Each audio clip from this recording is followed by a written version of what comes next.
2-1 the count.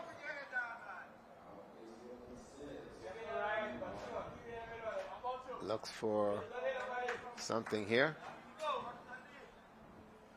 That's going to be hit to left field. Fouled out. There you go. As I said, this guy can hit the ball. He's not someone you want to sleep on in the batter's box. He can make you pay. He was looking for that for the umpire to call fair ball. That would have been a 2-run shot. But umpire said no, foul ball. Just started diving once it got near the pole, and foul ball it is. 2-2 your count. I want to make that mistake again. He lifts that one high again. Center fielder left field making a play on it. That's a good catch. And Bethel out there in left field for Columbus Isle. 2 outs. Terrible base running there by Austin. Ball that high in the air. How is he still on first? You're supposed to be tagging. And so the first base coach must have not had coffee because he's not alert over there. But yeah, we go to Mikel Bethel. And Mikel will step in. Mikel is the left fielder today. Still on first base. Also a pretty good hitter for Grand Austin. Bahama. We saw where he had that triple yesterday. Hit a rocket down the line in the gap and was moving. They're playing him deep to left field. I think they've gotten to know some of the batters from Grand Bahama at this point. Those who can really put the ball out there and make you pay if you throw them the right pitch. That one is called a strike. 1-1 your count. And Mikel Bethel.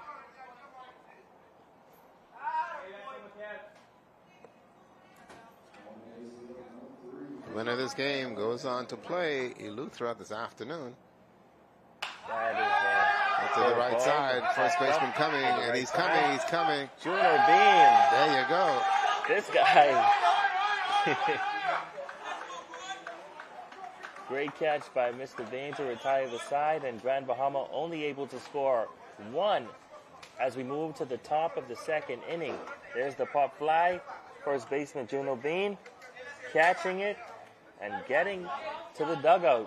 Columbus Isle coming up to put some more scores on the board to see if that can happen. There you go. It's a 4-1 ball game. We've got a break coming. We'll be back here to the Andre Rogers Baseball Stadium after this timeout.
Welcome back, everybody, as we are now into the second inning, the top part of it, and it's a 4-1 advantage for Columbus Isle, and your batter is now the DH, and that's Mr. McPhee, who also has scored so far for the day. Let's see what he does here as his second appearance to the plate.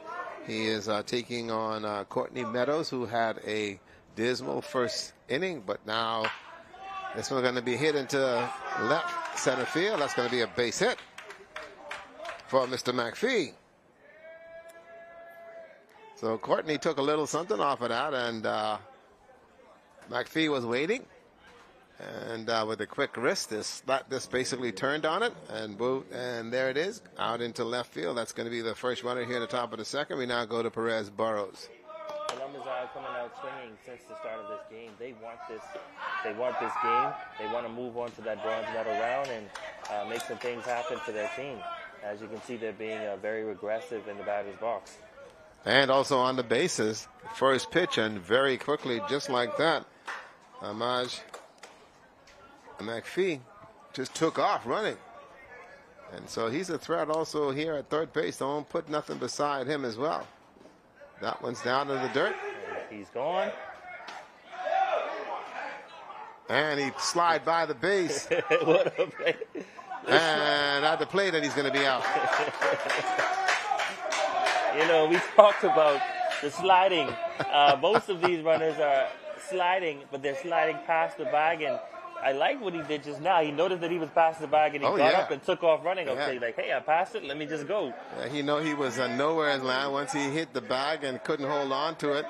And again, that's how this turf reacts. And so he just said, let me just get up and make the best of it.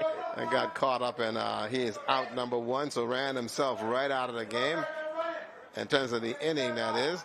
And now Burrows has got 2 balls on him. There's 2 balls in the one high and another one in the dirt. A great throw by Ryan Knott, as we talked about the catch of a Grand Bahama. Although he was slow to react on getting the ball, he was still able to get it down the third base line in a quick. 3 balls on Mr. Burrows.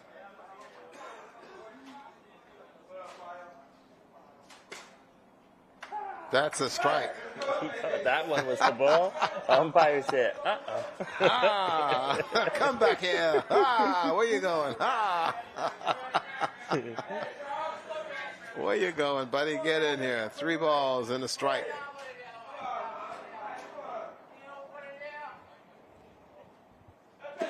That's going to be outside, and so the free pass given up there. So Mr. Meadows gets up a pass, and the catcher will go out and have a conversation with them. So a walk. That's his, for Mr. Perez. Burrows' 3rd walk of the game. Now you end up going to Mr. Brista, who is your center fielder, Najee. And those are the things you want to do as a team who's trying to get to another round. You want to limit the walks. You want to limit the amount of persons on the bases. Make them swing. That's it. Make them hit the ball. Make them hit it in play. Takes a strike.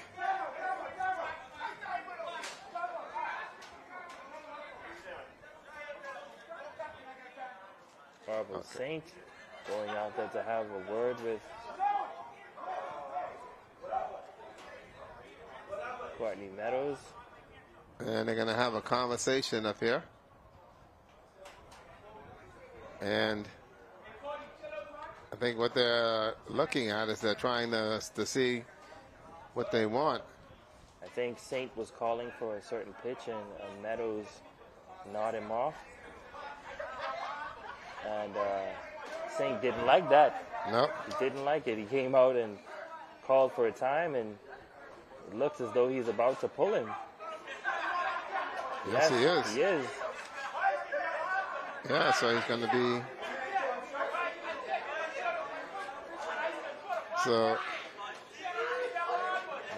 Meadows is pulled. Walking off the field. He is not happy about that.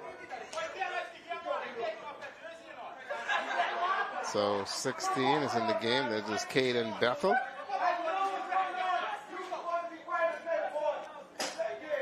Caden Bethel. That's what it was. Orville Saint was calling for a certain play, and Meadows nodded him off, and Orville took him out of the game. Just like that very quickly. And as the coach, you know what you want. You know how you want the game to be played. And as the player, and you have to respect it. Yep. And plus, too, you're also setting your defense. So by setting your defense, you take your defense out of position. You know, you want a certain pitch, and you're turning around and you're not giving him what he wants and setting some things up. And so that, too, becomes an issue. And trust me, there's going to be some conversation over there in the dugout. But you make the call in order to keep advancing in the tournament. Every pitch is essential, and every run is highly important here. And so remember now that very quickly in the first inning, Bethel got up and started getting loose because of the control problem that Meadows was having in the first inning. And so now the catcher will in turn have a conversation to just make sure that these guys are on the same page. And Mr. Ambrista Naji is in the box and on first base by virtue of a free pass is Perez Burrows.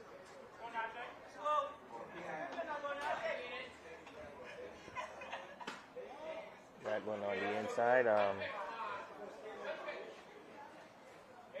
That's a ball.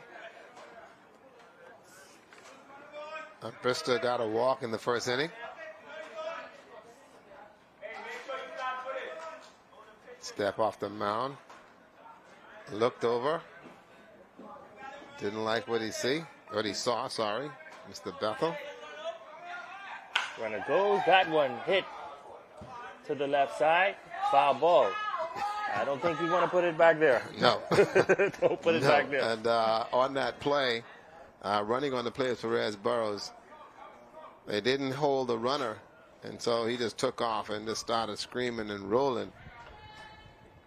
Had the base stolen, but I guess that pitch was so sweet that Bristol could not turn it down. That's going to be down 2-2. 2-2 in a sunny morning here. Day 5 of baseball here at the Andre Rogers Baseball Stadium. It's a 4-1 game in favor of Columbus Isle here in the top of the second inning.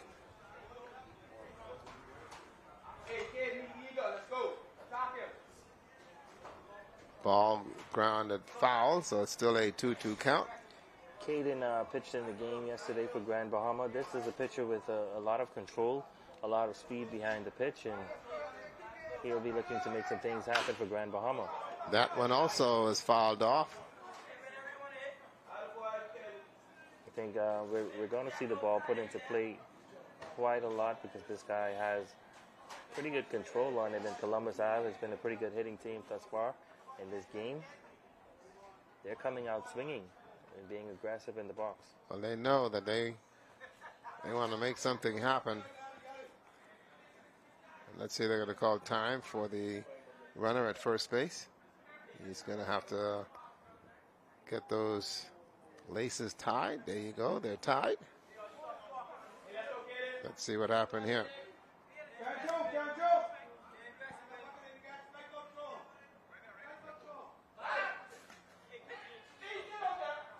They're going to call him safe. On that one, he started to run, but turned around and got back very quickly. You know, I talk about it a lot because of what I've seen, but this catcher, Ryan Nottage, is not the guy that you want to steal on. And that one is hit high into left field. That's going back to left field. They're going back. Great, and he makes the catch. There.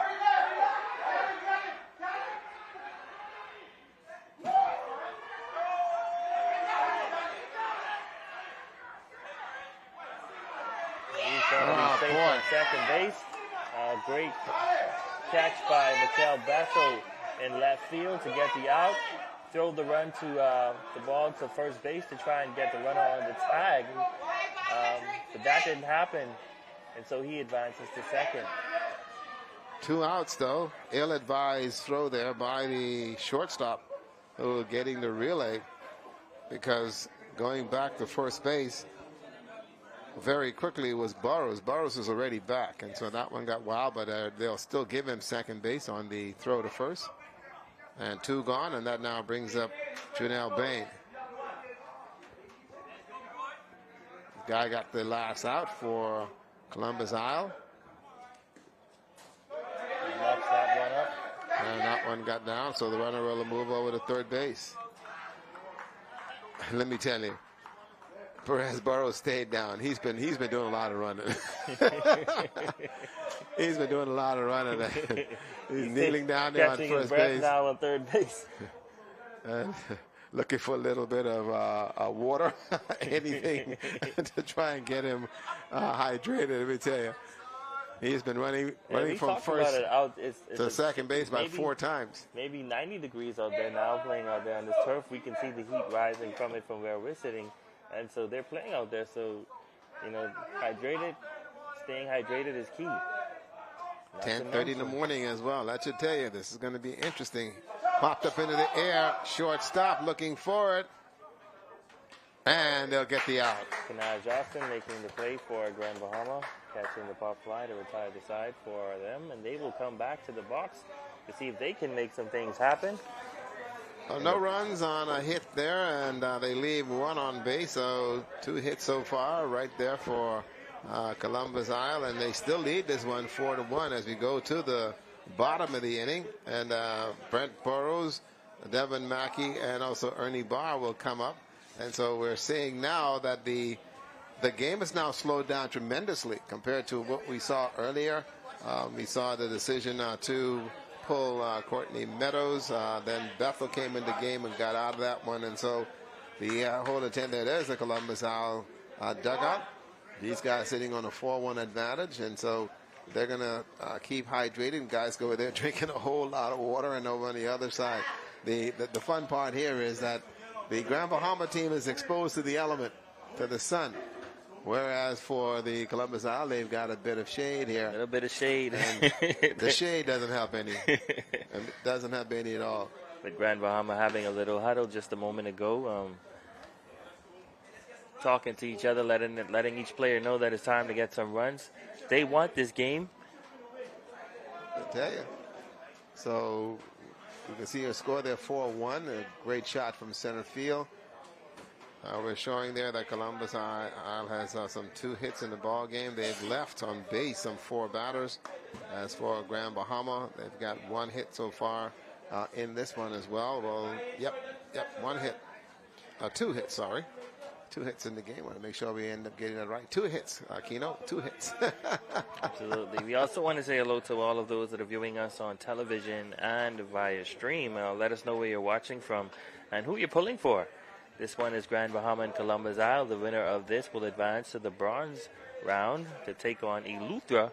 The winner of that will take on New Providence, who's been sitting quite comfortably throughout this tournament. We got an opportunity to see them play yesterday, and New Providence has been the team to beat throughout this entire thing. Home field advantage. They know this turf like crazy. They know exactly how to run on it. We watch everybody here that's come in to play on this turf keep sliding by the bags, whereas the Providence kids, they hit the turf and slide right to the bag, and then get it running again. They start sliding from the middle. They just know how to play on this stuff. There we go. Here's your batter, and this is none other than Mr. Brent Burrows, who can hit the ball, just waiting on his turn. And this is a golden opportunity here for him in the second inning. This is the bottom of the second.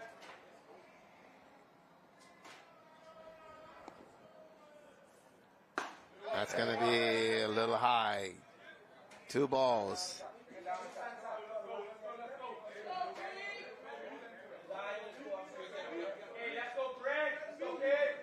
Brown doing the pitching here for Columbus Isles. That one looks good. Says 3 balls. Says high. Okay. So, what a difference a day make in the umpires. Heary. That's a strike yesterday. And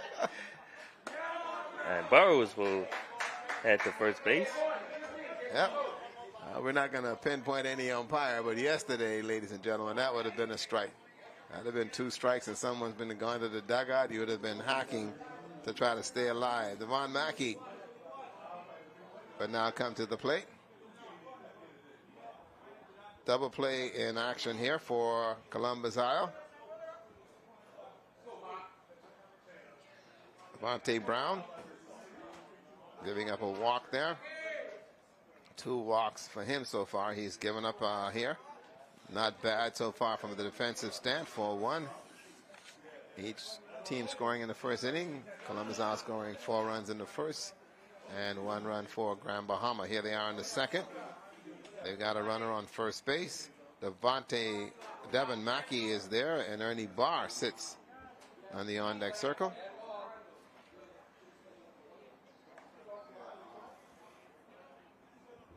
A lot of excitement here in the first inning. Things have slowed down tremendously here as we now in the bottom of the second.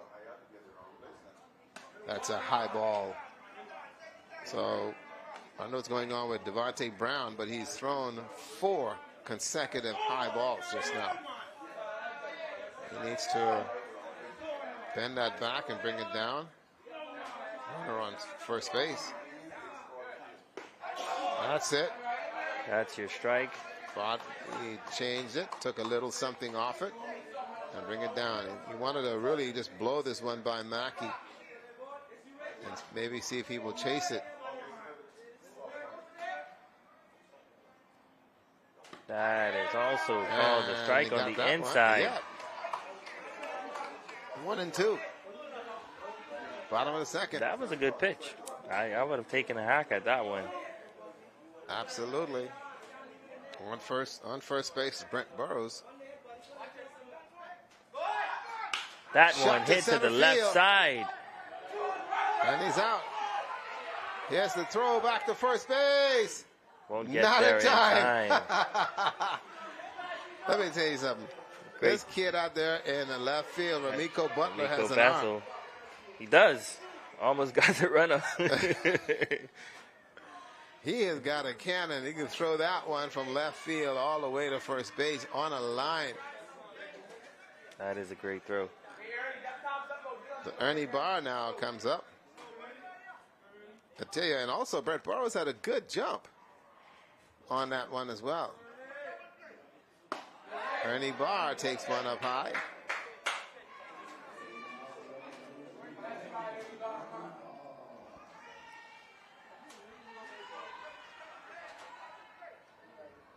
One ball on Ernie. Runner gone. Not enough to get the throw off. So Burrows with a stolen base.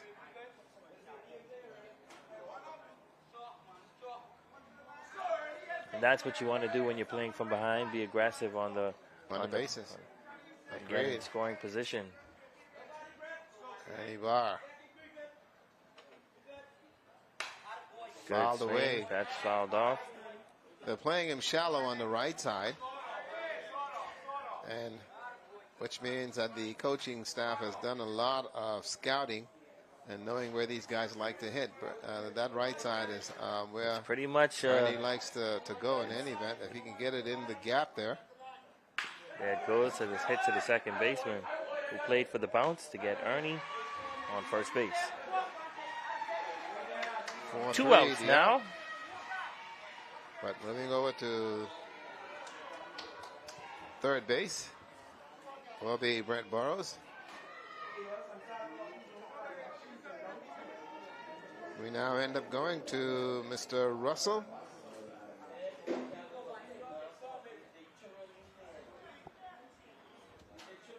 Denard Russell needs to put the ball in play to get Burrows home from third base, and they can get some scores on the board. That is a pop fly lifted high to the shortstop who was calling for it, and he makes the catch. That is Stephen McKenzie.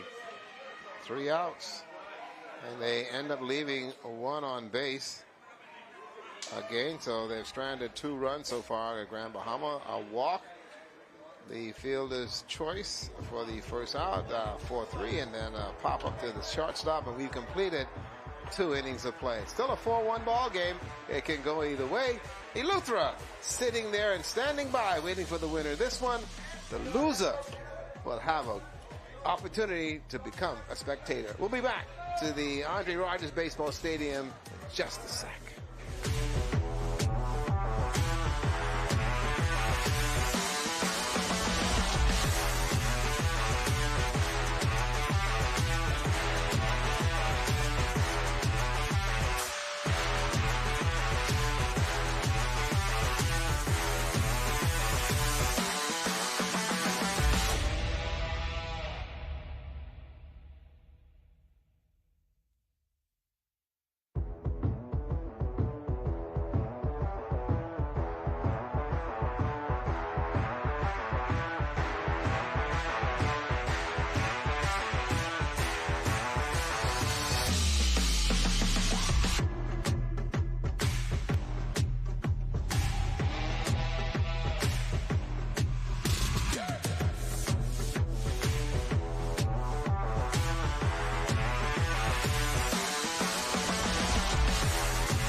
Welcome back, everybody, as we now quickly move now to the top of the third inning, and this is going to be for Columbus Isle. The catcher in Richard Martin hit by a pitch, and he comes up hacking. It's a 4-1 game. Wonderful day for baseball. The tradition for ball games in the country continues. I'll explain that in a minute. I don't know what happened just now, but suddenly all of the breeze just disappeared and the sun came out even brighter. So they're playing in a different level of heat at this moment. Absolutely. We can't get away from that. Swing and a miss, and that's going to be a strike. So 2 strikes now for Richard Martin. He came out swinging, and that's what Columbus Isle has been doing since the start of this game. They're not taking anything. They're swinging if it looks good, and they're making Grand Bahama pay. That's a hit center out. Field. Center field. And a Ryan long out. Ryan Nottage out there making the play. That's a very long out there. As I stated, folks, the tradition of ballparks continues. Before this game, early this morning, as we were setting up, I did my regular walk around and see who was in attendance. And my 2 pot cakes are in attendance. They were underneath the truck. That told me right then and there, this one's going to be a scorcher. Everybody's got a pot cake at their ballpark. We now go to Mr. Chad Cumberbatch, who was at the plate. He also with a walk in the first inning. Everyone's got them. We have them all throughout the country. I had an opportunity to go down in Palmetto Point and walk around the ballpark with the kids playing, and they've got one down there. And so everyone's got their own little friends who give you a pretty good indication what happens and out here. And this one, that's going to be a ball. Hey, they are the pets for the Bahamas. Absolutely. Absolutely. Remember the dog amigo? World recognized pot cake. That one's going to be wild. That's going to be a wild pitch.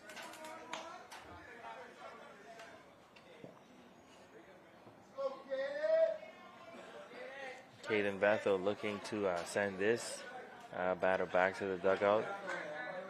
But now we've reached that third inning where... Swing and a miss. Got underneath that one.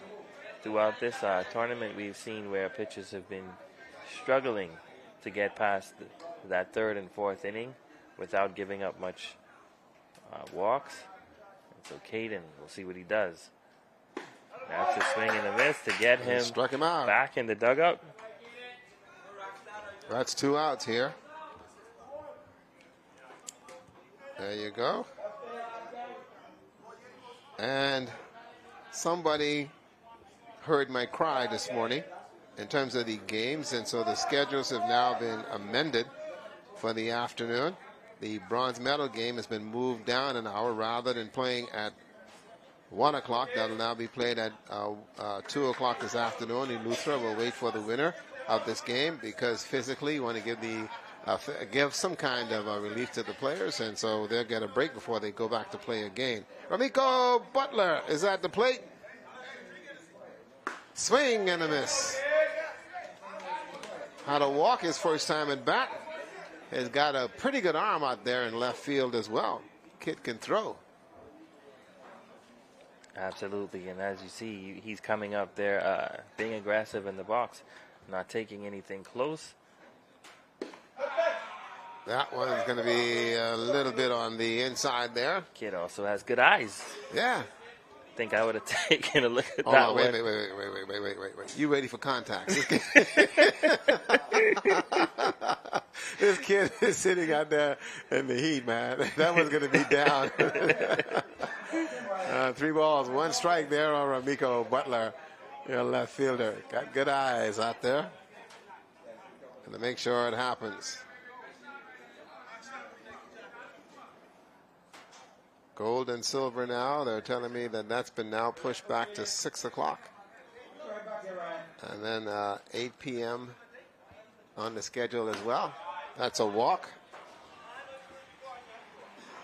So Bethel will walk for the second time of the game.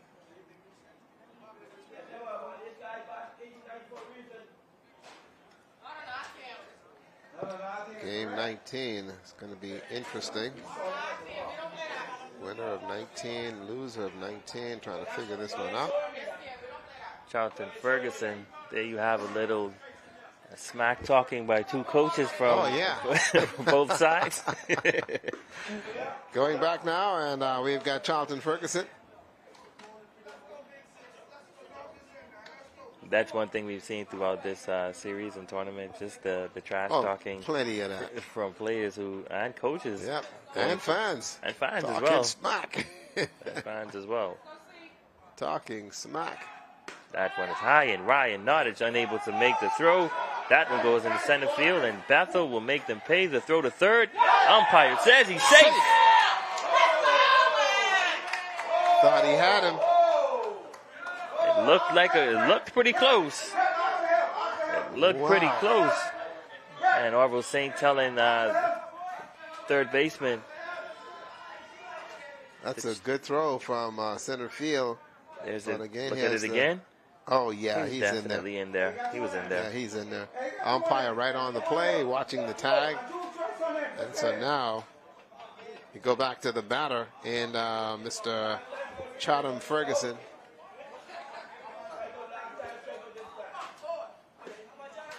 Down and away. That's going to be a ball. Umpire behind the plate.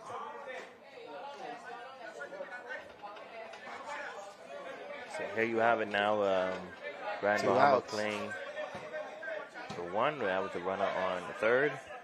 And they don't want this run to come home. And that's a foul ball. Ferguson just stayed alive there on that outside pitch. He just threw the bat out there on it. Would have been given a free pass. But no. And over there is Butler.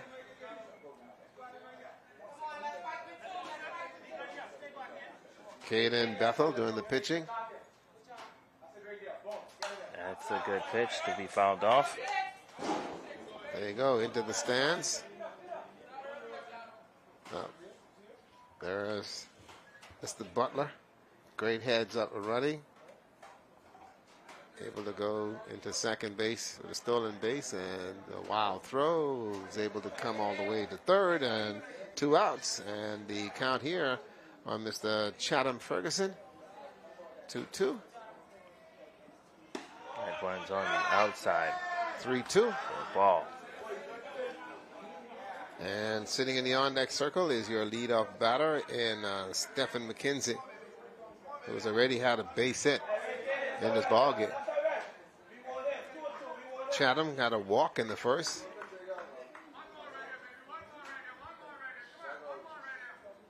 That one hit to shortstop. The field, the throw, and got him. Naj Austin for Grand Bahama fielding that one and making the throw over to first base to bring Grand Bahama back in the box. I tell you, one thing about these guys playing shortstop, listen, you know, you want to be smooth with the transition, but that patting of the glove, that 1, 2, 3 patting of the glove could be detrimental, and then you end up throwing the ball away. Yeah, okay. If you're making $7.95 million and you're playing in the MLB, yeah, you could get away with it because you've got that kind of an arm. But no. Get the ball to first base. You want to get out of this thing. And we saw last night in a couple occasions where that same patting caused some problems for our batters last night, especially in that New Providence game and Andros earlier yesterday. And they paid the price for it. And Columbus Isle defeating Michael yesterday 13-0. And there Grand Bahama also defeating Andros 13-0. So these guys have the opportunity to score runs. But here we are, 4-1 now, going to the bottom of the third inning as the time is now beginning to fly. Still in the game is Devontae Brown, who's doing the pitching for Columbus Isles. And Rashard Martin is behind the plate so far. We've seen limited hitting now as we have the starter, Courtney Meadows, who simply ran into control problems and giving up some 3 hits in the first inning, and also turned around and gave up 5 walks as well. Not a good start. Got pulled, and now we have Mr. Caden Bethel, who is in the game, and so far he's been able to at least hold some kind of balance as far as the batters here. And now we get ready to go to the bottom of the third inning. And Ashley Poitier will come to the plate. Ashley with a base hit.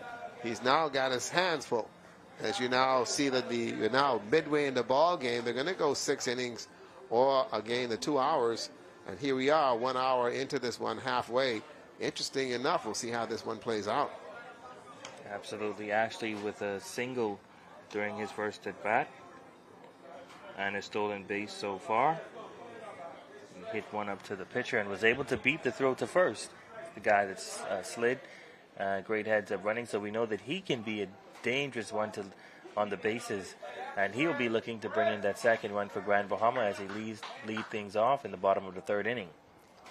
Michael setting their defense. They're going to play him shallow and playing Ashley to pull it to the right side of the field.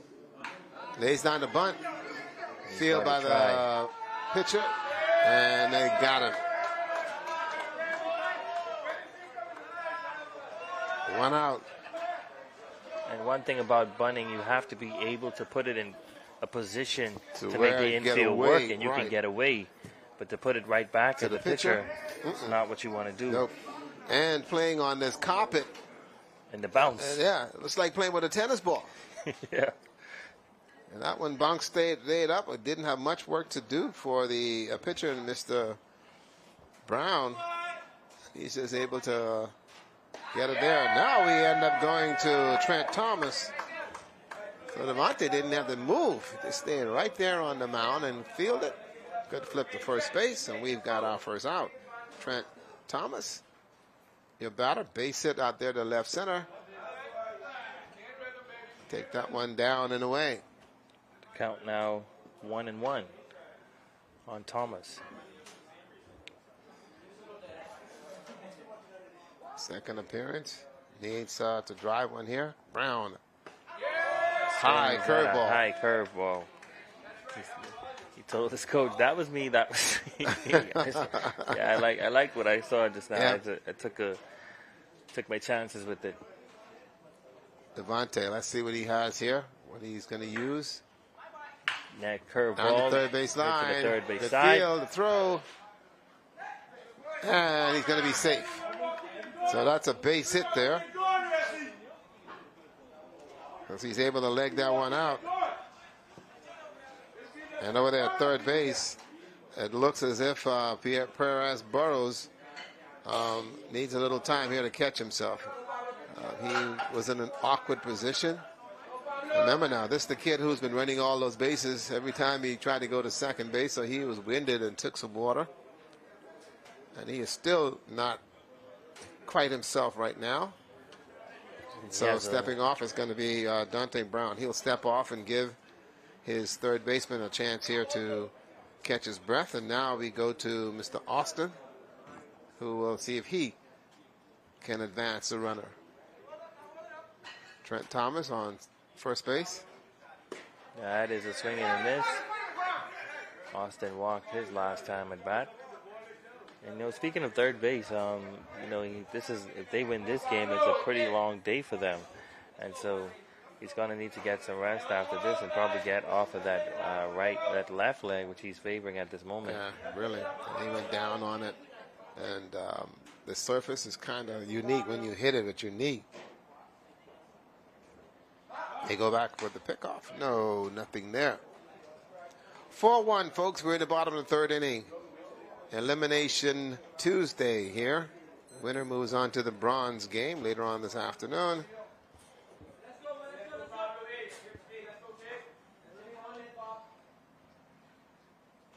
That's going to be hit down the line. And yeah, see, that left leg is going to create a problem.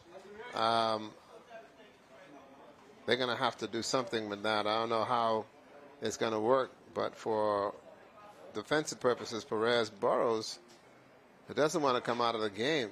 And then keep in mind, too, that Columbus Isles also is limited in terms of the players they've got left. Absolutely. Because of the number of games that they played. And some of these guys already all banged up. And seeing how they can work there. Austin, foul that one off. That one is looking good. That Got one him on that right curve. There. And he's gone. 2 outs. Austin sat up there. That's a pretty strikeout. It was. Absolutely pretty strikeout. There you go. High ball, but the umpire called it. But you know you got 2 strikes on you, so you got to protect the plate. You cannot be looking. Anything close, you need to be hacking. That'll bring up Mr. Nottage, Ryan Nottage for Grand Bahama, who is the cleanup batter. He's a pretty good hitter. And we'll see what he does at this appearance. Yeah, flied one to left field for his first appearance. Put some good wood on the bat, on the ball.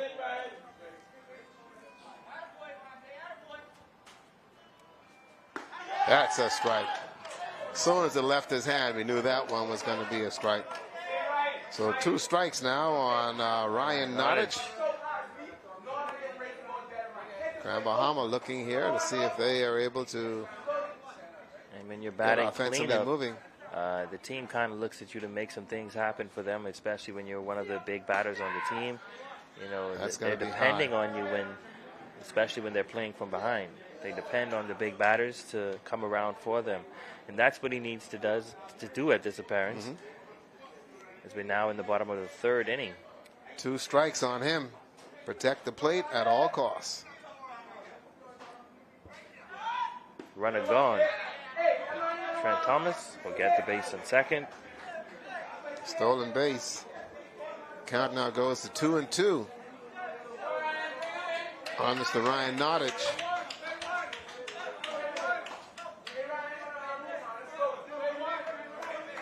Lots of noise coming from both sides. Players are very much into this game. It's still anyone's game at this point, and he swung at the inside pitch and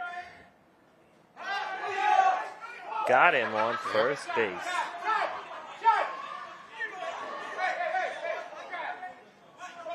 Unbelievable. Ryan Nottage swung at that and got away and a little flick to first base. And so there you have it, folks. We have completed 3 innings of play. It's still a 4-1 game. 4 runs by Columbus Island. The first, 1 run by Grand Bahama in the first. Nothing else has happened since then. 4-1 is our score. We've completed 3 innings of play. When we come back, we'll go to the top of the 4th. Columbus Isles in the driver's seat and looking for some more. We'll be back to the Andre Rogers Baseball Stadium after this quick timeout.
Welcome back, everybody, as we now move to the top of the 4th inning. And your batters coming up for Columbus Owl with a 4-1 advantage will be Stephen McKenzie, Mr. McPhee, and then Perez Burrows in that order. And they are looking to tack on some more runs in this one.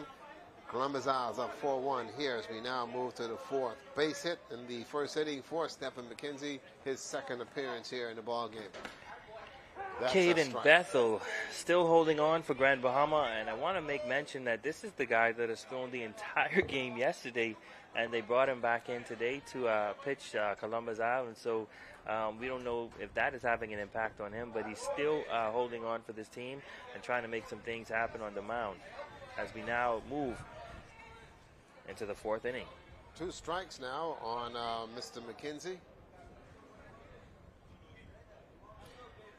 a.k.a. Doogie. Outside, that's a ball. And this is the inning where they need to shut out and close out very quickly. If they don't, that can be detrimental for them, as we are now in the 4th. And this is where we see games decide. We haven't seen much late rallies coming from the later innings where teams were able to come from behind and win. And so Grand Bahama needs to make something happen on defense and when they get back in the batter's box. Yep, 2-2 on Doogie. Good curveball, but not enough for a strike. Nothing there at all. A little bit high. Needs to bring it down somewhat. Now the wind's back up again. There you go. We can see the flag. There's no flag in center field, but there's one over the first base dugout that has a little bit of movement coming from the southwest. That's a hit to shortstop. He makes the catch. Can he make the throw? Got him. Great play there. That's Kanaj Austin throwing over to Denaj Russell. McKenzie is down. McKenzie is down. He's over there in the corner. Boy, he hit that bag, and he immediately went down. Here's it. Oh, yeah, he got tripped up a little bit as the tag was made. And so he is over there in the corner. So that's going to be trouble right there. Remember now, he's playing shortstop for Columbus Isle, and already limping is Perez Burrows, who is playing third base. Okay, so that he'll can get be up. A major problem for them on the left side if they're not able to. See, he's hobbling now and trying to make his way back to the dugout. That was going to be another issue. Okay, and there you go. He tagged him on the foot, and so that threw him off. And you can see them limping that left leg. So now that's two left leg issues. Perez has a left leg injury, and now you got McKenzie. The medics are now attending to him. Double check that leg. She told him just now to sit down, don't walk. And so he's out for out number 1 here in the 4th inning. And now we go to McPhee, who's the DH.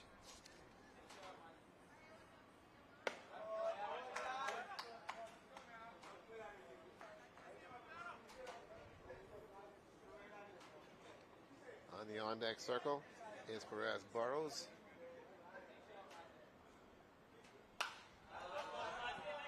Fielder's choice for McPhee in the 1st inning, and a base hit in the 2nd. This is his 3rd appearance now.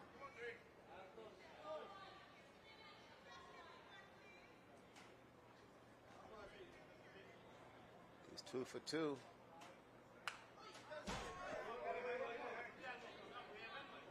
And he has a pretty good wrist there too.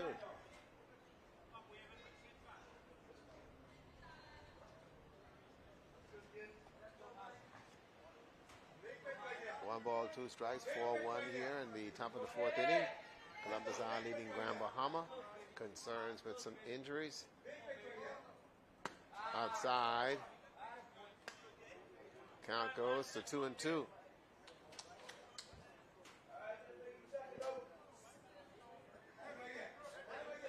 That one outside. Let's see what the delivery is like here in this one. No, that's going to be down in the dirt.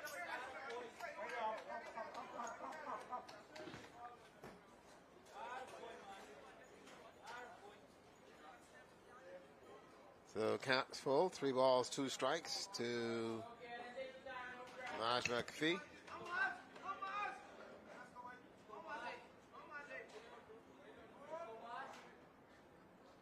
And he gets the free pass.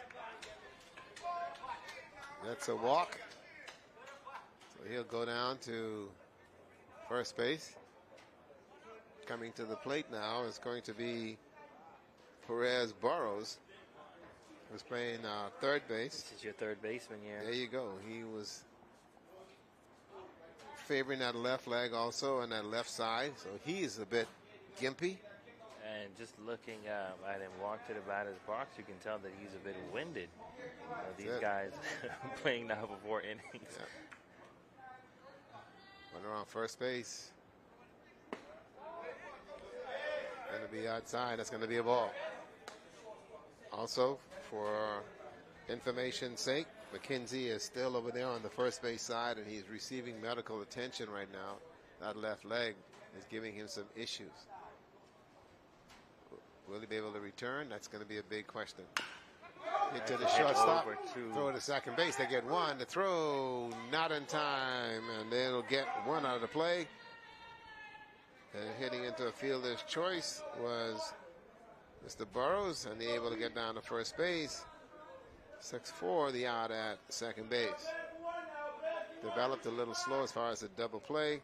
2 outs gone here, and now we end up going to Maji Umbrista. So Najee comes in, and Najee also so far with a walk and also fly to left field. Hobbling back to the bag is going to be Perez Burrows. Caden Bethel doing the pitching for Grand Bahama. That's a strike. 4-1 our game. Top of the fourth. Columbus Isle sitting on a 3-run cushion. That's going to be popped up. Second baseman calling for it. First baseman, that is, and they'll get the out, and that's going to be 3. And so now the big question is, what is the medical condition here of the shortstop, Stephen McKenzie, who is still over there getting some medical attention? Oh, he's going to come back in the game. That's the spirit. I mean, these guys have played for 5 days now, and now at the last day of this thing, they're showing their heart, they're showing their love for the game, despite having some bumps and bruises and some minor, maybe injuries. They're not coming out of the game. They want to make sure and see this thing through to the very end. If they go down, they go down. But if we go, we're going to go together. There you go. And so he'll come back onto the field. There's the Grand Bahama dugout. They're in a hole, three runs down. They need to rally. And right now Columbus Isles is saying, well, we just need to stay together as a team and see if we can make something happen. Mikael Bethel will come to the plate. And then Brent Burrows and also Mr. Mackey will follow. And so the work now is on Grand Bahama. The defense of Columbus Isle now just have to make something happen. We can tell you straight and plain that Devontae Brown has been doing pretty good so far and able to just hold Grand Bahama to 1 run, and he's got the start. He actually has been the catcher for the Columbus Isle team consistently, and we watch him every time he took that headgear off. His glasses goes one way, the gear goes the next, and he's looking for the ball. But now he's got the awesome task of pitching here for Columbus Isle and going from there. We've been informed now that the game that would have been for 1 o'clock, the organizers, with a bit of compassion for the players, and I believe because of the medical team advising them due to the heat scenario, to give these young men an opportunity to take a break. So they will break and they will play that game at 3 o'clock this afternoon rather than playing it at 1 o'clock. Medical team, as well as you're wearing a singlet early this morning. Oh, yeah. I was going to come out on this. I was coming out bareback. They joking. That singlet was hot. And the shirt was hot. That's a strike. That's going to be given to Mikael Bethel. Mikael Bethel, one of the better hitters on this team, will look to get things started for Grand Bahama here in the bottom of the 4th inning. And this is where they need to rally to make something happen as they're down 3 runs. That one got away. Let me tell you, buddy, I messaged the wife that I may have to take my shirt off. She said, don't do it. Don't do it, Ricardo. Don't do it. That's going to be a pass ball, and it's going to 1-1. Here we go. We're in the 4th inning, and that one's going to be on the outside. The umpire didn't like that one. 2 balls, 1 strike. 4-1, bottom of the 4th. Time running out for Grand Bahama, and time advantage for Columbus Isle with a 4-1 advantage. Looking to get out of the 4th inning, and 2 innings to go. Fastball, that's high. But going back to that left side for Columbus Isle, where we have the third baseman, we have Perez Burrows, and shortstop Stephen McKenzie, both players who've been favoring some foot injuries or left leg injuries that's been bothering them since the start of this game. It'll be interesting to see what happens if a ball is hit down the left side. Is it a weak side at this moment, or can they still manage to make the play? That's going to be a very good question, but it all comes down to heart. Who wants the it heart more? Of a ball player. Who wants it more? And that's been one of the key components of all sports. is having the heart in order to go out there and continually fight. 3-2 the count. Bethel. That is hit to the shortstop, right to his glove. There you go, fly ball out there, and that's going to be out number 1. Rashad. Yeah, he hit Johnny Bristow out he there. hit that. He certainly did. Yeah, he hit that one, and he really got all of that. And that has been one of the major problems for Mikel Bethel throughout this tournament. He's been hitting the ball. But to someone. But to someone. That's it. It's not in the gap anywhere, and going from there. Okay, Brent Burrows comes up. Brent Burrows, and good defense there for Columbus. Levante Brown, there's pitch.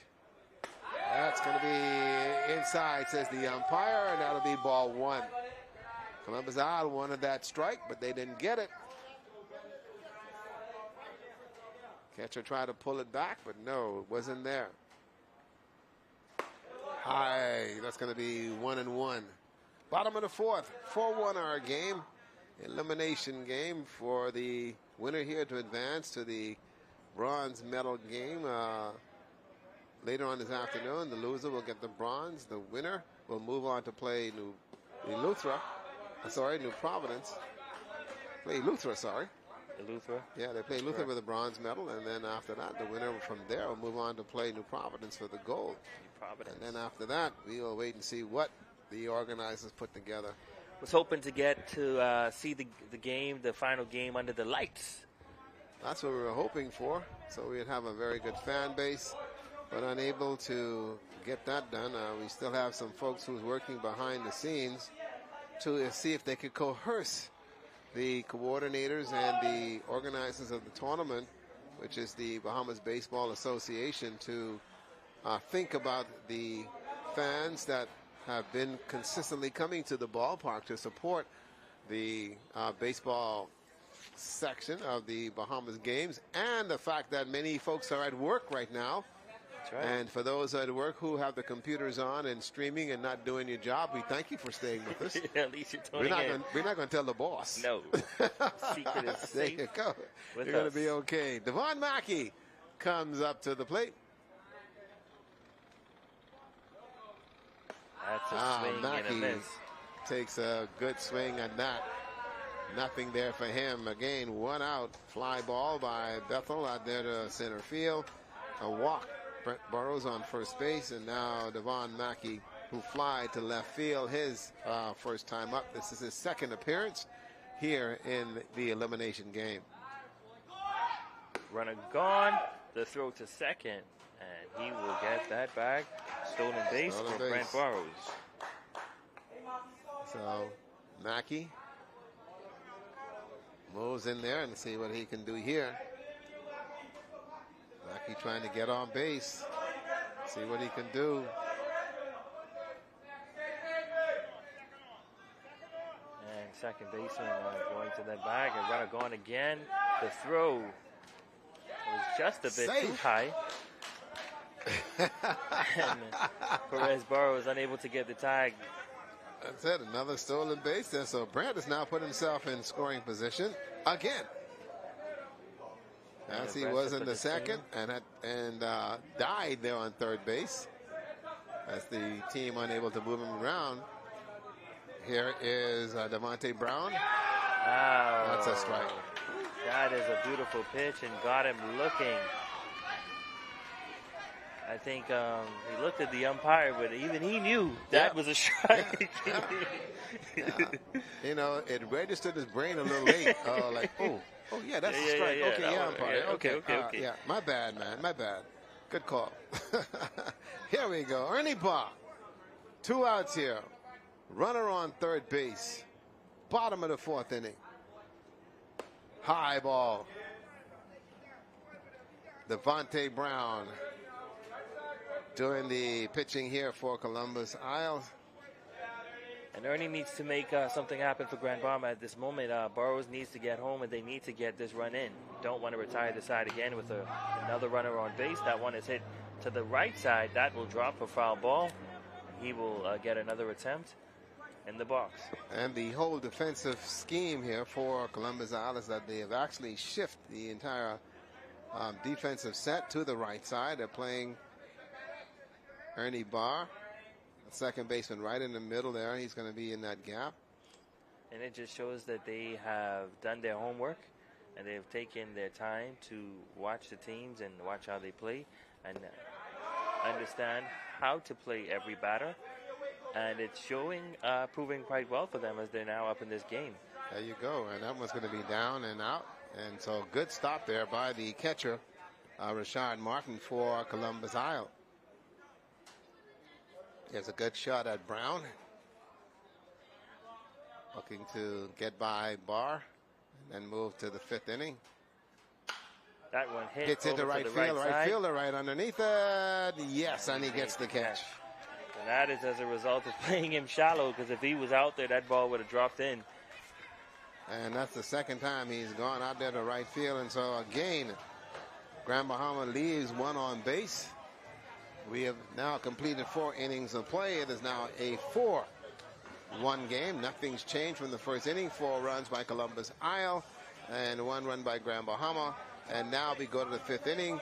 And for Columbus Isle, they look to now continue in terms of putting up some runs. Grand Bahama on defense have got to see how they can hold on. There's Columbus Isles. They're sitting there. They want to get a piece of Eleuthera at about 3 o'clock this afternoon and to gain some injuries, but so far, so good. We're going to come back in a minute and give you the top of the 5th inning. So until then, just hurry up, go get something to drink, get back. You guys who are at work, put your computer on like you're working and then come back to us in just a second, okay? We'll be right back, everybody.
Welcome back, everybody, as we now move to the top of the 5th inning. And your batter right now is Janelle Bain.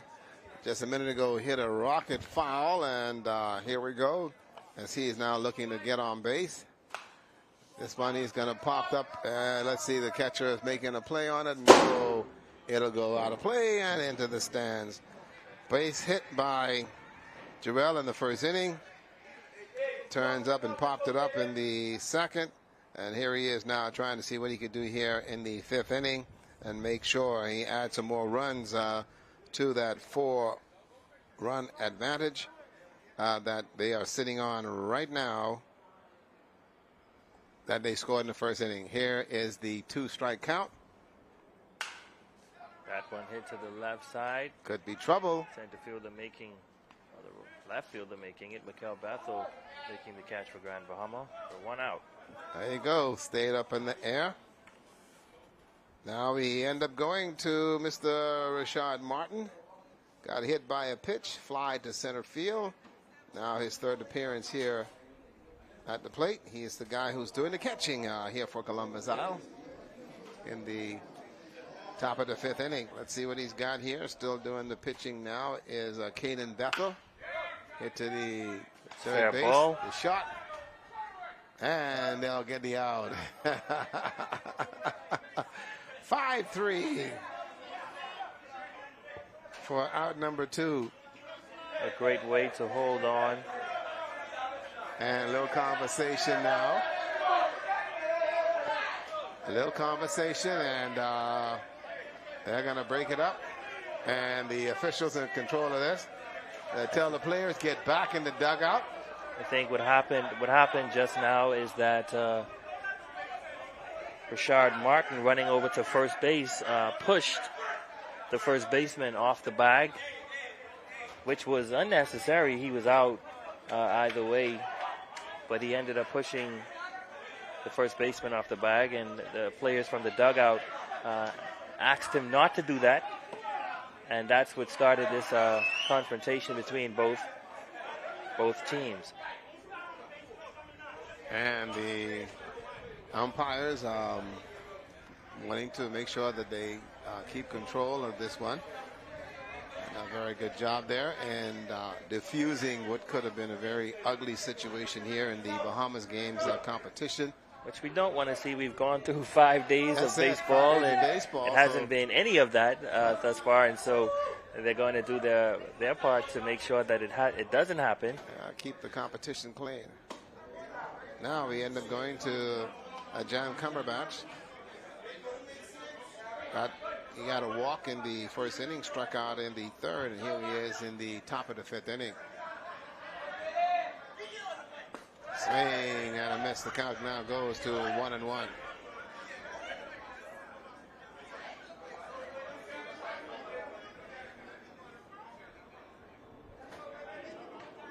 Bethel still pitching here.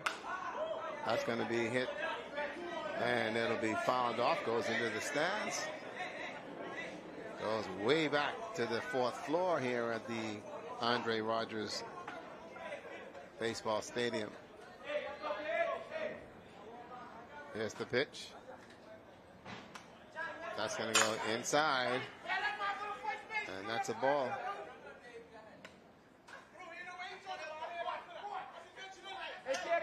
Count now 2-2. Oh, little tempers and on both sides. Now these guys got to calm down. Absolutely. And hit by a pitch. And that one just got away. And the umpire now coming giving out him the first base. So the home plate umpire has already said and given them a warning. Umpire, I believe, just signaled for one of the coaches to be thrown out of the game. Oh, he's giving them a warning. That's a warning, yeah. Giving them a warning that if they end up on the field again, they're gone. They're gone.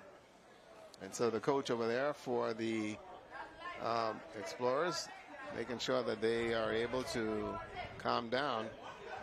And I don't know, you still got some game to play. And here's Butler that comes to the plate. So with 2 outs, Cumberbatch gets a walk. So tempers flaring here for both teams as we now head into the top of the 5th inning, as we're currently in the top of the 5th inning, and both teams have been playing and they want to advance, and so this is a hotly contested matchup between There's two plenty teams. on the line here. Plenty on the line, so quite understandable, but let cooler heads prevail and get on with the ball game. That's a strike right there on Butler, who is your left fielder. He has had 2 walks. Walked in the first and walked in the third, and here he comes up, and he has a 1-1 count here in the 5th inning. 2 outs. Swing and a miss. And some instructions down the line telling the ball players to stay focused and stay within the context of the game. 2 strikes, 1 ball, 2 strikes. There's the pitch to Ramiko. Just missed. Count now goes to 2-2. Umpires taking control of the field, making sure that the players understand that they need to stay within the context of the game called baseball. Runner goes off the fist, and he'll go back to first base. On the on-deck circle right now, sitting now, making some is Chatham. And Chatham is had a walk, and he looking to see if he can get back to the plate here in the top of the 5th inning. Ramiko. 2-2 to count. 3-2.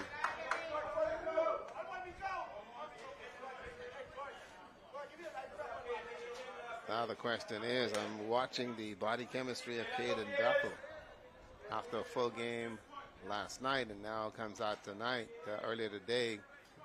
Maybe a little bit fatigue here. Runner goes, and on the inside, that's going to be a ball. And so, absolutely, you can see the fatigue settling in for Basil on the mound.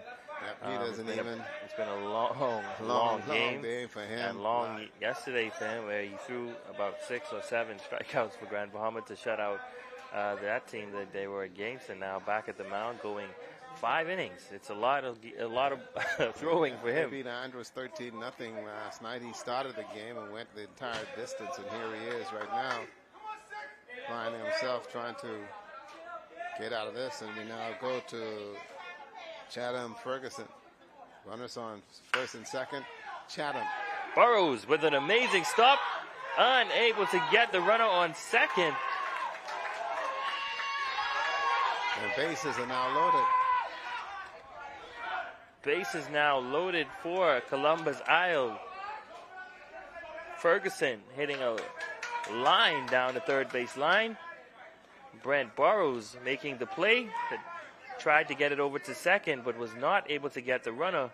Bases now loaded for Columbus Isle, as Stephen McKenzie will look to make some things happen here in the top of the 5th. And remember now, he tripped over there in the last appearance at bat at first base. Had some medical attention, but he's okay now. Yeah, this kid has got heart. Went down, got some assistance, and he's now back on the field. Base hit in the first inning to left field. Ground out to the shortstop. And here he is now back in the batter's box in the 5th. Outside, that's a ball. 4-1 to score. Top of the 5th inning. Columbus Isle leading Grand Bahama. The winner goes on to play Eleuthera for the bronze this afternoon. Fouled good swing, but just fouled off.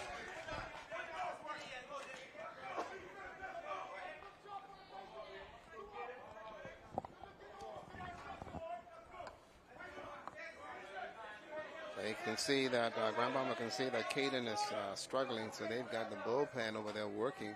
He needs to get out of this one. That's going to be a ball. 2 balls, 2 strikes.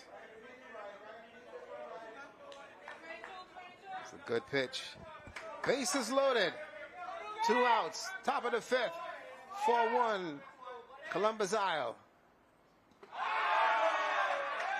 3-2 the count. Money pitch coming up now. Everyone giving Caden Bethel a couple words of encouragement. Also, Burrows goes over, gives him a little nudge, give him an opportunity to catch his breath a little bit. Hang in there. Hang in there. That's it.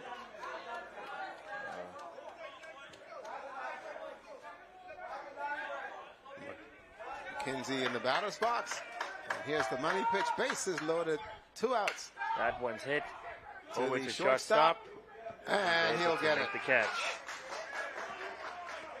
Shortstop, Kanaj Austin. able to making get the out. a And good catch out for too. a big out for Grand Golden Bahama. opportunity there for Columbus out, getting ready to tack on a few more runs. A little heated moment there as well. And the managers of the teams able to control their players, which works out well for them. And now we go to the bottom of the inning.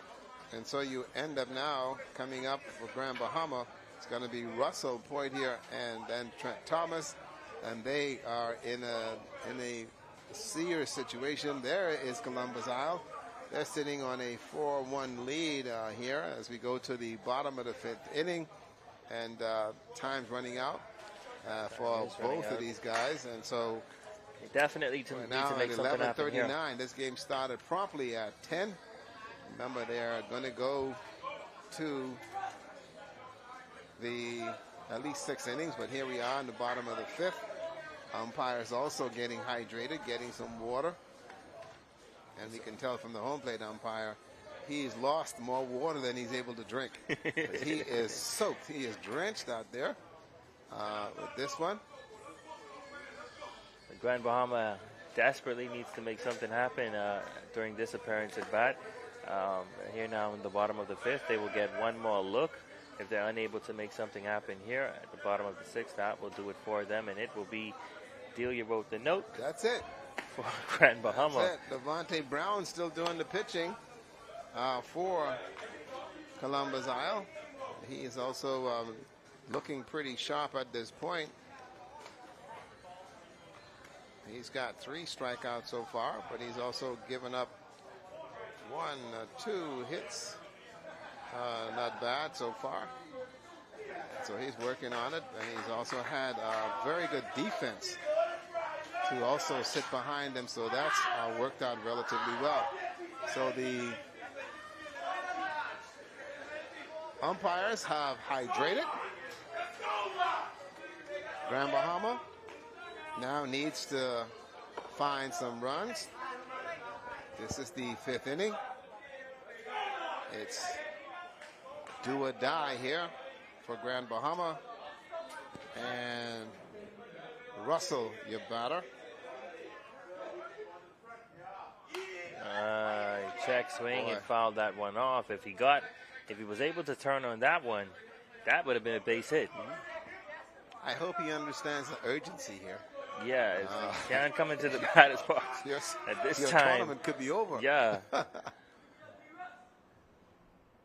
And that also on the outside. On the outside. Missed. That one's still too close for me. 1-1.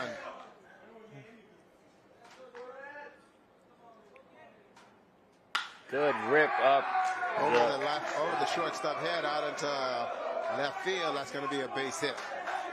That's how you want to start things off for Grand Bahama. They're hoping to rally in the bottom of the 5th inning where they desperately need to make something happen. So Russell now on first base. Poitier coming up to the mound, to the plate rather.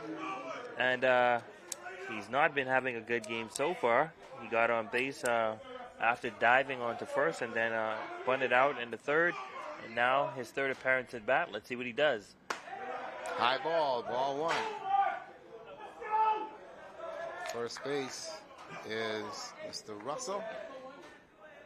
Still doing the pitching is Devontae Brown for Columbus Isle. Here's the throw to second base. Whoa! Umpire says he got him. Whoa!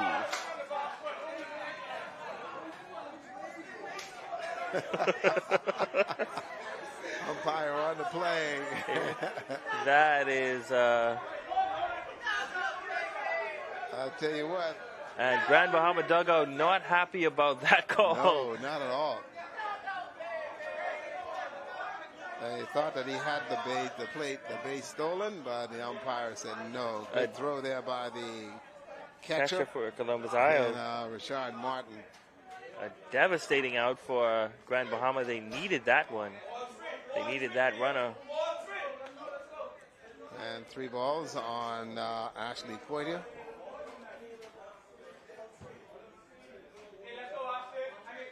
Bahama trying to be aggressive on that play, and a good throw, and got him. He got him on the shoe, the umpire is saying. That's a strike. 3 balls, 1 strike. Levante Brown took a little something off of that and found the middle of the plate. That one was on the outside, but Ashley took a swing at it and missed. Count now goes to 3 balls and 2 strikes.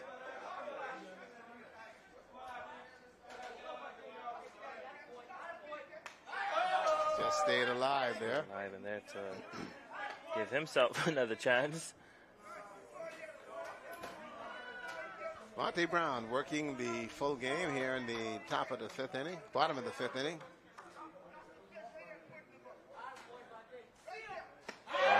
Swing and a miss for Poitier. That'll be the 2nd out. And Columbus Isle now playing for 1 in the bottom of the 5th. And the Columbus Isle players, all knowing how important that was for them to get that strikeout. And now you have Trent Thomas, who comes to the plate.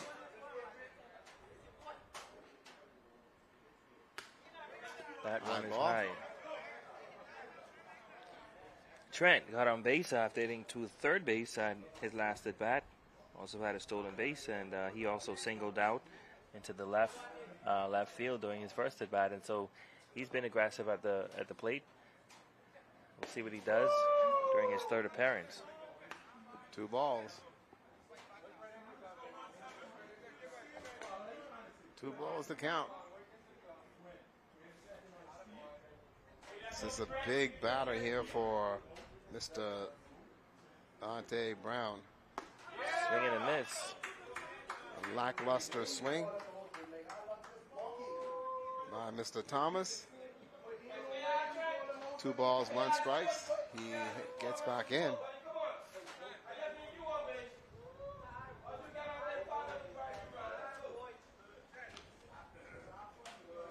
And they call a very quick timeout as the defense will have a quick little powwow. They want to make sure that they're able to get the pitch. Only 15 minutes left in this 15 minutes left in this, and umpire asking for the time. If they go to that 2-hour mark and is unable to score, that will bring an end to Grand Bahama. That's it. Grand Bahama's appearance here in the tournament, and what it does is it sends Columbus Isle to the bronze medal game.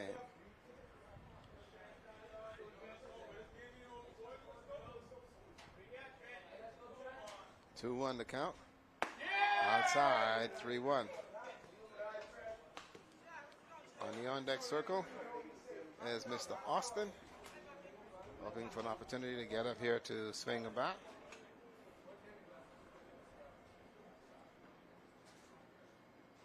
There you go. A big swing by Thomas there. 3-2 the count.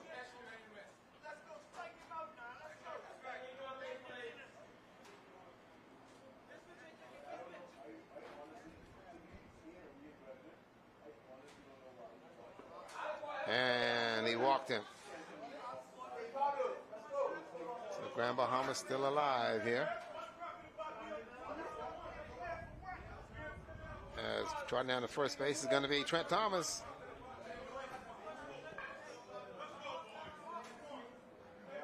It has Austin. Comes to the plate.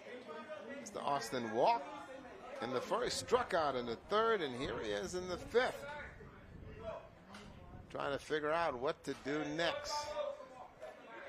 See if he can get those that bat to come alive here in the bottom of the fourth. This is a crucial at bat for Grand Bahama now with the runner on first, and that they need to get some runs on the board, and he fouls that one off. First pitch, he just jumped on it.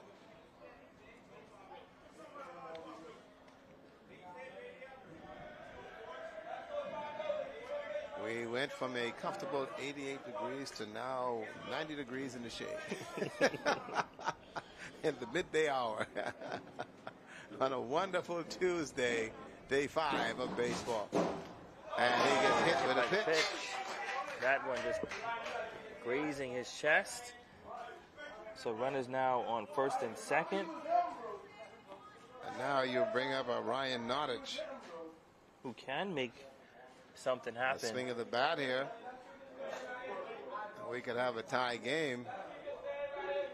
And very quickly, the management team of Columbus, Iowa is going to quickly run out there and have a word with Devontae Brown and the defensive set, and get a pretty good indication of what they want to do here. You got runners on second and first, and so you got 2 outs here. And he needs to make sure he keeps Brown calm, because this game is still in reach for Grand Bahama with 2 runners on base now. Okay, so Ryan will come up. Ryan flied to left, struck out. Needs something here to happen. He's been hitting the ball hard, but where do you hit it? That's going to be the next question asked. So Ryan now, with runners on first and second, steps in. That's going to be high. That's a ball.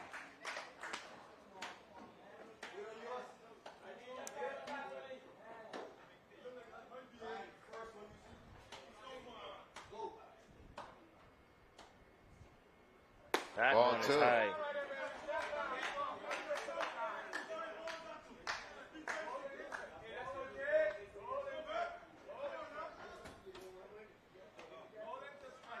Bottom of the fifth, sorry.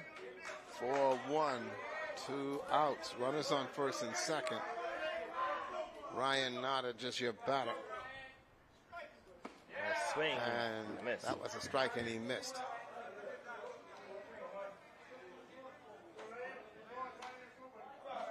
Two balls, 1 strike, 2 outs. Bottom of the fifth. Columbus Al needs an out. Grand Bahama needs a hit. That's a strike. And he knew it. He knew he let one get by him. And now he finds himself in a 2-2 hole. Got to protect the plate. Runners on first and second. Can't take Grand anything Bahama close. hopes on this bat. Can't take anything close. The pitch. He swings. That one over to shortstop. The It's the throw. throw to first. And they got it. The umpire says he's out. Another opportunity. And nothing there.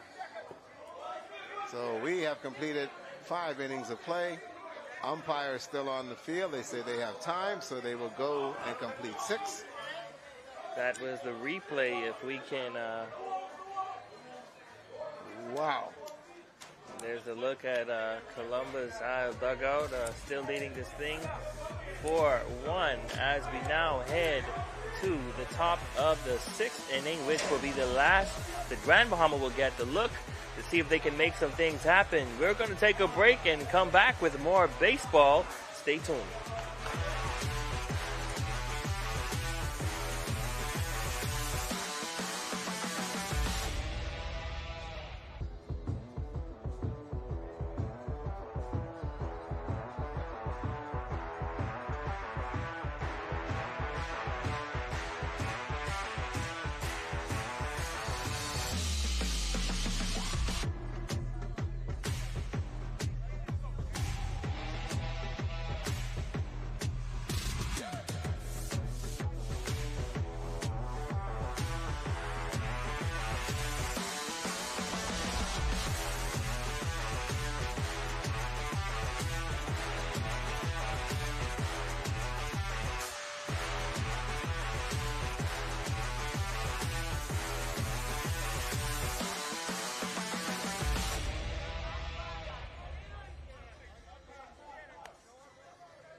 Welcome back, everybody. We are into the top of the sixth inning, and it is still a 4-1 game in favor of Columbus Isles over Grand Bahama, and your batter is Mr. McPhee, who is your DH for Columbus Isle. And this one's going to be fouled off. While you were away, the first official player or the first person to get kicked from the tournament, Carl Nordich. He got the boot, went out and had a word with the official, didn't like what he heard.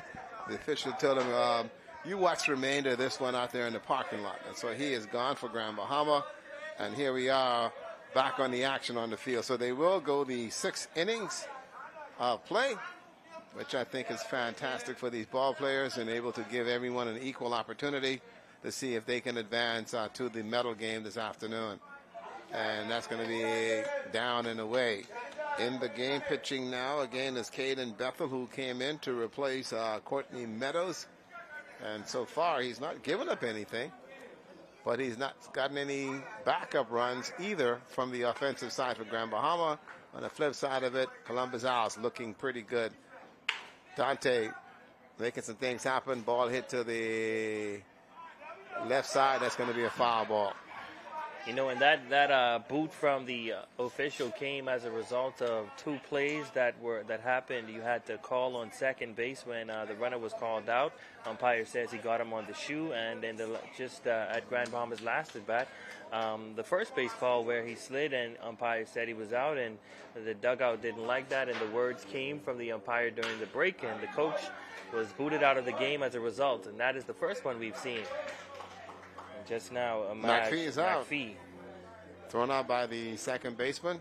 And that is another than Mr. Ernie Barr. Good field and good flip. We now end up going to Perez Burrows. And Perez has been over there on third base. He's had his share of getting banged up today. So he's in a position to where he just wants to stay in the game. So it's going to be hit down the line. It'll go foul. Came off the plate. Foul ball, says the umpire. So that'll be 1 strike on to Mr. Perez Burrows. Been a very good game to this point. After the situation that we've seen in the first inning. And this one, a base hit by Stephen McKenzie. Then the fielder's choice by Mr. McPhee. The same thing applies with Burrows. And then the walk to Bristol. Then a base hit by Junell. To the right side. Ashley Poiter making the play on it. And he catches it for the second out for Grand Bahama. 2 outs here in the top of the 5th inning. So the pitching situation, again, the leadoff first pitcher was Courtney Burrows. Burrows gave up 4 runs in this one and got replaced very quickly by Caden Bethel. But for the Columbus Isle Explorers, nothing has been smoother than having this guy, Najee Brister, at the plate. Najee has walked, flied to left and also to center field. And here he is again with 2 outs here in the top of the 6th inning.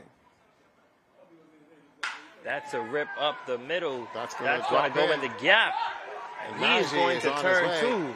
And he's on his way to second base. Najee on his way to third base. And slides in with a triple. And the celebration by him. That was a great hit in the gap for a triple by Najee Brister. Absolutely. He jumped all over that pitch. The center fielder was sort of stunned in terms of how he wanted to move. They were playing down the line as far as the right fielder, but Najee got that. Ran out of his head gear and everything. He jumped all over that pitch by Bethel. I think his eyes lit up when he saw that third base bag and the umpire, the coach telling him, come. Yep. Now you have Junell Bain. And Bain pops up. And that's going to be 3 outs.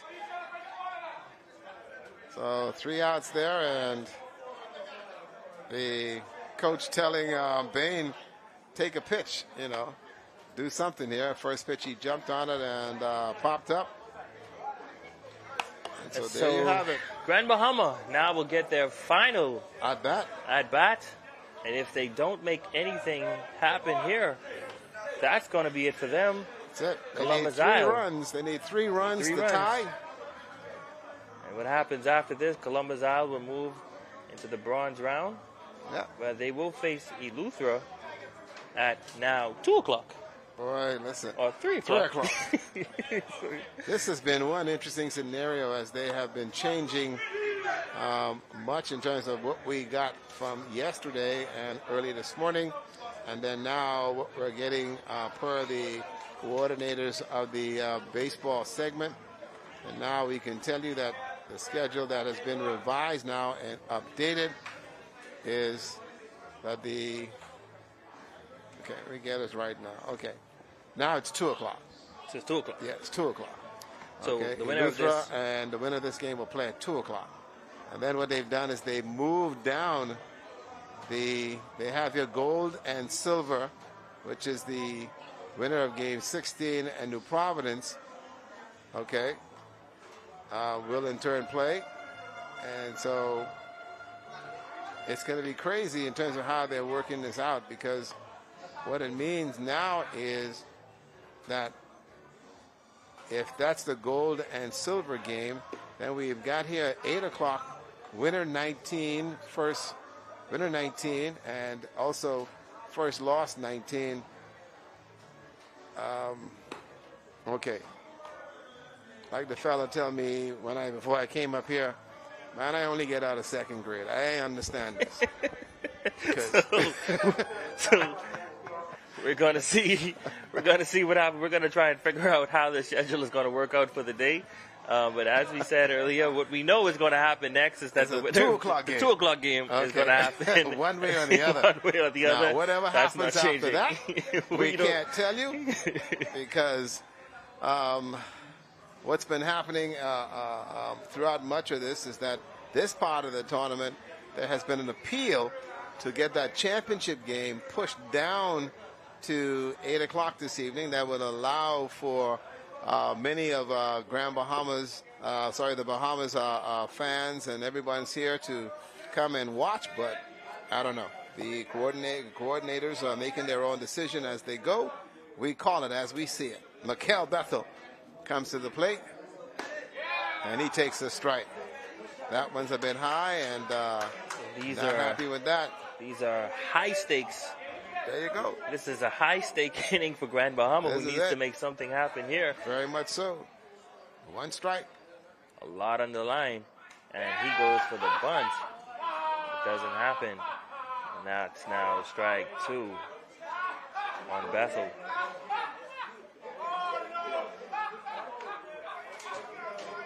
Two strikes now. Macau with a 4-1 advantage. Grand Bahama needs 3 runs in order to tie, 4 to win. The Columbus Isle needs 3 outs to win and get a little lunch and get ready for the afternoon game. And Found that one off. He's just protecting the plate. He's not taking anything close at this moment. He needs to make sure that he protects that plate and gets something into play.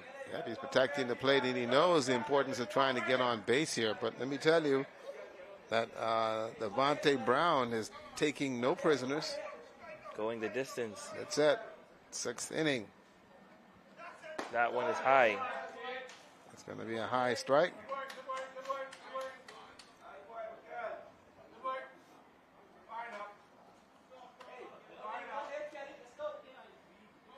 Brown on the rubber.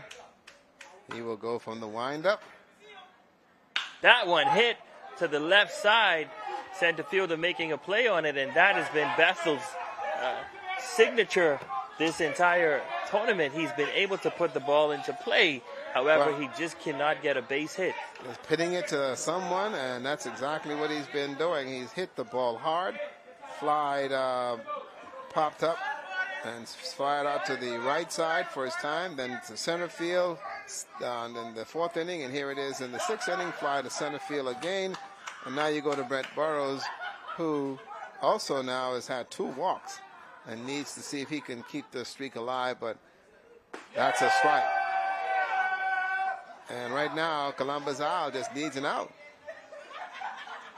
They need 1 out, and Columbus Isle's players are all celebrating. They know that they're going to be going to the medal game if they can get another 2 outs in this inning. That's high. Curveball. Count now 1-1.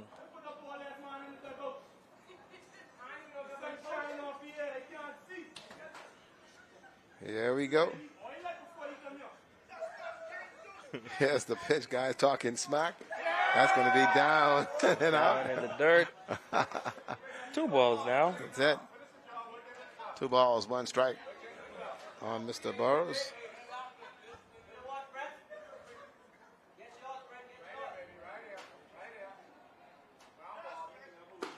Swing and a miss. Count goes to 2-2. That was a good cut there. That was a good cut. Yeah, he wanted to make something happen. Now you're down. Now you're even at 2-2, so 2 strikes on you. Got to protect the plate.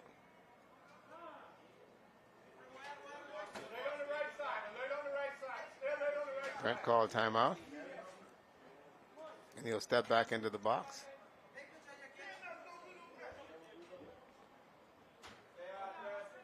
Here comes the pitch. And he got him on the strike on the outside. And Brent looks at the official, shaking his head. He can't believe it, but here's the pitch. Way outside. It's way outside. It's definitely outside. And Brent But you can't know, when believe the it. stakes are so high, you can't take anything close. Don't leave it up to the umpire in those moments. You have to swing on those. That's it. And also into the bat, it's going to be Mackey. Devon. Devon Mackey flied out there to left field and struck out in his 2nd attempt. And now he's here in 2 outs for Columbus Isle. They need 1 to get to the medal game.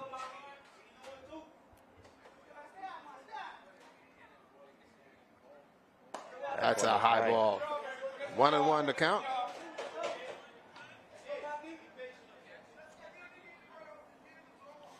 Columbus Isle now playing for 1, and if they get it, this one would be over, and Grand Bahama will be watching from the stands. That one Popped up in the air. The pitcher making the call for it. And it drops. It drops. It drops. It drops. Devontae Brown calling for it and unable to make the play. I think he got a little excited. Yep. He saw the whole game flash before his eyes. It's over, and he just dropped and it. Said, "Yep, I got this. I done pitch all these innings. This is my game to win." And listen, got hit right on the heel of the glove and popped out. Should have let the first baseman take it. absolutely. And he wanted to call it and wanted to be a hero. And he's not a hero, but you're in the highlight reel, buddy. In the highlight reel. So he'll now. He just gave Grand Bahama a lifeline to get back, and let's see what Ernie Barr does with it. Absolutely. Ernie Barr is 0 for 2. His third time at bat. He has been hitting the ball to the right side. And let's see what he'll do here. They're playing him to push that ball to the right side again. They're playing him straight. That's going to be a ball high. An error by the pitcher. Now Ernie Barr steps in. He has 1 ball on him.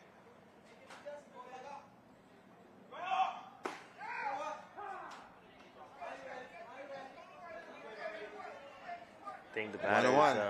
That's a high strike. that the umpire is calling those high outside strikes. Yep, he's calling those.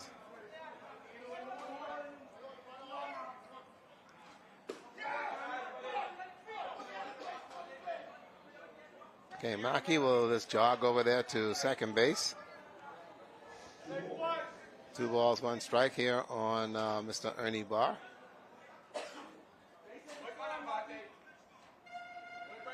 Mr. Brown needs 1 out to move to the medal game. That one fouled off. 2-2 the count.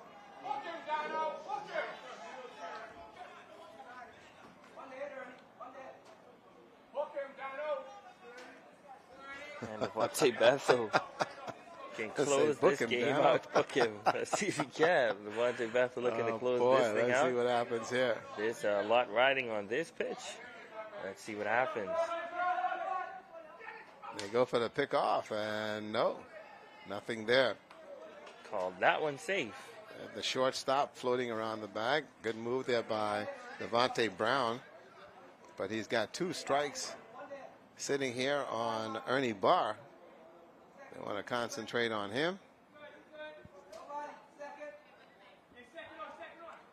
That is right back to the pitcher. Juno Brown. And so he taking will throw his time to hop yes! it over. And he flips it over, and that's your ball game.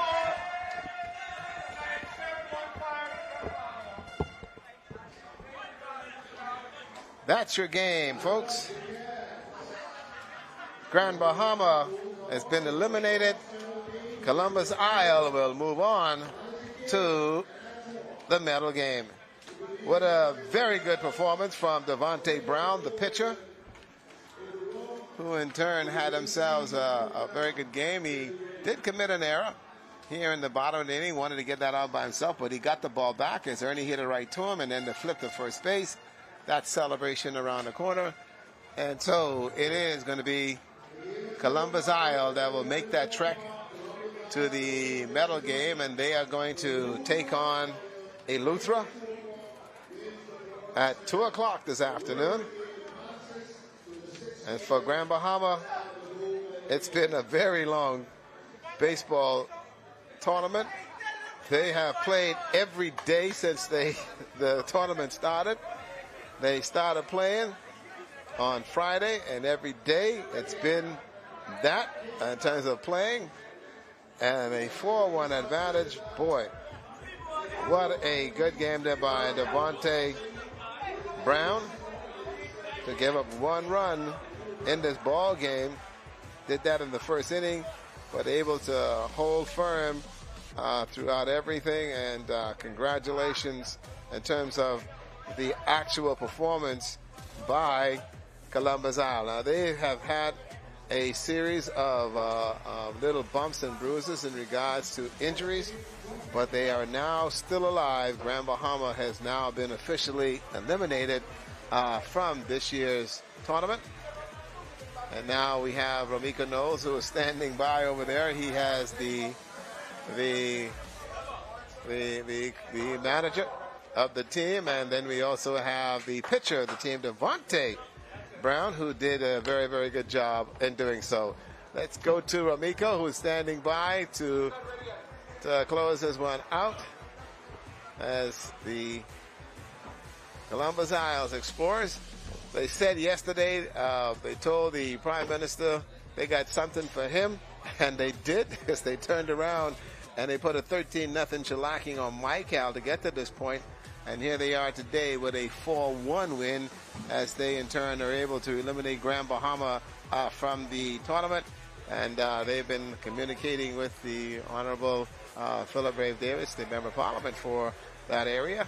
And so they've been doing pretty good so far, and they are heading into the medal game. And now what will happen to this afternoon is going to be interesting, as far as they will now play Eleuthera this afternoon, and they have that now scheduled for 2 o'clock. They moved it back to allow the Columbus Isles team to at least cool off and to get hydrated as they prepare to play Eleuthera, who won last night, and moving on. So Ramiko, standing by.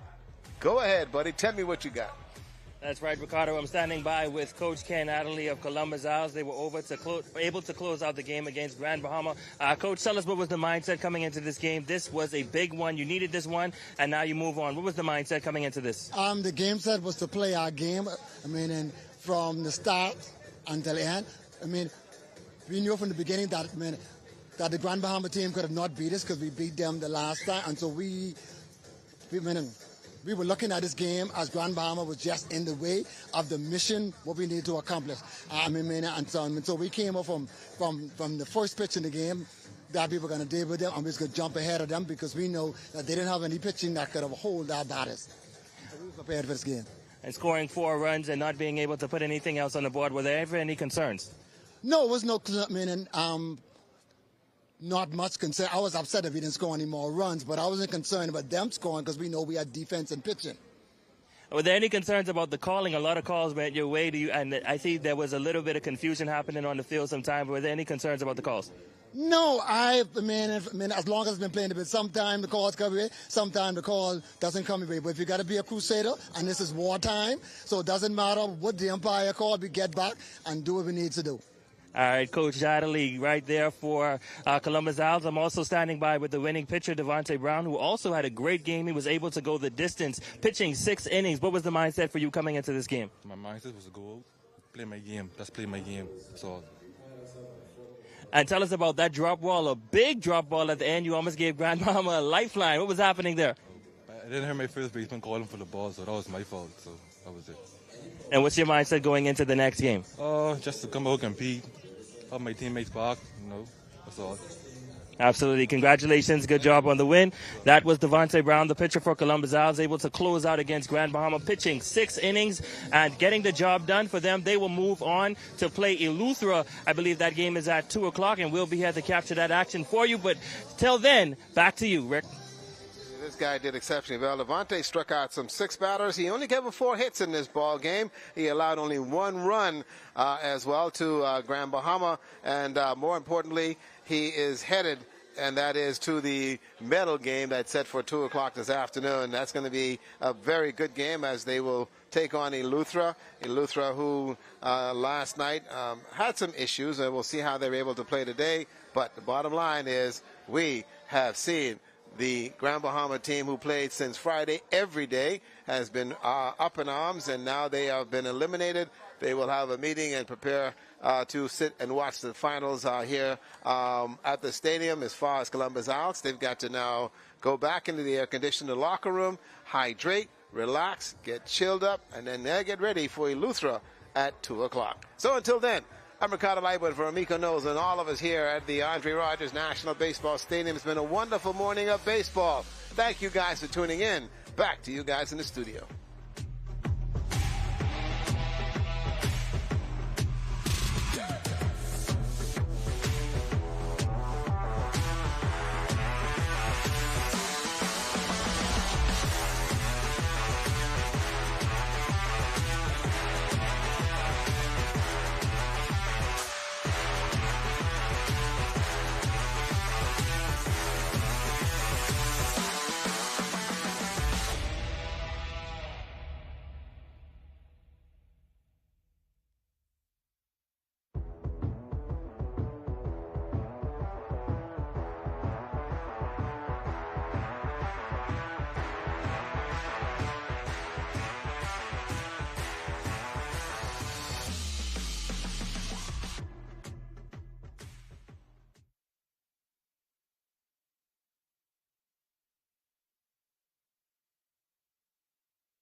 afternoon, everybody, and welcome to the Bahamas Games baseball bronze medal game. And this one is featuring Columbus Isle that eliminated Grand Bahama earlier this morning, and also Eleuthera, who has been sitting and waiting. I'm Ricardo Lightborn, Ramiko Knowles here for the bronze medal game. It's been a heated morning and should be a heated and exciting afternoon, as one of these teams will get the bronze medal. The other will get a chance to move on to the gold medal game. What do you think about that? Absolutely going to be an exciting game. Here we have this one going into the mercy rule will take effect after 4 innings, the 10-run rule, and they're playing up to 6 innings. There's no time limit in this game, and so they will go the full distance. And Columbus Isle just defeating, just coming out of the elimination round, sending home Grand Bahama and getting a quick 1-hour rest and back on the field. And so we'll see how things turn out for them, whether that works in their favor or against them. But at the moment, they got to run on second base, and they're looking to make some things happen to advance into the finals tonight. That's the shortstop, Stephen McKinney, who actually got a walk. And so he has been also given a stolen base, and he's over there at second base. Your pitcher today for Eleuthera, trying to make something happen here, is going to be Tyler Nairn. And he normally plays the infield, and that's going to be high. Your batter in the box for you is Mr. McPhee Amajai. And he's going to see if he can do something here. He's going to be playing right field today. That's his position. He's been out there in right field for much of the tournament. Runner will go, swing and a miss, and he will walk in to third base without having any issues at all. So heads up running is Stephen McKenzie. And whilst we were at the break, McKenzie had the ice pack on that left knee, and he had an ice pack on that right shoulder. So that tells you he's kind of banged up. This one right back to the pitcher, and they'll get the out. Good stop there by Eleuthera to prevent the run and hold the run on third base. As we've seen throughout this tournament, those teams that get on the board fast are the teams that come out on top. And so that's a good stop there by the pitcher. And all these guys know each other very, very well. They have had themselves a wonderful experience in terms of how they've been able to play this game. Keep in mind, too, that they played earlier, and again, Eleuthera coming out on the winning end of that game. And so for Columbus Isle, they just want to simply stay in this thing, continually keep playing and winning, and make something happen. So before the game, they had some very good conversation. Your batter now is Perez Burrows, and Burrows pops it up into the air, and that's the out. So that's 2 outs here in the top of the first inning. Setting the defense for the Eleuthera Adventurers. Out in right field is Randy Culmer. In center field is Joel Miller. Left field is Delvis Delva. Frankie Moore is at shortstop. The third baseman is Andre Gardner. Over there at second base is Rakini Pernelas. And also the catcher is Avod Bethel. And doing the hurling is Tyler Nairn. Here is Najee Ambrista that comes to the plate. Najee playing center field for the Explorers. Columbus Isle. 2 out here in the top of the first. That one's going to be on the outside. Had a bit of a shower here earlier, which cooled off the place a little bit. Only a little bit. Only a little still bit. In the 90s. Only a little bit here this afternoon. Fouled away, and that's going to go out into the parking lot. Okay. Najee had a pretty good hitting performance earlier this morning, getting a triple in one of those innings to start a rally for Columbus Isles. Yep, he hit that one out there into right center field and ran all day. That's going to be a strike. So he jumped on the inside and gave the umpire a bit of a nod and said, okay, all righty. That one on you. This one on me. Here we go. 2-2. way outside. 3-2 the count to Najee Bristol, who's going to be playing center field. On the on-deck circle is Junelle Bain.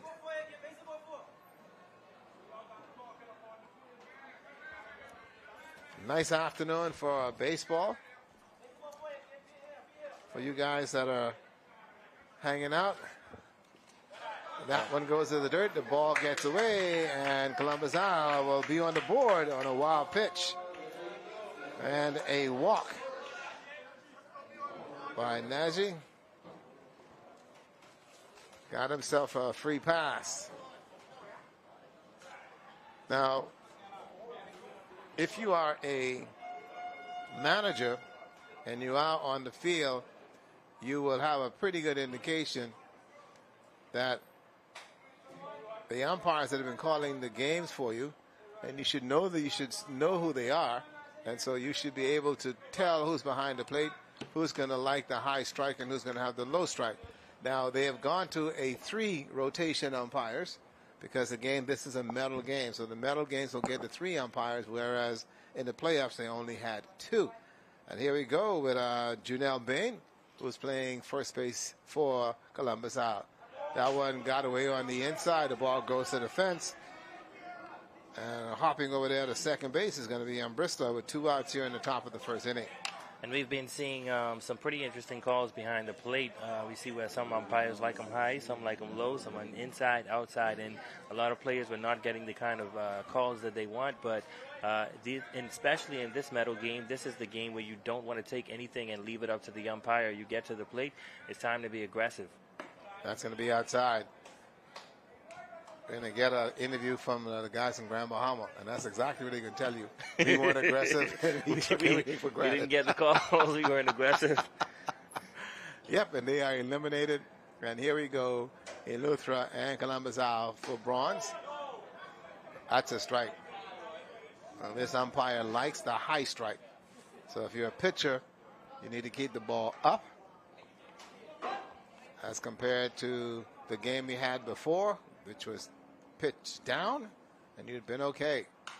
As compared to the game before that, which was outside. The game before that against New Providence, Eleuthera was anywhere. Just throw it. Anywhere you want to put it, just throw it. So Eleuthera lose last night, but come back tonight and today, and they now get a chance to advance to the gold medal game for a rematch with New Providence if they win.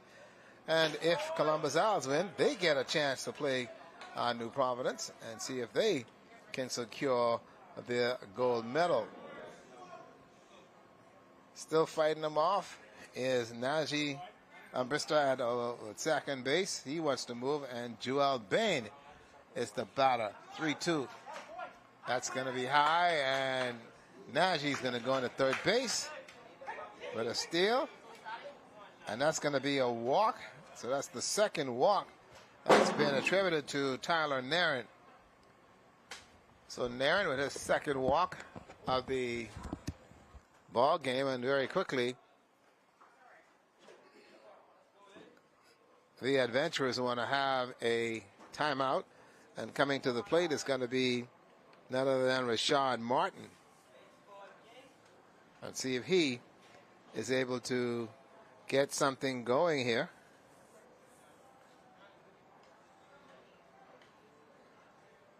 Wants to put something in play. Put it anywhere. That's for sure. Anywhere you want to put it, just hit it. Just hit it. 2 outs. Run score by Stephen McKenzie with a walk, and he scores on a wild pitch. Gonna hit to the shortstop. Here's a throw to first, and they'll get the out. So they have got themselves a run, the Columbus Isles, and they do so as Stephen McKenzie, who got the walk by virtue of also quite a few errors here, and 1 or 2 pass ball. He's able to score on the play, but the bottom line, they leave 1 on base. No hits in that one. And again, some throwing errors and some things happening there for Tyler Nairn, who has got to settle down. It's a 1-0 advantage to Columbus Isle.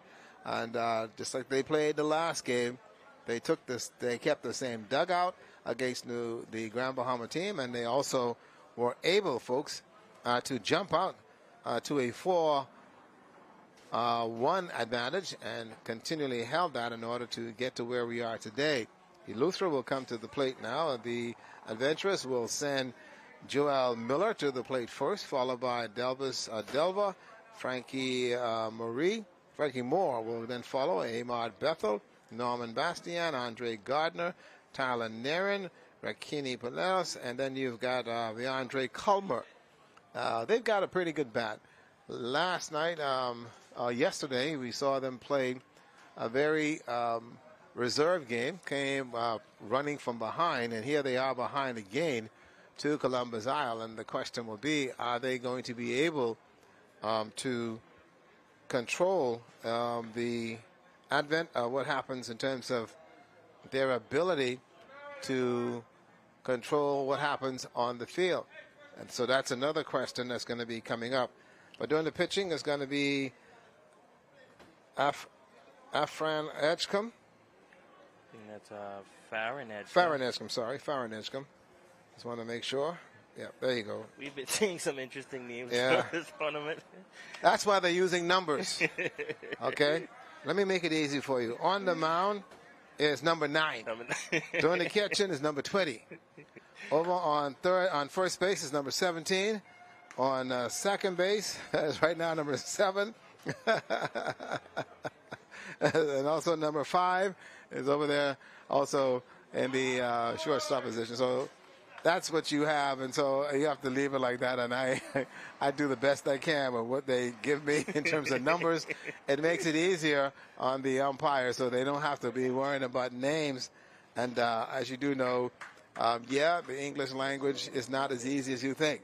And people name their children some funny things. You know, the easy thing is Kobe, Shaq, okay, you know those kind of things like that, and Michael. Philip, George, but then when you start going to Wentworth, Aquire, Aquanor, Aquane.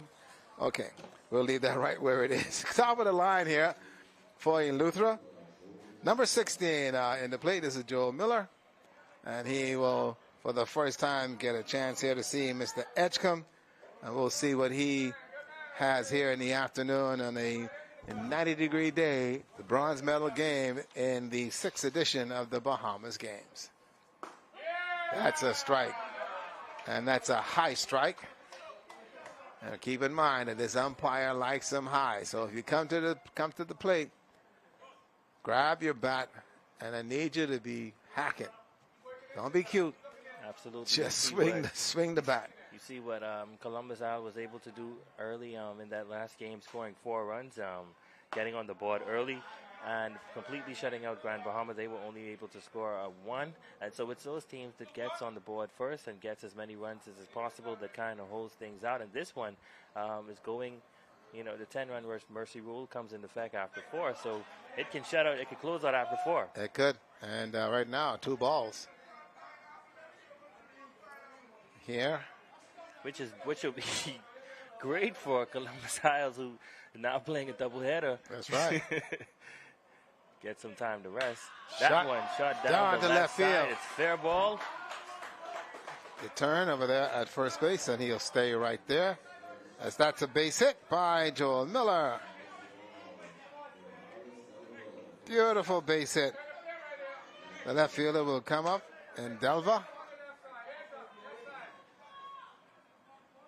He looks down to third base and gets a sign. And on first base, looking out to move here is going to be Miller. Little conversation between the catcher and the pitcher. I think there was a little bit of a mix-up there.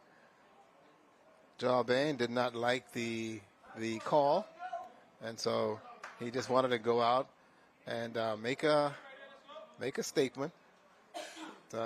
Let the pitcher know, who is Mr. Edgecombe, that listen, don't throw that in there no more. Keep this ball high and away. Well, so far we have not seen any home runs throughout this tournament. We've seen, I think, 2 inside the park home runs, but nothing pulled out of the park. On the left side, you go 320, center left 372, straight away 400, and 320 right side. So a lot of room out there for guys to run. You put the ball in the right place, you can make some things happen, and in terms of getting it inside the park, but nothing outside. No, that's it. Once the ball hits the outfield and it hits in there, it shoots and takes off, and it just runs away from you. So you got to know how to play it at an angle. That's a ball.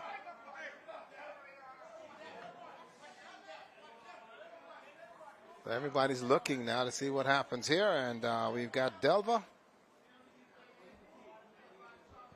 who wants to make something happen. Miller on first base. He's a threat to run.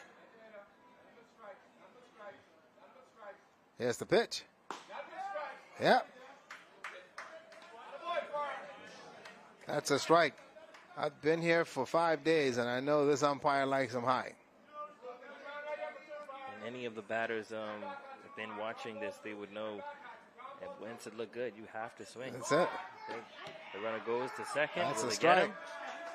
And no, he will get the stolen base. That's another strike. The umpire that's calling second base, he likes him low. The umpire that's moving over to third base, he likes it anywhere near the plate. That's going to be down low, so the count there actually gets stretched. It's a 1-0 game. We are here in the bottom of the first inning. 3-2 is your count.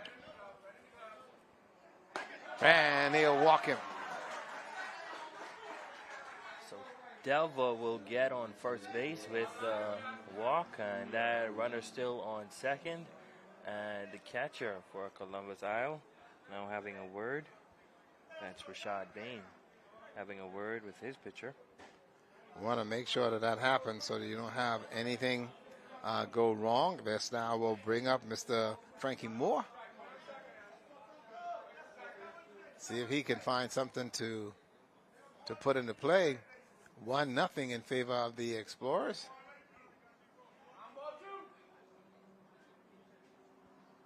That's Off the fist. To the right side. Boy, he just was a second away from putting that one into right field. Got it on the top part of the bat. Remember now, these guys are playing with wooden bats, which are a lot smaller than the metal bat, and the safer. That one got him on the inside. That one was tight on the inside. It jammed him up a little bit. I tell you, watching the college ball a couple of weeks ago, those metal bats, man, you just got to make contact. And it's 450. It's a center field. It's out of there. Huge parks. Swing and a miss. Put him in the books. 1 out here in the bottom of the first inning. Runners on first and second. And some gas there by Mr. Edgecombe to chase that fastball. And it's kind of high. Now we go to Mr. Avad Bethel, who will now be doing the catching for Eleuthera. And he's got 1 out. Runners can move. That one's going to be high. So Edgecombe overthrowing there. Realized that he let it go at a awkward position. There's been a lot of baseball played here at the Andre Rogers National Stadium, and the field and the facility is A1. It's all about baseball. I like the fact that, we talked about it being a turf, the surface, but there's really little to no maintenance needed. You can play game after game. You don't have to have a large contingent of crews coming out to get the field ready in the morning and be there in the night working, and so that's a plus there. That's it, and that's what we've seen. As that one's going to be outside. Right now, Mr. Edgecombe having some issues. 3 balls on him. And he's got 3 balls on the batter for you, Avad Bethel. That one is hit to the to the left side, making a play on it. A run will score. Now we've got a tie ball game. Kyle Wims for Columbus Owls, capturing that one out there in left field. That's now 2 outs. There you go, and an RBI there for young Mr. Bethel. Norman Bastian comes to the plate. With 2 outs, he's still got a runner in a scoring position over there. And Mr. Delva in the dirt, nothing there. You can hear the players in the dugout making sure the team knows that they're only playing for 1 out. We're tied at 1. I like the sacrifice noise, fly coming from the dugout. The bench for Eleuthera is pretty alert. They're pretty much in this game. We saw where Columbus Owl can also do the same thing when they get in a position. They're not quiet. They will talk to their players. They will let them know there's no sleeping. There's no time to waste. Let's go. No, you got to stay in this game and be ready at a whim to get in the game. Here's the pitch. That one's a little bit high. Still on second base. This may be a running play here, and I think they've got the hit and run on. Let's see what happens here. I'm stealing signs tonight, today. Got Delva over there on second, looking to come home and bring in that run. That's going to be a strike. Well, he didn't want to come. Stayed right there at second base. Still trying to get on base is Bastian. That's Shot a good hit to the third baseman. The throw over to first. Good catch. Juno Bean misses it. And the runner safe. That's his first error of the day. Yeah, we haven't seen much mistakes from Bean on first. Yeah, that's an error. He had the ball and it came right out of the glove. But he's normally been able to scoop him up and get him out. And he's also been able to stretch and run down some balls. It was a good stretch there. We now end up going to Mr. Andre Gardner, who is playing third base here. Already pitched in the game, and here he is now in the lineup, playing third base for Eleuthera with the bat. 2 outs here in the top of the first inning, at the bottom of the first inning. My bat. I don't want to get ahead of myself. 372. Is that the heat? Or that's the distance. Andre Gardner tried to go 372 with that one. Well, he was looking to really turn on that and get this one out of here. 2 outs now. We've got sitting on the corner over there looking to make something happen is Delva, and on first base is Bastian, and Bastian should be able to run. That one's ripped to the left side.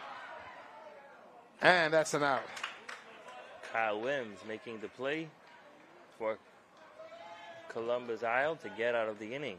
Ball stayed up in the air, and so a run will score on the play, and so that is very, very important for the Eleuthera Adventurers. And again, they do so on 1 hit, and so that's picked up the pace in there. So when we come back, we'll go to the top of the second inning. We are tied at 1. The bronze game. The loser gets the bronze. The winner will play later on this afternoon, meet New Providence, and play for the gold to complete the baseball segment of the 6 Bahamas games. Ricardo Leiber and Mika Knowles will be right back, everybody.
back, everybody. We are tied at 1 as we go to the top of the second inning, and right now it's Kevin Scrivens who is going to be your batter.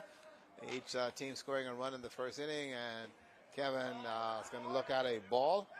Nothing there. Both teams scoring in the first inning is an indication that this is going to be a pretty good ball game. Both guys getting in on hits and coming in on and pretty good base running happening. So we're in for a good one in this bronze game. It will go 6 innings, or if you score 10 runs or more over your opponent, it'll go 4. But we know that this one is going to be going 6 innings. That's going to be a high ball outside. 1-1.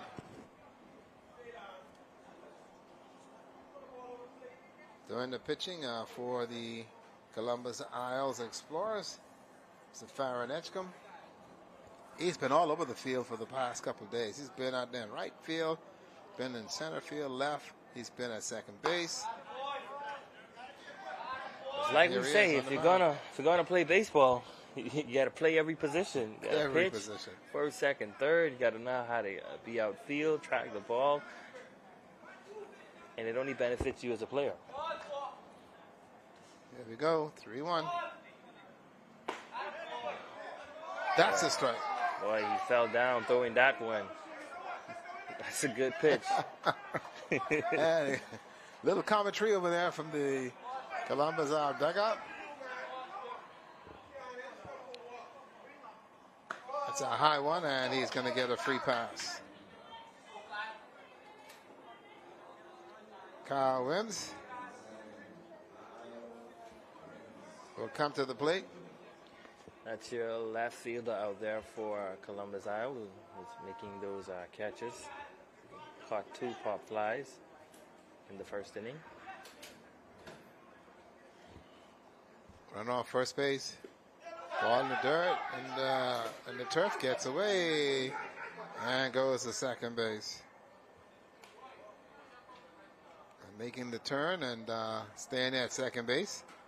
And very quickly, the Eleuthera Adventures is going to call a timeout.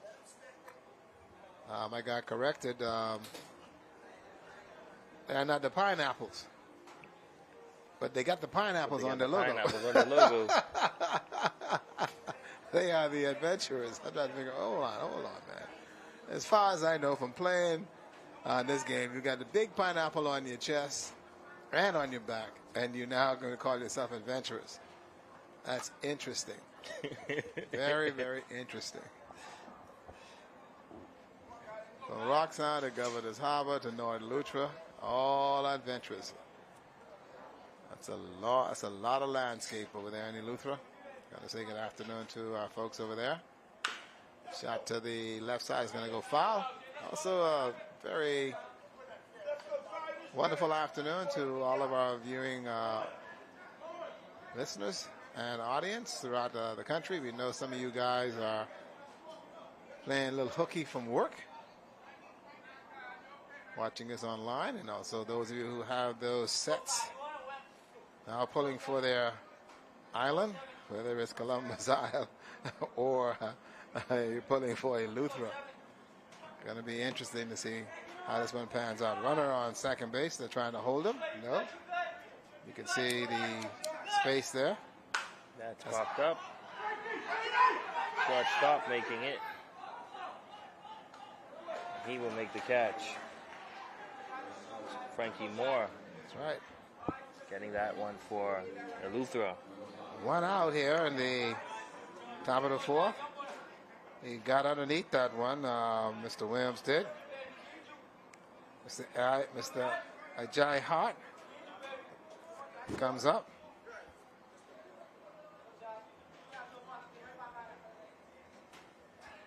Looking for something here. Oh, he had a curveball and he just sat on it, but he fouled it away. That was a good pitch to drive to the right side. That would have been able to give Scrivens a little bit of room that he could get around. He recognized it as a curveball, but just a little bit too late. But he hung in there and still managed to put the bat on it a little bit. Stepping off and making sure things are going the way they're supposed to is Mr. Farron Edgecombe. As he should. At this point, the game is still very much in reach, and they don't want to have runners in scoring position that they don't necessarily have to have there. So keeping him honest on second is good. A pop fly. The catcher makes the move on it. It's a good catch, and there you have the runner on second. He will not go. 2 outs then. And let me tell you, the Columbus Out coach is not happy with the way these guys are swinging the bat. They're haphazardly just throwing the barrel on the bat. And the ball's just jumping up into the air, and that's the second out. That's actually just popped up into the air with a runner in scoring position. And we know in these kind of games, you have to take full advantage of the opportunity to score runs. You got a runner in scoring position. You've got to be able to make some things happen. And so you take what you can. If you're not sure you're going to hit it, bunt it. But put it in play. Whatever you do, put it in play. Make somebody feel it, because anything can happen. They can throw it away. The turf here is a little damp. You never know. So do whatever you can do. Try to get on. We did have a few light passing showers about 30, 40 minutes ago. Yep, and it's cleared up. And now we've got a cleared song. Up. Certainly cleared up. Now you know when you go to a Turkish bath what it feels like. It is really humid in here today. And that's going to be high. Almost got hit on the helmet with that one. Stuck his head out there, but turned on the side and just barely got away from that particular pitch. So right now, going back and regrouping, it's going to be Edgecombe. Scrivens over there on second base, eager to get around and waiting to see what Hart does with this pitch. He's being held a little bit by the second baseman, so there's a big opening there on the second base side. And that's going to be a strike. That was the one that he wanted and didn't get it. Did not get it at all. It's a high strike. You just have to drive it somewhere. 2 balls, 1 strike.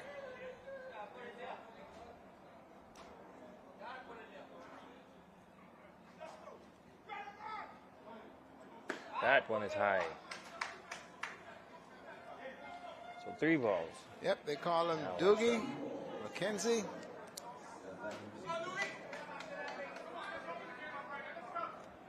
He's one tough cookie. Got banged up in the game against Grand Bahama. Had that ice pack all over that left leg. He's put a little support on it.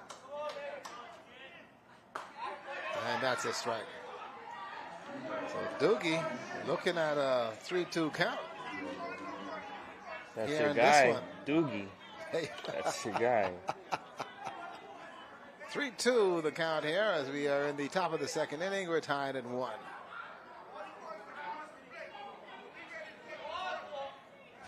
A lot of commentary. That one hit. Foul. That's going to be foul. Sent him to the base. And he will send the runner on second. Okay, I don't know what the call was. So they're trying to explain to the... Oh, they're going to say interference. They say interference on the catcher. Okay, so interference on the catcher. So the runner goes back to... So it becomes a dead ball. And so Doogie goes to first base. At second base is going to be Scrivens, and now we've got Moore who comes to the plate.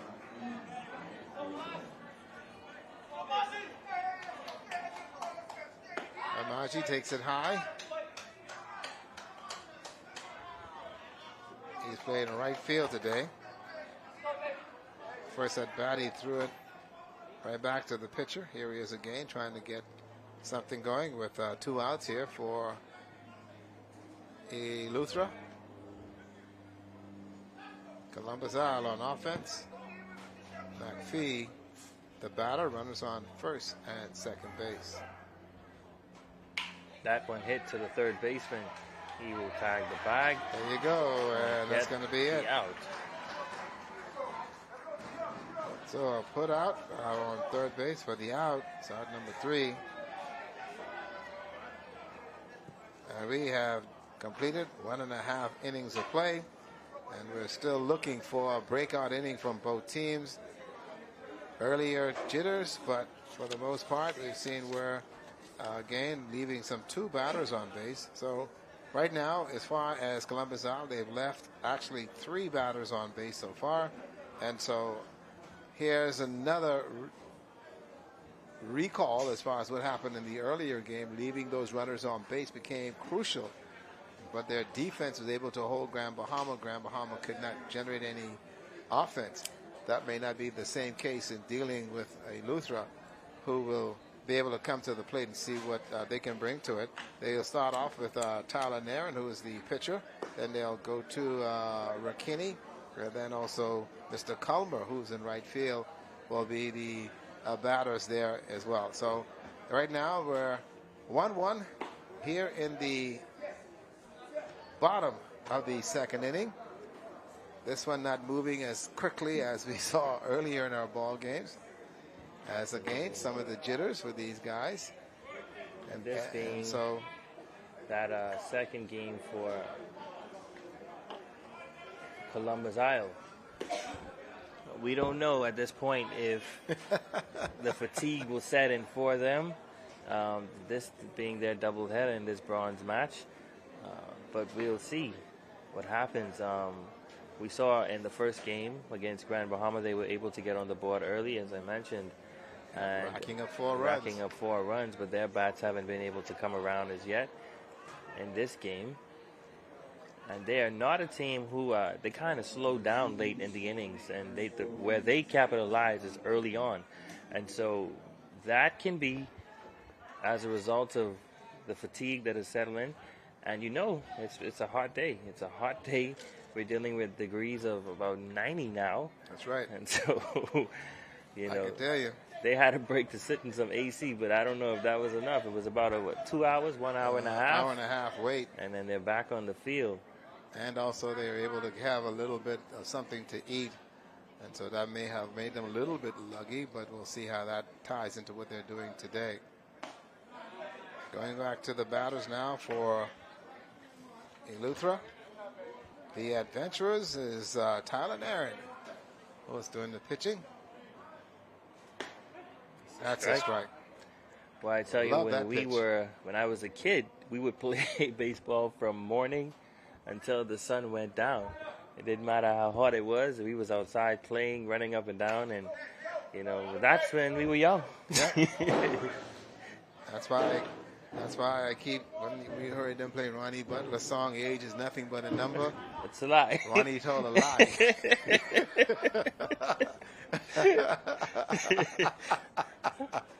Because there's nowhere in the world you can get out there playing what you used to do many, many years ago as a youngster playing the game.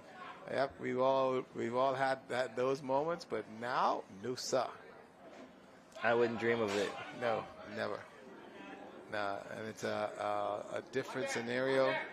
I keep explaining to my children that years ago, the young man who came in from Florida by the name of Warner Von Brunn, he was the physicist and the engineer that helped America get to the moon. He used to vacation in Grand Bahama. He said, by the time I have children and grandchildren, I will not be able to carry them out on the beach. Global warming is coming. They knew it then. It's here. And now a reality. Globally, I'm sweating.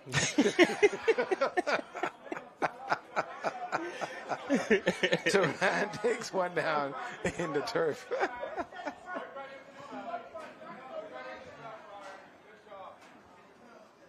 Foul ball, and he fights it off. Staying alive in the plate. Way to go. Stays alive in this one. It's always 1-1 is your score. some of the boys that come out and collect the balls. I remember as a child that was the highlight There you go. of coming to the park. That's a strike. And Got it. Looking.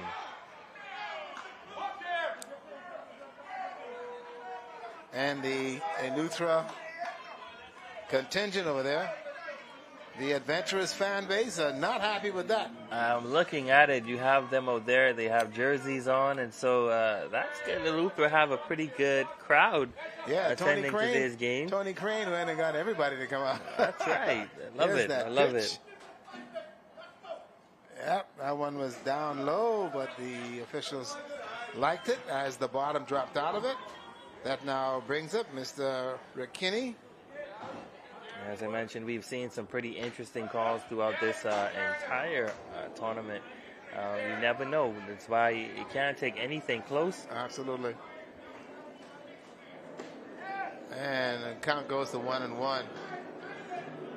The umpires likes that strike zone down there. This one will be popped up into the air. Who has a beat on it? The center fielder does, and that's an out.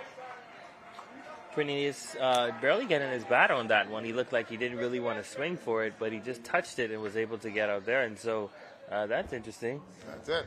See, the thing, too, also, is that you do not allow the umpire to get in your head. You know you got to find your pitch that you need to hit. This is Andre Culmer.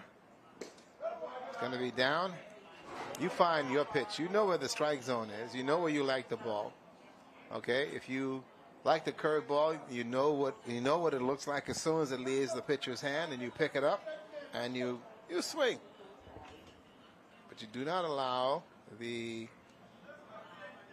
umpire to get in your head and create a situation for you. And looking to see exactly what's going over there.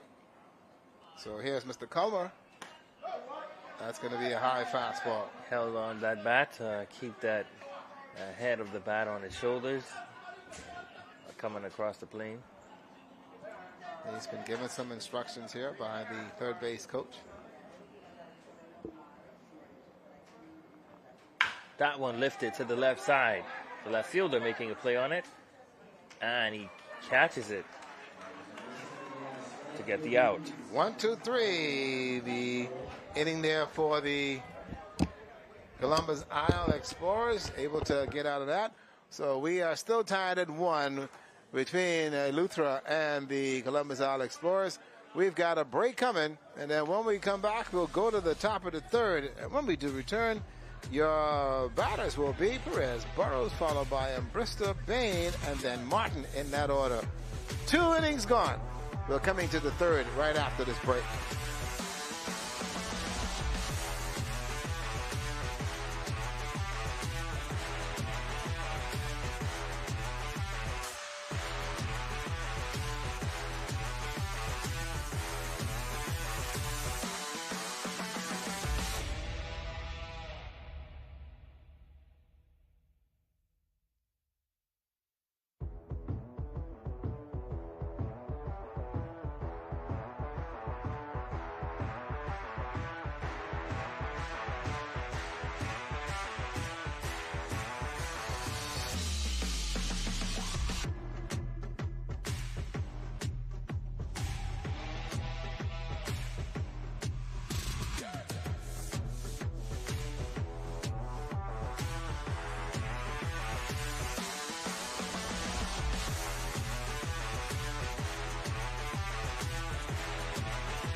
Welcome back, everybody, as we move now to the top of the third inning. We're tied at 1 between Eleuthera and Columbus Isles. This is the bronze medal game in the baseball segment of the 6 Bahamas games.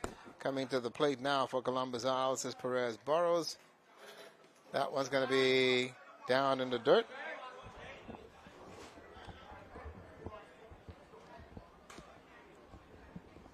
Making sure we have everybody in order. It's been a slow start for both teams so far. Very, very quiet now. The Team Eleuthera guys up there have calmed down a little bit. So they're not worried a little bit too much about what's going on. That one's going to be down there in the dirt. This has been fun. Absolutely. Here now in the top of the third, the score is tied. Nothing to really rally about at this moment. And so we'll see if they will be quiet for the rest of this game, or whether Eleuthera will give them something to make noise about. But so far, interesting game, like you said. Outside ball. Extra excited now that the sun has kind of turned in. Yep, got a little cool. Let's see how long that lasts. Oh, shortly. Short-lived. Here's the pitch. Good pitch. Yeah, that's a pitch. Wow, that one simply just grooved on in there. So that was kind of interesting. See how it all works out. To the winner, the opportunity to play for the gold at 6 o'clock this evening. To the loser, the bronze medal, which will be awarded. We're tied at 1 here in the third.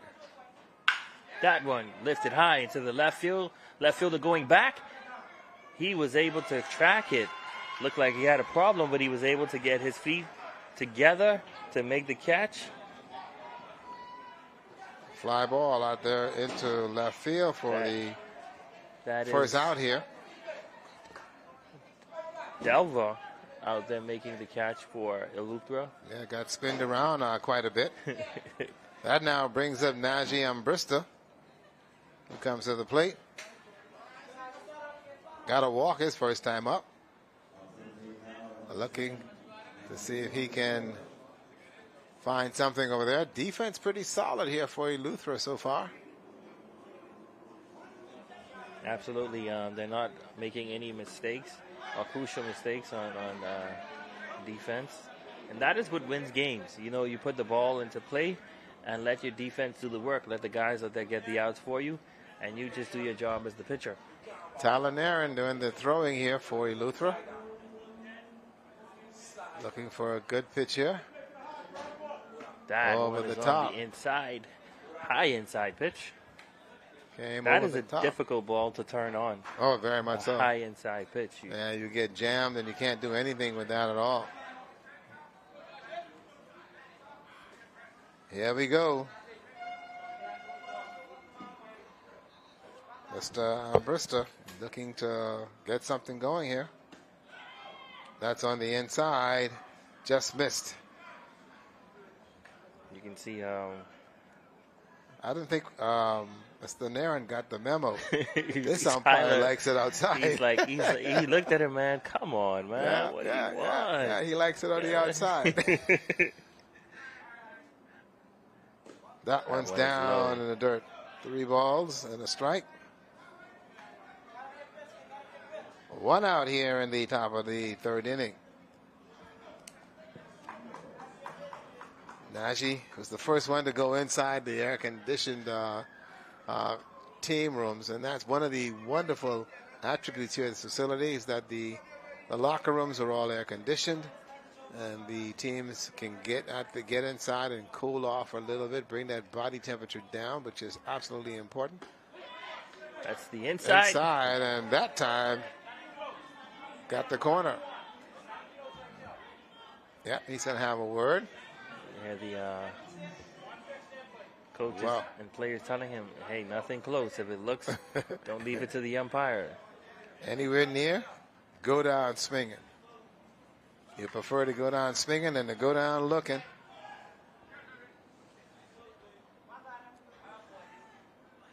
And the ball gets away from the catcher. And he'll run down to first base. And that one got away from the catcher. He'll lumber down there to first base. Struck out, but the ball got away. There you go, and he's off and running. I know we said not to take anything close, but he certainly listened, took that literal, swinging at the low pitch. And I think he got a little bit rattled with the inside strike that was called on him, and so he wasn't taking anything for granted. Wanted to make sure something there. Junel Bain now comes up. He walked his first time, his second time meeting Mr. Nairn.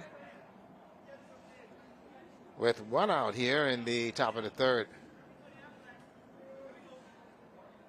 Wow, he swung at that high fastball. Was far off from that one. Way off. He'll get back in the box again. He really went after that pitch. Over there on first base on Bristol, who is going to run. This one lifted to the third baseman. Andre Gardner getting the catch for Eleuthera. And that'll send Juno Bean back into the dugout and keep the runner on first. That swung at that. He went at two high fastballs. Nothing in the strike zone at all. So he's gone, and here we go with Rashard Martin, who will come to the plate.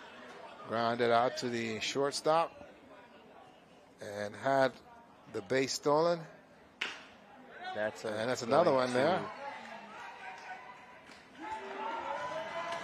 Two stops by Andre Gardner to retire the side for Eleuthera.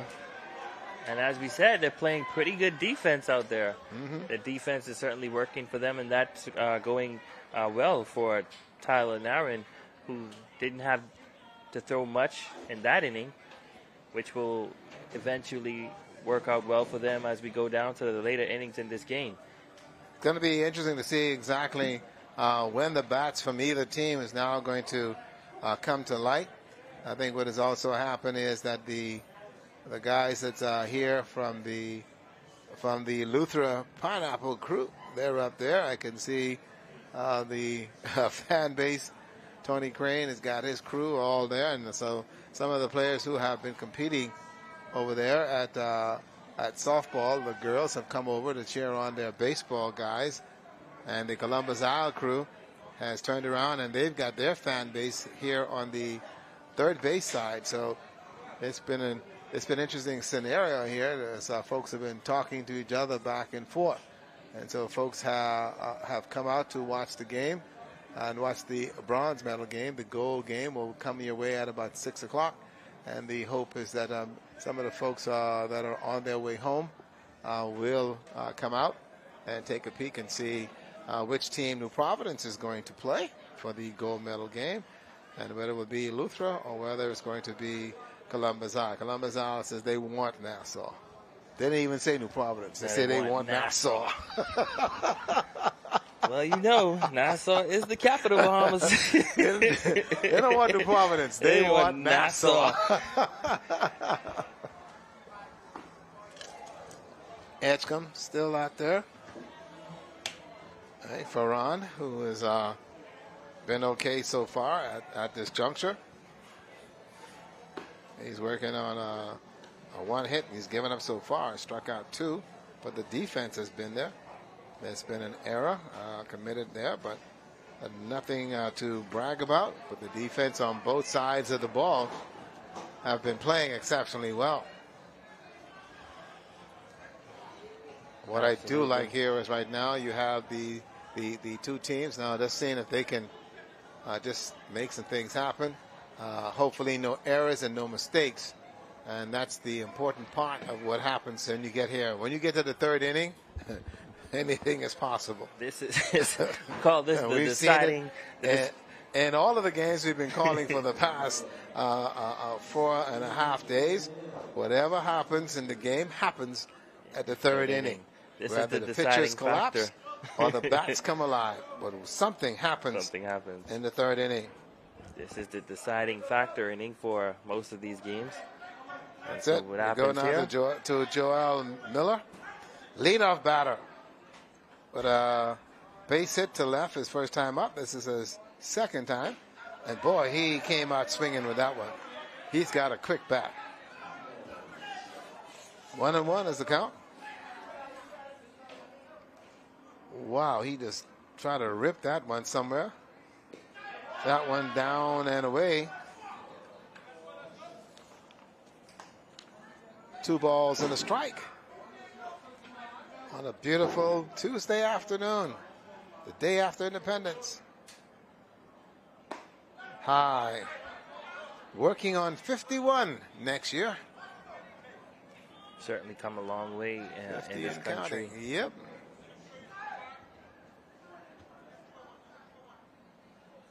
Oh, that's going to be high.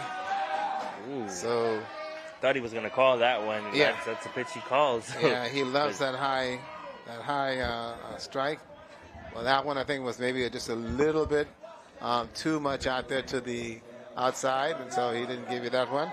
You now have Delva, who's out there playing left field, tracked that ball down, and so had a good run out there. So he's pretty much so ready to go. He reached on a walk. This is his second appearance here in the bronze medal game. So at this moment, it's pretty much the first team who's able to get their bats to come alive will possibly be the winner of this game. The first team that is able, I'm going to say, to get their bats to come alive, as we're now in the bottom of the third inning, can put themselves in a good position to take this game and head to the goal round. And the pitching has been pretty good at this point. We have seen some pretty good pitching from Tyler Nairn, and this one here from Ferran Edgecombe to keep it a 1-1 game here through 2.5 innings of play. Trying to go for the pickoff, but nothing there. This young man on third base, Joel Bain, plays a very good third base as well. He is very, very agile. Okay, here we go. Back to the batter. That is a good pitch. Strike. That's a good looking pitch right there. And I can tell when the umpire really likes it. He waits about a half a second before you get that one finger pointing to the right. Yeah. When he really likes it. That's high. Other than that, you just hear Yep. that Yeah. It doesn't give you much of anything. 2 balls, 1 strike.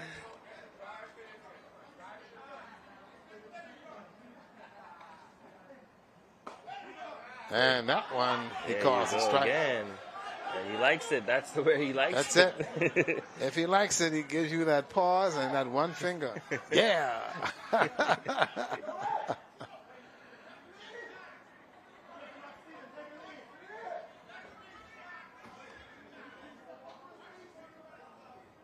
2-2. That one's high. Get away. And got away. Catcher had it. Just went off the tip of his glove and got away from him. I think what has to happen here, and before the next Bahamas games, they need Cox Roll to have a training clinic with all the umpires and teach them how to call that strike, because Cox would have been dancing down the third base line. Show them how to call that fashionable strike. Lifted high. This one is more. The second baseman makes the call, and he will get the catch for Columbus Isle. Yep.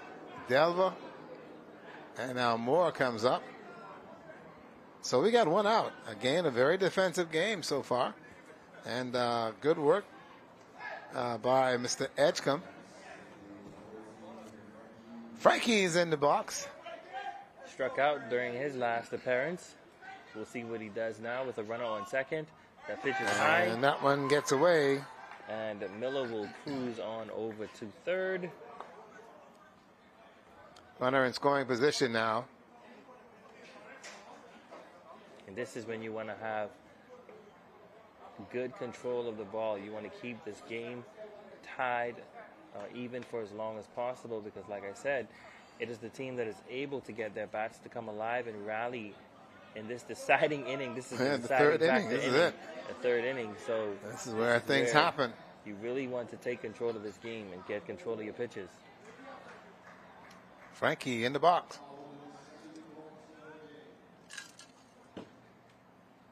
That one hit to the shortstop. The Feels it. The throw. Umpire says he got him in time. Frankie Moore hitting that one over to shortstop. And he gets the RBI. So that's another run that scores. We'll make it 2-1. Like we said, folks, it's this third inning that things begin to happen. So with 2 outs, Ahmad Bethel now comes to the plate. Eleuthera leading at 2-1. That's a strike. Yes, sir.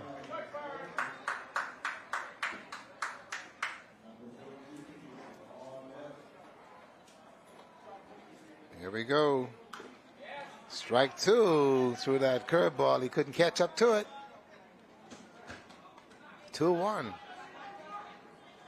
Here in the bottom of the third inning.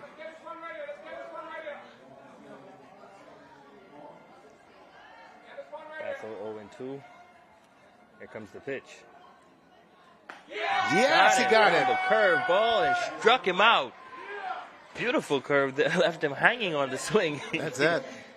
Couldn't do anything with that.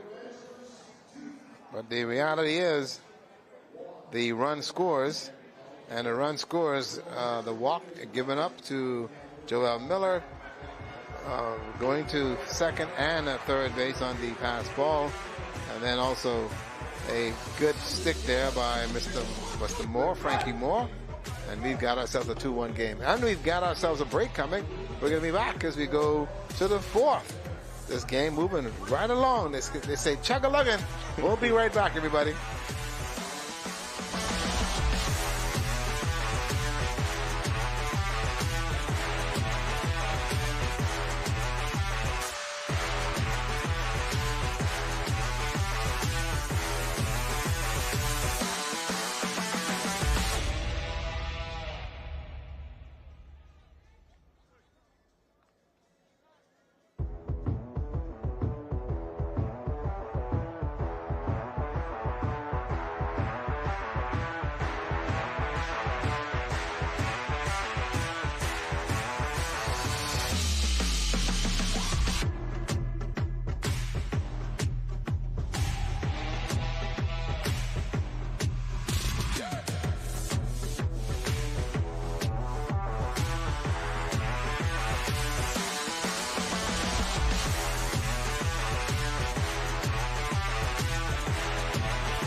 Welcome back, everybody. Columbus Isle and the Adventures of Eleuthera. Eleuthera now leading this one 2-0 as we now move very quickly now to the fourth inning as we go to the top of the inning. And your batter is going to be Kevin Scrivens, who sets in the batter's box. He is your DH, and he comes out swinging. The order given to Columbus Isle is, guys, you got to hit. You got to come out here and hit the ball and do something quite positive. And that's exactly what they're doing there. Everyone's coming out hacking now. Let's see what goes here. Top of the fourth. off the fist. That's going to be strike 2 on the DH. And a great job here by Eleuthera, keeping them at bay at 1, just scoring 1 run. This is a team that was able to get points on the board early in their last game, but in this affair, it seems that they're struggling. That one popped up to the right side. And the catcher will put it away for out number 1.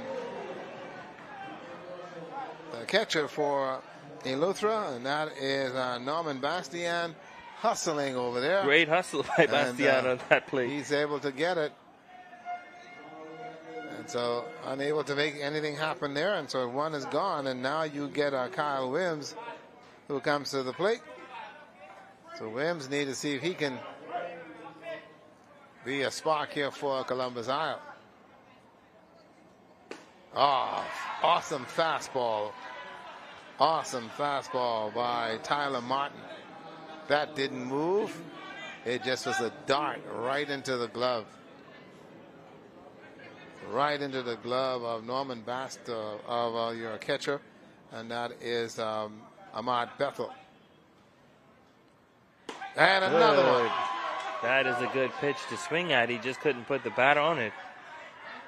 And it looks like Kyle Wims, his arm has woken up. He's throwing fastballs down the line, darts. Boy, listen, he is throwing some heat there. I guess I get that 1 run that he tabulated us now. There you go. Got him out of there. Okay, I think Eleuthera is definitely in the building. I said, I wonder if they were going to get anything to wake up 1. I guess now the pitcher decides to say, hey, we're now in the 4th. Let's make something happen. And he's throwing darts. Struck out 1 batter for the inning. Ajay Hart.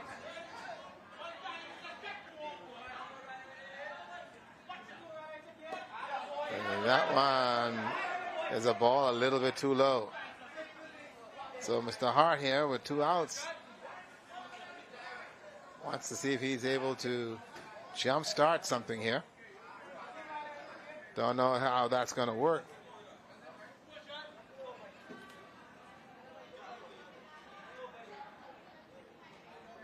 He'll step off just to get a good feel to see what's going on. Here comes the pitch. And that one low on the inside.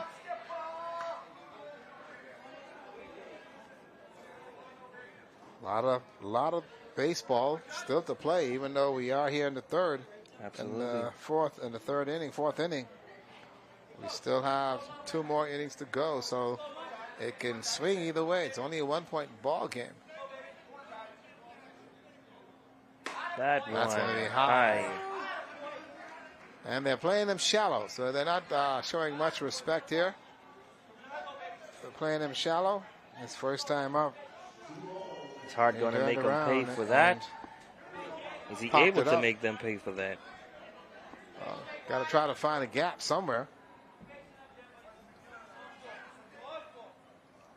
That one low. That's in the dirt. Inside. Yeah. And he gets a walk. Tyler Naren giving up a walk.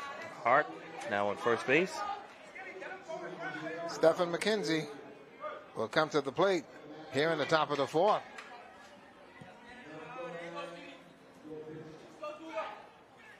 So we'll see here what's happening. Okay, taking some time now is Naren. Tyler took some time, walked around, got himself composed.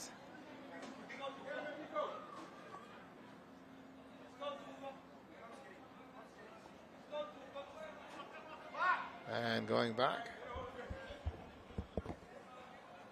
And this guy is making sure, Tyler Naren over there for Eleuthera is making sure that none of the runners are able to get a good lead on him since the start of this game. And perhaps factoring in, well, that's a wild pitch, and the runner will move over to second. Go over to second base.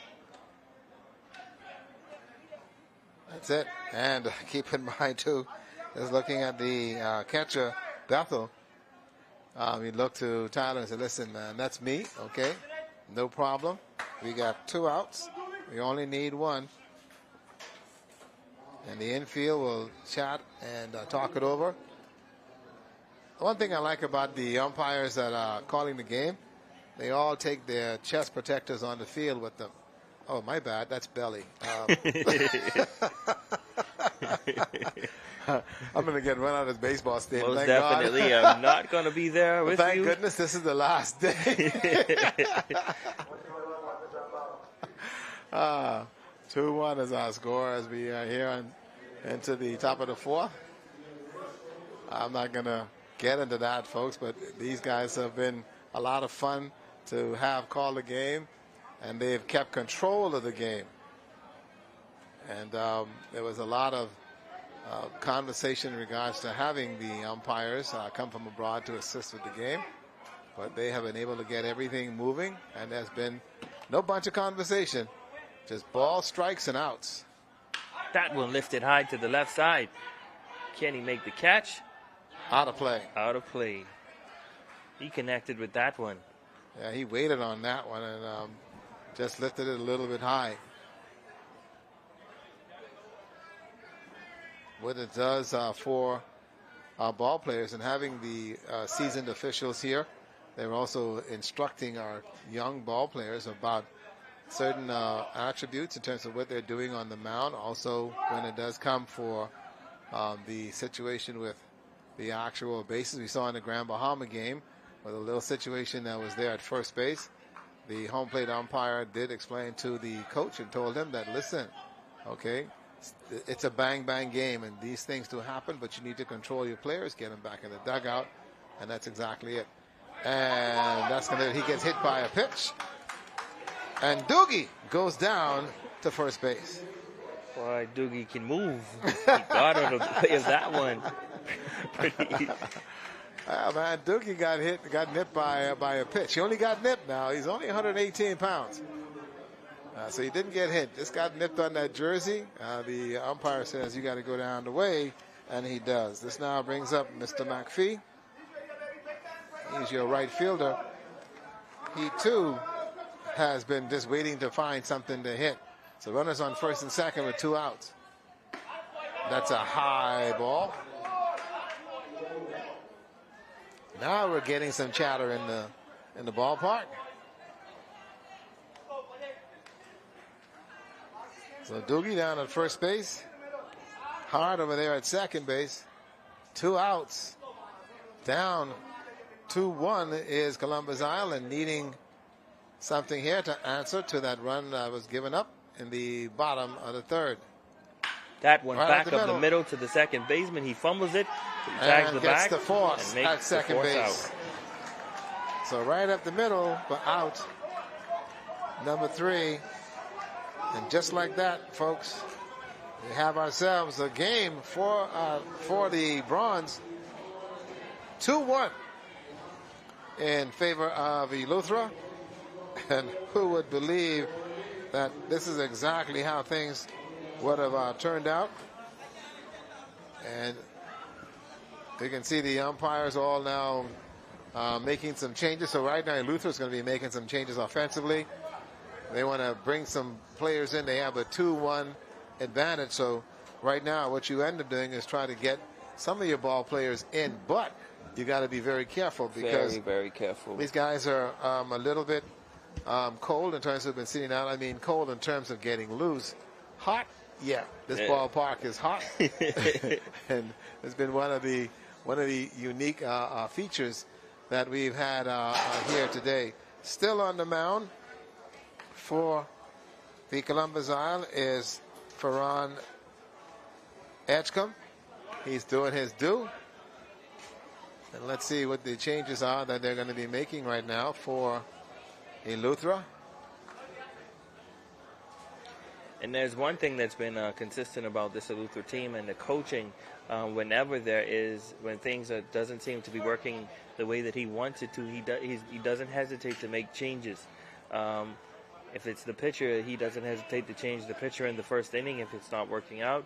And here we are now at the bottom of the fourth, and they were unable to get the kind of runs that they needed on the board, and so he's coming out now to make some changes, and very strategic changes, because the game is still very much in reach for Eleuthera, and so he doesn't want to make anything that will harm them, any change that would harm them at this moment.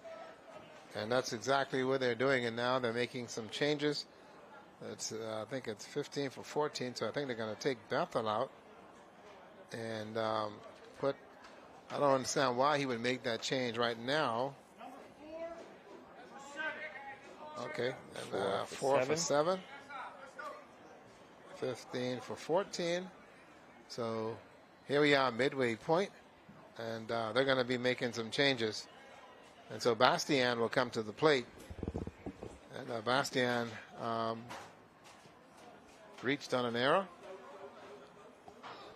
And so he's going to come up. This is his second time at bat. Let's see what he can do here in the bottom of the fourth. That one hit to the shortstop.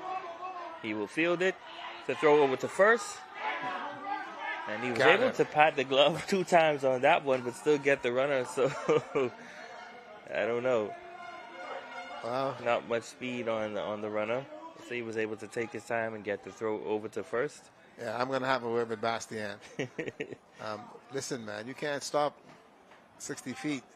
You need to run 90 feet, all the way. Well, there again, softball is 60 feet. 60 feet. So I think he's used to the 60 feet.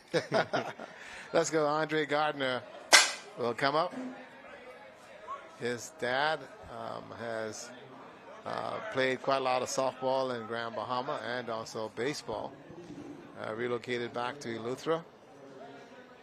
And calling on Andre to get softball in Eleuthera up and running, as many of those veteran ball players years ago. Make it happen. Not because your son playing, it means that you could sit there and watch cable TV. You need to get out there and help. That's going to be a strike. It's a good pitch on the inside. This is a good statement for baseball, that all those guys who have become couch potatoes, we need to get involved and come back, as facilities are now on the drawing board for many of these islands. Absolutely. So those of you guys who have gone to the islands, now it's time for you to break out those old dusty cleats and see what you could do. Foul ball. Yep, all for the development of the sport, to make sure that it doesn't die off with the generation or fall by the wayside. Yeah, especially like Ken Roll, I know you watching and listening. Get your dad self out and help somebody. Down there in Exuma. Struck him out. I saw him during the regatta, and I told him, buddy, you need to get out here. You've been one of our better ball players for many years in the country. Get a youth program going and get the young ball players involved. Get them involved. Make it happen. Here we go. Here's the pitch now, and this one is going to be to Duran. Duran is your pitcher. Pitcher to pitcher. 2-1 the game here in the bottom of the fourth inning. That one lifted to center field. He will make the running catch. There you go. To retire the side. Very good game at this point, ladies and gentlemen. We're seeing some very good baseball. 1 or 2 errors that could have gone either way. We've got ourselves a 2-1 game. Eleuthera leading the Columbus Owls. And when we come back, we'll be going to the 5th inning. Time's running out for the Columbus Isle, and for the Venturers, they're sitting on a 1-run advantage. We'll be right back to the park in just a sec.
welcome back, everybody, as we get ready now to tackle what is going to be now the 5th inning of play. It's a 2-1 game for Eleuthera, leading Columbus Isles here in the bronze game.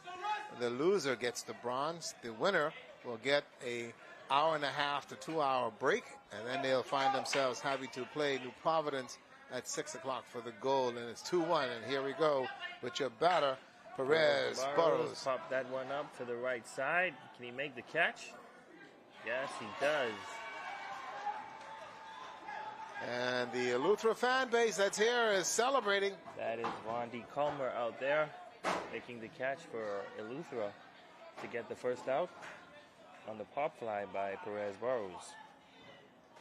3 officials calling the game, so they're right on top of everything. Remember now, this will go 6 innings.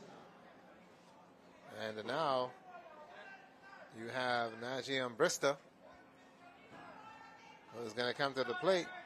Struck out his last time at bat, and also received a walk.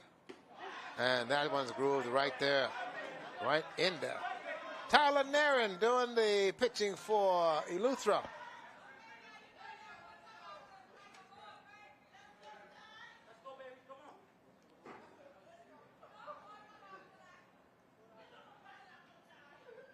That There one you is go. outside. Boy, Ball. 1-1. I heard that comment. Come on, Ty, give him the pineapple pitch. What a comment from the fan base here at the ballpark. That one took a little bit off of that, and that one hit the turf. 2 balls, 1 strike. Coach Adderley over there in the third base box for Columbus Isle. A little concern here now because he's running out of real estate in terms of having innings to play in here in the 5th. 1 out.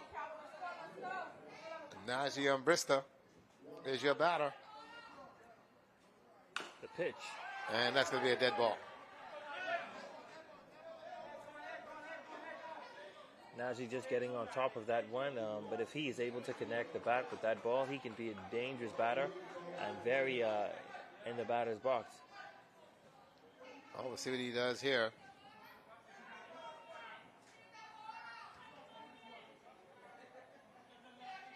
Interesting observation here. 2-1 the count. That one over the third baseman's head, and that will be a base hit for Brista. Just like you said, all he needed to do was to find one to drive, and he was able to get that one.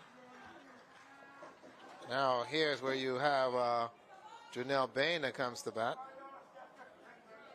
And Janelle popped up, walked, and then popped up in his last at bat.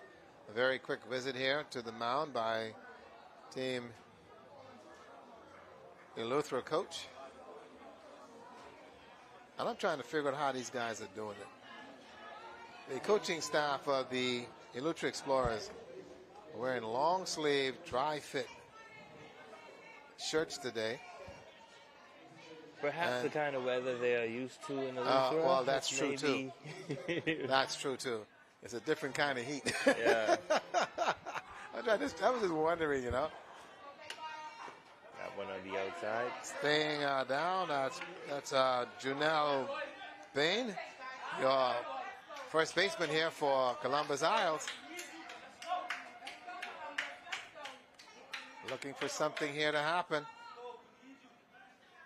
Runner gone. Throw outside. Oh, safe. The catcher is going to have to be much quicker than that. Najiam Brista has learned how to slide.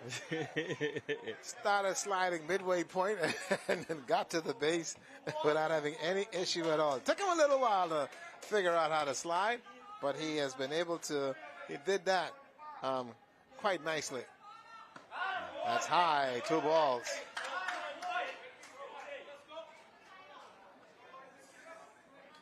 Little encouragement coming from the stands to Tyler Nairn, trying to get him to calm down. That's the tying run there on second base, with one out here in the top of the 5th inning. Coach Adderley talking to his players and telling them, listen, we got to make something happen. That's going to be a strike. Nice curveball that came right back inside. Janelle looking for something here to hit in the gap somewhere. Let's see if he can find something to hit. No, they went inside and jammed him. They did the same thing with him in the 3rd inning here in the 5th. They're doing the same thing. They jammed him on the inside. So oddly enough now, here we go. Here's a big pitch, 2-2 to count. Runner gone. That one's popped up into the air. And they a double got play. The double play as Bristol took off running in the pop fly, and he did not tag up on the bag. And a big play by Eleuthera to get out of that inning and make some things happen as we head to the bottom of the 5th. You know, you gotta be thinking about what you're doing, and right there and then, Janelle Bain has to be looking in terms of what he did. That's a high ball. Yeah. And he went at that high ball and turned around and didn't look at the fact that you got a runner who is already gone. And if he is gone and given the base, you only have one out, given the base, and it's a high ball. The ball's up well over your head, and yeah. It that's was an going to easy be pop fly. I didn't understand the running there. It was not good running at all. Easy pop fly. I don't see how he didn't tag the bag. I don't know if that was the 3rd baseman coach's fault, telling him to hold. Well, I'll tell you what, Adderley had called him, well, and there so you go. he gave him the go to run. All right, but sitting and watching, Joel Bain just didn't see what's going on in terms of whatever. And when yes, you must be cognizant of what's going on in the batter's box, but you've also got a view to see that your runner out here has already begun. And so little mental lapse. And so it's been a costly venture for the Columbus Isle. A venture that may have caused them the game if Eleuthera is able to rally at this point. You know, that was a crucial inning. Now at the bottom of the 5th we go. There's only one inning left to play, and if Eleuthera is able to get their bats going, they will advance. Boy. Those are the kinds of mistakes you don't want to make so late in the game. And McKinney comes to the plate, and let's see what he can do here. Fly to center field his first time up. This is his 2nd appearance here in a 2-1 game in favor of Eleuthera. To the loser goes the bronze. To the winner, an opportunity to play for the gold medal. Ken Adderley over there. I got a funny feeling he's going to whip out that New Testament in a minute. What does it mean? He's going to book it? He got to pull it out. He can't believe what's going on in terms of how his team has turned an about face. Okay, and going from seems there. as though the first base official sent Jono Bean into the dugout. I don't understand if he may have said some words Yes, or said something to the official or someone in Eleuthera's dugout, and the first base official heard him and called him out of the game. Yeah, that's exactly what happened, and so, yep, he's going to be ejected. So he's gone, and he has gone straight to the locker room to soak up some air condition. And he is heated. And so the coach wants to come out and talk to the umpire and find out exactly what happened there. And you know, this is when we see those the emotions run high late in the game, especially when there's so much on the line. These players coming here to play, and not only play but win, especially after playing so many games to get to this point. And this being a bronze medal game, and the winner of this advancing to the finals, this is high stakes. But they have to keep their composure. You come this far, you want to make it to the finals. This thing isn't over. You have to keep your composure. Got to stay calm and stay cool. And at the same time, over there is Rakeni, who was getting some instructions there from the coach to determine exactly how that's all going to play out for him. So Eleuthera with a 2-1 advantage here in the bottom of the 5th inning. And against the players from Columbus Isle losing their heads, saying some things to the umpires. You don't want that to happen. That's a ball. And trust me, anything you say, you get tossed it. They will toss you. Carl Nottage learned that. The hard way. Carl Nottage became the first player in baseball to get tossed from the game in the game here against Columbus Isle earlier. That's what lifted to the shortstop of Columbus Isle, and he will make the catch to get the out. Out one there as Rakeni is gone. Now we bring Culmer. But Andre, who will come to the plate, flew to left field. His second appearance here. 1 out here in the bottom of the 5th inning. That's going to be a little bit high.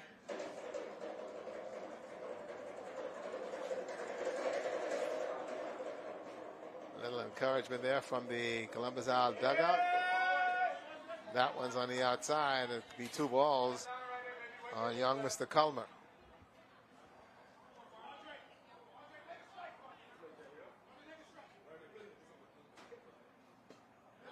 That's a ball. That's a ball. Oh, wow.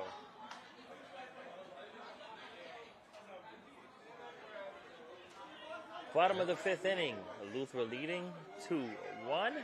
It's still pretty much anybody's ball game at this point. That's a strike. A strike.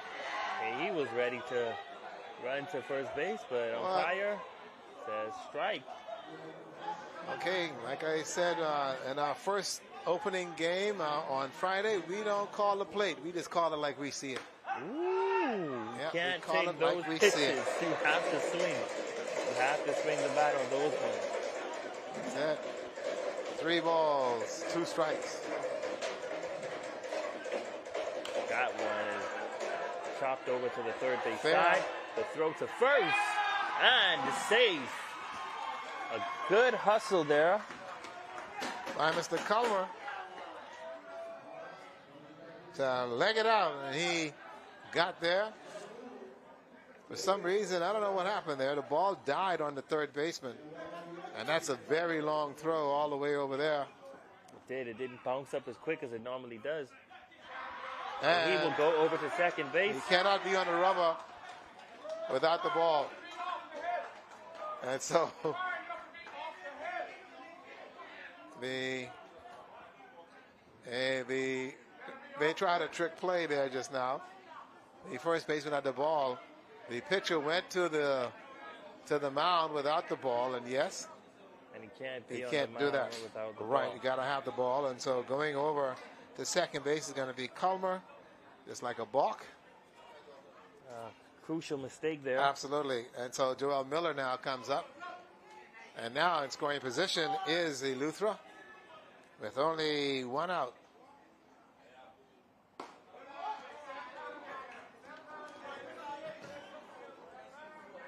There you go.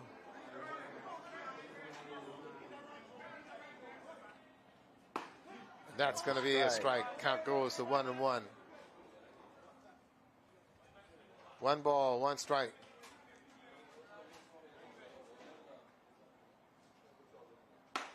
Curveball, but that one's going to be high. Tried to 2 get him on balls the and a curve strike. just now. He laughed. He said, okay, I'll bring it down a little bit. Let me bring it down a little bit. Let's see That's if he's it. going to go for the curve again. Here we go. One out here in the bottom of the fifth. Runner on second base. And he did go for the curve.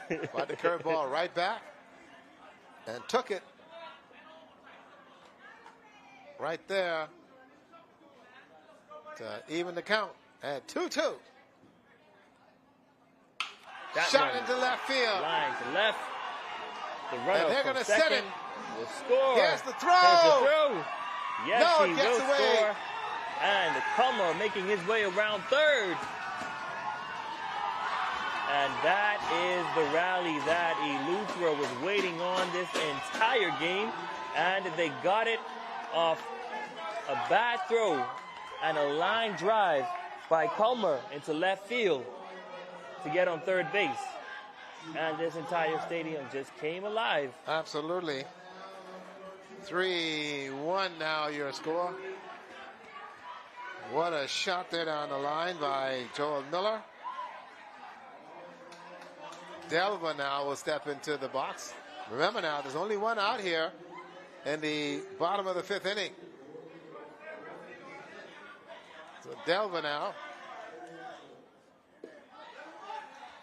took a walk, popped up to the shortstop. Now this is his third appearance at the plate. Eleuthera up in this one, 3-1. It's going to be hit up in the air. First baseman underneath it, and they'll get it. So that's 2 outs.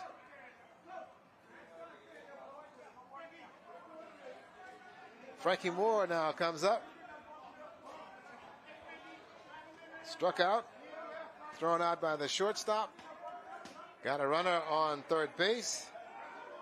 It's a 3-1 ball game.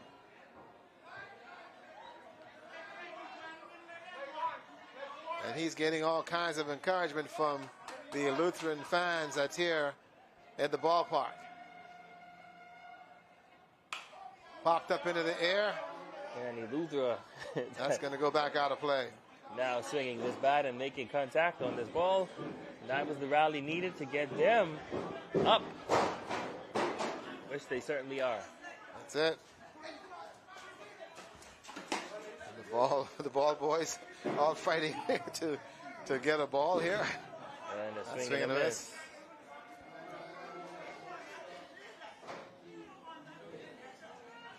And the home plate umpire will come out and talk to the pitcher. And he told the pitcher, listen, man, I got to catch a flight tonight. I don't need to go home bruise up, okay?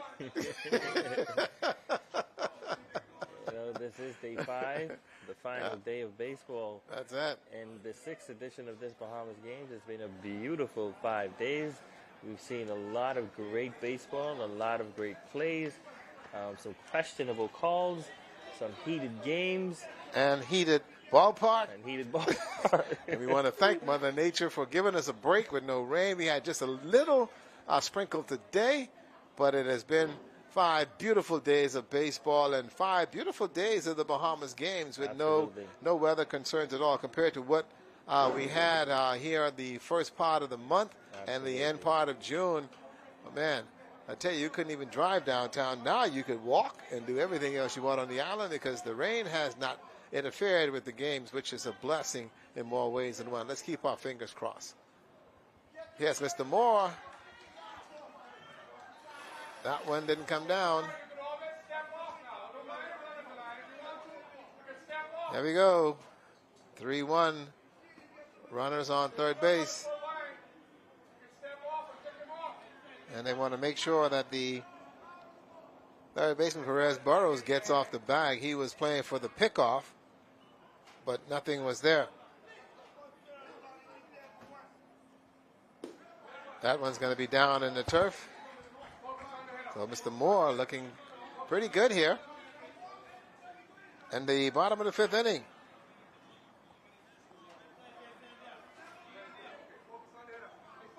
Moore struck out and grounded out to shortstop during his last appearance. And that is a strike. That's going to be a strike. There you go. And That will retire the side. that'll retire the sides. 3 outs. So 2 strikeouts there by Mr. Moore. And we have completed 5 innings of play. It is a 3-1 game. And a very quick powwow over there by the team of Columbus Isles. And on the other side of the coin, looking good. And in the driver's seat is none other than, Eleuthera. They need 3 outs. And then this one is over here in the top of the 6th. A break coming. When we come back, Columbus Isles needs some runs to stay alive. Eleuthera needs 3 outs. And then a chance to go to the gold medal game. We'll be right back, everyone.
Welcome back, everybody, to the Andre Rogers National Baseball Stadium. It is a 3-1 game. Eleuthera leading Columbus Isles. We're here in the top of the 6th inning. And for Team Eleuthera, they need 3 outs. For Team Columbus Isles, they need to score 2 runs to extend it, and also 1 run to take an advantage. And right now, we have to the plate, Rashad Martin, and he takes a strike. Everything laying on this appearance at the plate for Columbus Isle. If they are unable to make something happen, it's over for them, and they will be your bronze medal winner. And that is a good drive by Bain into the right side. Down the corner, and he is still fumbling the ball. He will stay there at second base. So the base hit and the extra base down there.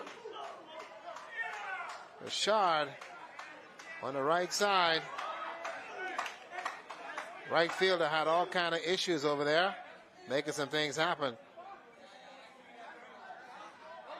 He will get a pinch runner. He's your catcher. Yep. So he'll get a pinch runner to come in. This is a Jam Cumberbatch, who is a pinch hitter. So a Jam Cumberbatch is in the game for Scribbins. Cumberbatch takes a strike. That one's on the outside. The Columbus Isle fans not happy with that at all.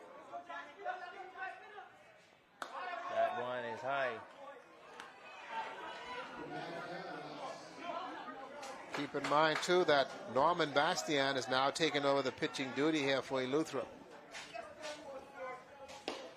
Swing and a miss. Yep. Strike 2. Cumberbatch. And struck Got him out. him. That is a good pitch. Down the heart of the plate. Great fastball there. Absolutely. He threw that To one. get him looking. Threw that one like he knew exactly what he was doing with it. I think that's the hardest ball I've seen thrown from Yeah, this guy. Looks like he waited until the last. Listen, he put something on that just now. Okay, now we end up going to Kyle Williams. And every play at this moment is crucial for Eleuthera. Andre Gardner playing behind the plate, blocked it up. Great block. You don't want to miss anything at this point and give Columbus Isle an opportunity to score. You want to close them out here, so every play counts. And that's a Got strike. him on the outside. Bastian painting those corners, man. 3-1. One out here. Top of the 6th. That one's high, far out, way on the outside. 2 balls and a strike.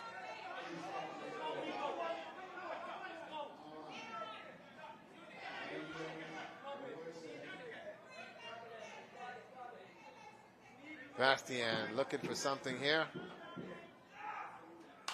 Off the fist, popped up in the air. The catcher looking to make a play, unable Into the to get there. stands.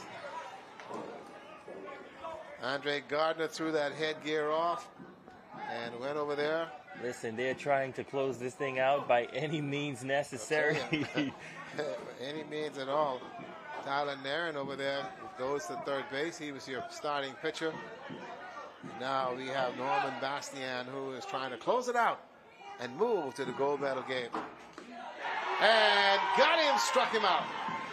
And I think this is a great pitching change for Eleuthera, bringing in this guy in the very end to close this thing out, because Columbus Isle is unable to make contact as he struck out another batter. And now they're playing for one. And everyone on their feet. Andre Gardner put up that one finger. Ajay Hart. That's the pop-up, and this catcher is on underneath it. Yes! Got it, and that will be the end of the ball game. Columbus Isle will go to the final round, and they will face New Providence tonight. Your bronze winner, Eleuthera will go to the final round. Your bronze winner, Columbus Isle. They will play at 6 o'clock. And gallant effort here by Columbus Isle. Given the circumstances, having to play Grand Bahama, defeat Grand Bahama, and then come out and again come up against Eleuthera. This is Eleuthera's first game, and they now will get an opportunity to take a little break and then get ready for the Classic Showdown at 6 tonight, when they will in turn have to deal with New Providence. 3-1 is your score. And it'll be Eleuthera and New Providence playing for the gold this evening at 6. So you guys out there in TV land and all the other land, and there's the Eleuthera fan base, and they're celebrating. They're going to be going to the gold medal game. They're going to be having themselves a celebration and having everything going on. It's great to have this kind of support, to have them. So your 6 o'clock game is going to be a dandy. Make sure you guys do in turn come out and support the players that's really left it on the field. For this one, Eleuthera scoring a run in the first, turned around and got another plated run in the third, and then in the 5th inning, able to plate Mr. Culmer, who in turn also got a walk and got a base hit, and then by virtue of the base hit by Joel Culmer, able to come around and score in that one. And as far as Columbus Isle, only one run in this one, and they actually scored that in the first inning and has not done anything since then. Hats off to Tyler Nairn, your pitcher, who had a very, very good outing. He was then relieved by Norman Bastian, who came in and took out the team with gave up a base hit, but he also able to strike out the additional batters, 2 batters and a pop-up, and there you have it. And our Amico Knowles is standing by, and he's got the Eleuthera Adventurous Coach, the Pineapples. That makes you fine. Go ahead, Romiko. Absolutely, Rick. I'm standing by with Ray Wells, the head coach for the Eleuthera team. Beautiful game. You guys came in and looked like you had a game plan, scoring 3, getting 1 on the board early, another one in the 3rd inning, another one in the 5th, and to shut things out. Tell us about this feeling moving on to the final round. It's a good feeling because we had a not so good outing last night against Nassau, but the guys went home, get some rest, and we came out to play baseball. Secure the win for Eleuthera. Absolutely. I hear that there's a lot of people from Eleuthera in the stands. What did that do for your players once you saw that rally come in and they started to scream? Oh, we appreciate the energy a lot. It motivated the guys, and they left it all out on the field today. All right, Coach Wells, you're now headed into the final round to face New Providence. How do you think that one's going to turn out? We'll try our best, you know. The game play between the white lines, so we go from there. Any words for the folks back in Eleuthera? Eleuthera Pineapples. Well, there you go. There you go. Ray Stubbs, Coach Ray Stubbs for Eleuthera, sending the word back to the folks at home. We know that they have a large contingent of persons from Eleuthera in the audience that are cheering them on. And so we'll see what happens in the final round of baseball here tonight at the Andre Rogers National Baseball Stadium. Back to you. Yeah, this is a very, very good game. The win goes to Tyler Nairn. Tyler Nairn had a wonderful game in terms of how he was able to make some things happen. The save, that goes right over there to Norman Bastian. The side here for the Explorers is that they left a lot of runs on bases. They left some 4 runs on base. They left 1 on base in the first, 1 on base in the second, 1 on base in the 4th and in the 5th, and unable to do much of anything, and also turned around and left 1 in the 6th inning. So had they got those runs to score, it would have been a very different scenario here as they are getting their team photos. But a good run by Columbus Isles to get to this point after coming out and having a bumpy start, but stayed in the tournament, stayed together as a team, and there they are. They are your bronze medalists, and congratulations to the Columbus Isles. Coming up later on tonight will be the gold medal game. And here comes the commissioner with the medals for the team. And the team will come over and get their medals now. The bronze. And I tell you, this has been a long, long time. And also coming out to present the medals, the executives are coming out, the chief officials, also the Minister of Youth, Sports and Culture coming out to present the medal. The Honorable Mario Boleg. So he's here to present the first medal for the baseball. Harrison Thompson, the chairman of the games, also here today. So we will get Team Columbus Isle to come out. And we do have the minister also who's going to address the fans here as well. And we'll give those medals out in just a sec. The minister has been making his rounds to the various facilities here as well. So a wonderful outing for them as the medals to be presented in baseball. The gold and silver will be presented later on this evening. And that game is set for a 6 o'clock start right here at the Andre Rogers National Stadium. And so you can see here as the minister now will make his way to present those medals. So for the Columbus Isles, it's been 5 days of baseball, playing in some cases twice a day. And here they are now getting their awards. The gold medal game will be tonight at 6, which is going to be very interesting. Also, Harrison Thompson, who is the chairman of the Bahamas Games, also assisting.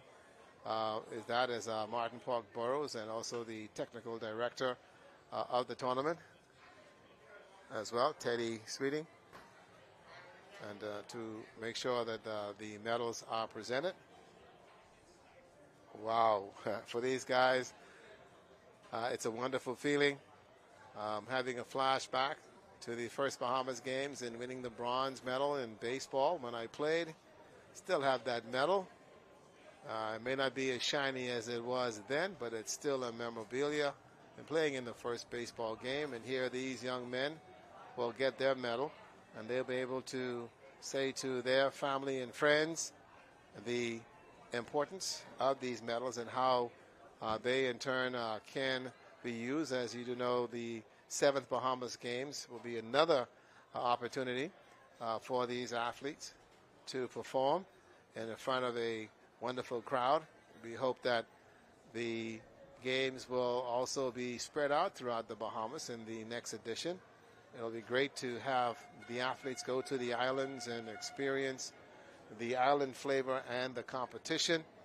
And it may be a taxing venture, but it's a worthwhile thought to have some of the games in the various islands, and so that we as a country, as we unite ourselves through sports, and sports is the only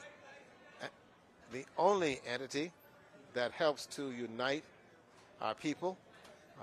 Sports fans and teammates are for life, and you will have a teammate for a lot of time. I can remember my Little League teammates. We're still together. Don't go there, Ramiko. Don't go there. I'm quiet. I didn't say anything. I just know it was a long time ago, but I didn't say it. Don't go there.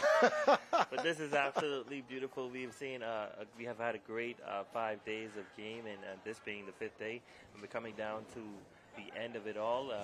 Eleuthera are moving to the final round to take on Providence tonight, who's been undefeated throughout the entire session of this baseball tournament.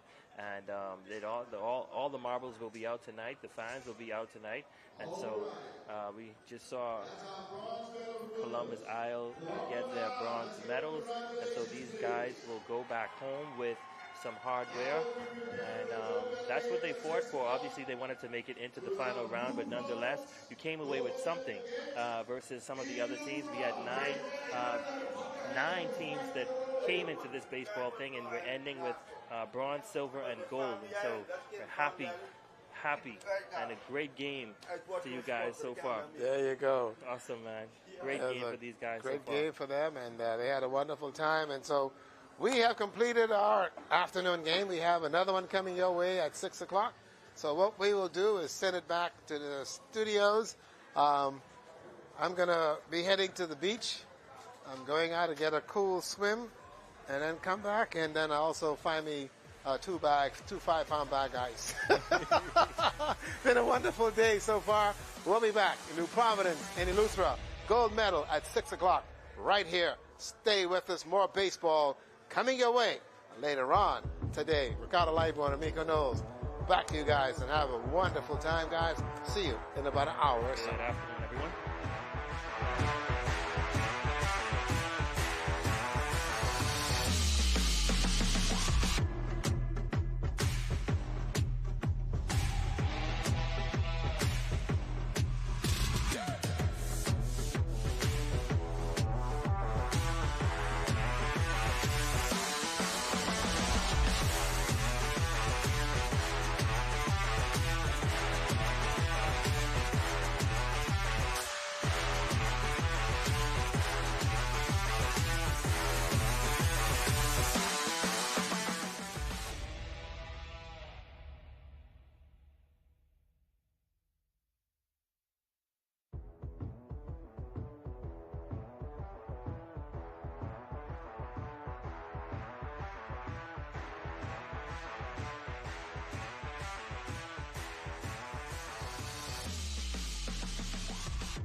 And good evening, everybody, and welcome to the Andre Rogers National Baseball Stadium for what is going to be an interesting night.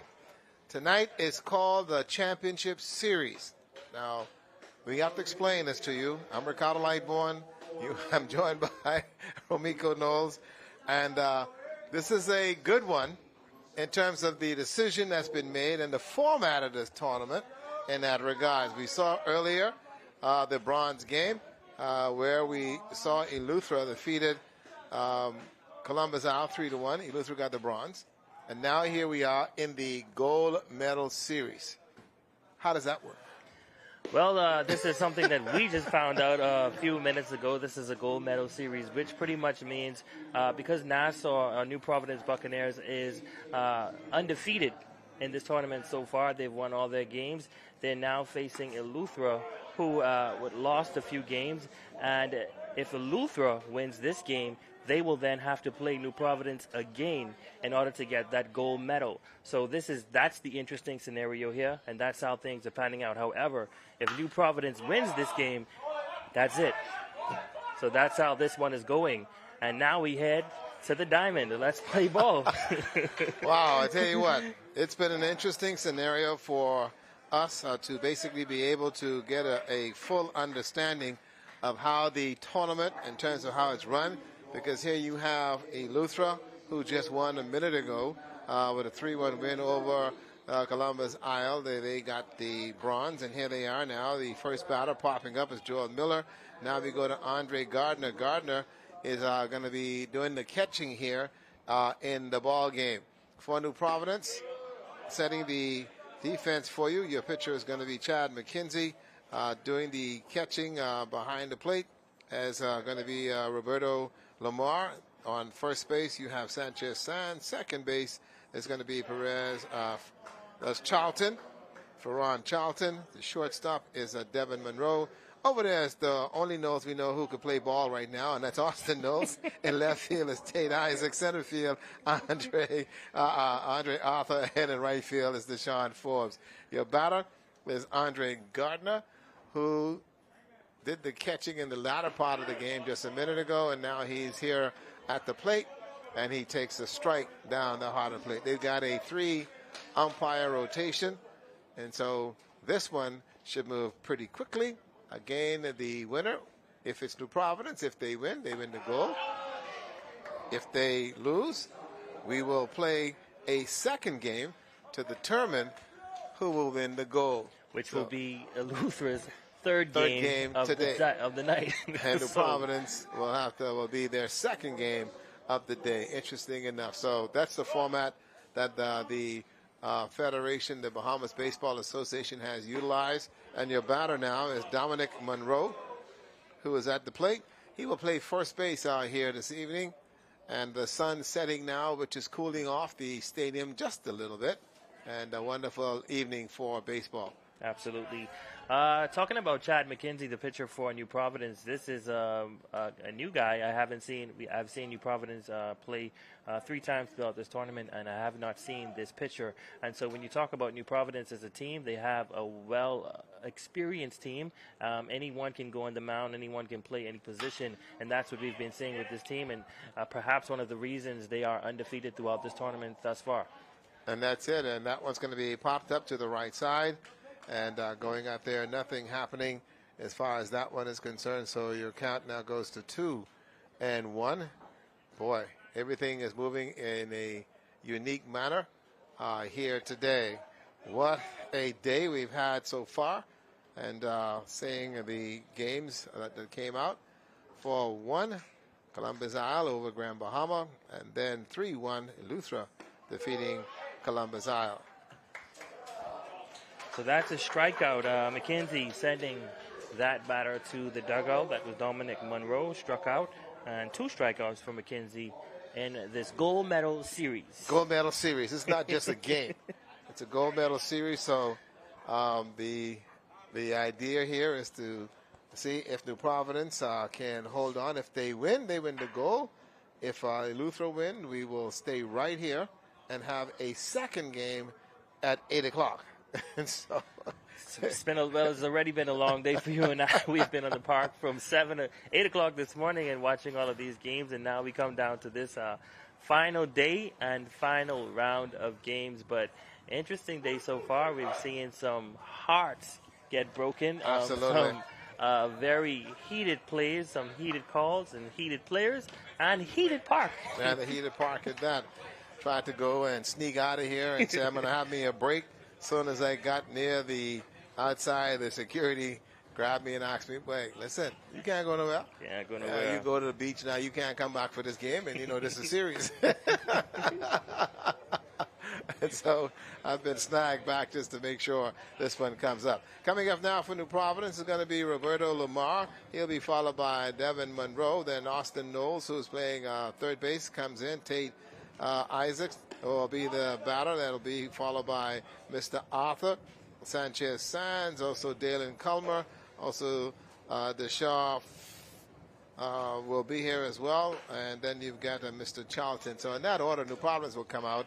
They've got all kinds of tools here, so anything is possible and probable, but we'll have to see here. Also doing the pitching right now is going to be Mr. Bastian. He closed out the game against Columbus Isle as he came to the mound, and so he will pick up where he left off, and he's also working with Andre Gardner, who is behind the plate, and we'll see how they're able to work out.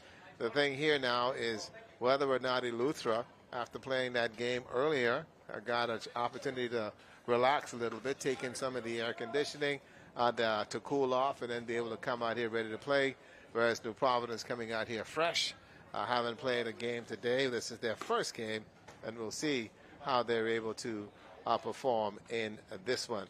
Championship Series. Bastian, the pitcher for Eleuthera, had an opportunity to warm his arm up a little bit as he closed out the game against Columbus Isle, and he struck out those last two batters to close out that game. And so what I've seen so far from this pitcher is that he has a pretty decent fastball.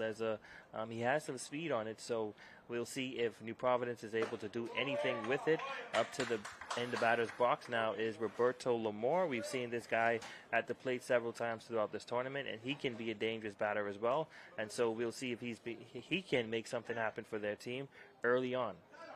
Yes, the pitch. And that's a strike. Oh, we got a big-time umpire tonight. He's hollering, strike. There you go. We've had two today who haven't said a word yet. Pointing that finger. Yep, that's all we've got. There you go. It's one finger. Now we're getting a calling umpire. There you go. Left side for Roberto Lamar. Left fielder running back, and he made the play. Got it just at the wall. That one was almost 320. I told you this little guy, he may be small, 18 years old, but he's able to hit the ball. Good tracking out there in left field by Sean Roll for Eleuthera. To go after that one, he followed it all the way down the line and all the way to the fence and got it. That's a big out there, and you could tell right now looking at Bastian, he's pretty happy that they got that particular out there. And now we end up going to Devin Monroe. That one's going to be high. Monroe is wearing number 6 and playing the 6th position. He's your shortstop for New Providence here in the championship series. That one's going to be a little bit low, and the officials will change the ball there. So they're changing up the baseball as the one got away. And so that's going to be 2 balls on young Mr. Monroe. One out here in the bottom of the first inning. That's a strike. A good pitch on the inside to get the first strike. Now I feel like I'm in a ball game. Hearing the umpire holler, strike. There you go. There you go. Yeah, at one point they were putting us to sleep. That one fouled off, out of play. Right there. Taking note, that's Andre Gardner, who's behind the plate doing the catching. Well, he's bouncing like crazy right now. Had a very good game to close out the win against Columbus Isles earlier today. This afternoon, that is. That's a curveball, and that one is way behind the batter, and the ball goes out into center field. The second baseman will get it and throw it back in. So we have one out here in the bottom of the first inning. On the on-deck circle, it's Austin Knowles. Swing and a miss on that one. And he will go back to the dugout. Norman Bastien recording his first strikeout for Eleuthera. 2 outs here in the bottom of the second.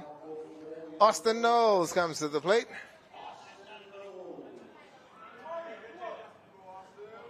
Looking now to see if he can continue. He's been hit by at least 3 balls today, 4 balls so far. Yesterday, from what yeah, we've seen. 4 of them. Got socked 4 times, and let's see if he what we do know gets socked today. Is he can take a hit. You got that right. He's a durable little guy over there for third base. That one hit to the left side, foul ball. Foul ball, says the umpire, so it'll go back. The count goes to 1-1. There we go. 2 outs. Austin Knowles, your batter. Wearing number 4 and playing third base. That one is a little bit high.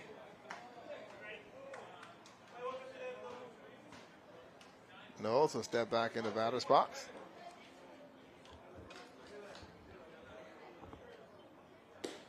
That's outside. Now making the count 3 balls, 1 strike.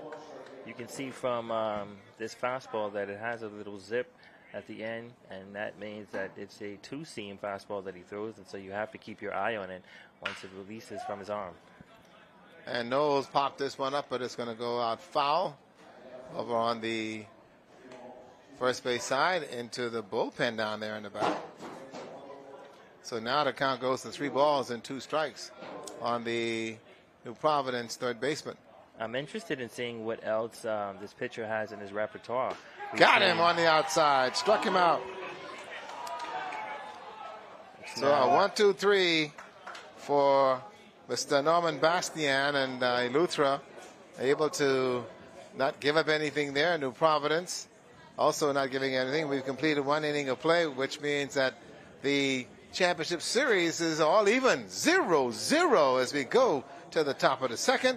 And when we do come back, we'll start it all off with Mr. Frankie Moore, and then we'll go to Mr. Bastien, and then Sean Roll in that order. This is the championship series. New Providence and Eleuthera.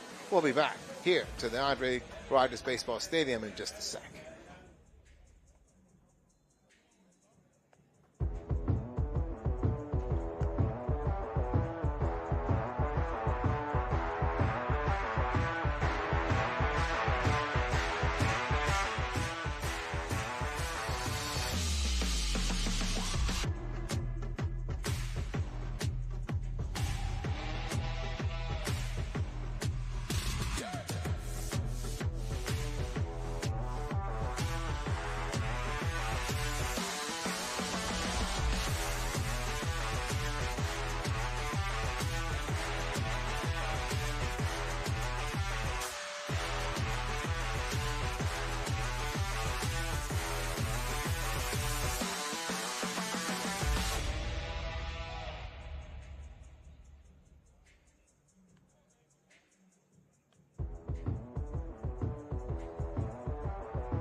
Welcome back, everybody, as we are live here in beautiful the Andre Rogers National Baseball Stadium. This is the championship series between the New Providence Buccaneers and the Eleuthera Adventures. We are scoreless at this juncture. We go to the top of the second inning, and Frankie Moore is your batter. He's also playing shortstop. And so there you go. The official wants the music off, and I don't blame him, so the players can concentrate on what they're doing. Chad McKenzie is doing the pitching for New Providence, and that one is down and in the turf. Roberto Lamar is now the catcher for New Providence. and able to block it up. These guys can play every position on the field. That's a good hit between the gap of left and center field. Base hit. Left fielder had a little issue out there with that one, but that's a base hit. Kept it right in place. So Frankie Moore able to jump on that pitch and drive it out to left field. That'll now bring him Norman Bastian, who is your pitcher. And he, too, has had a pretty good bat throughout the series. And so let's see what he could do here as he will face Chan McKenzie.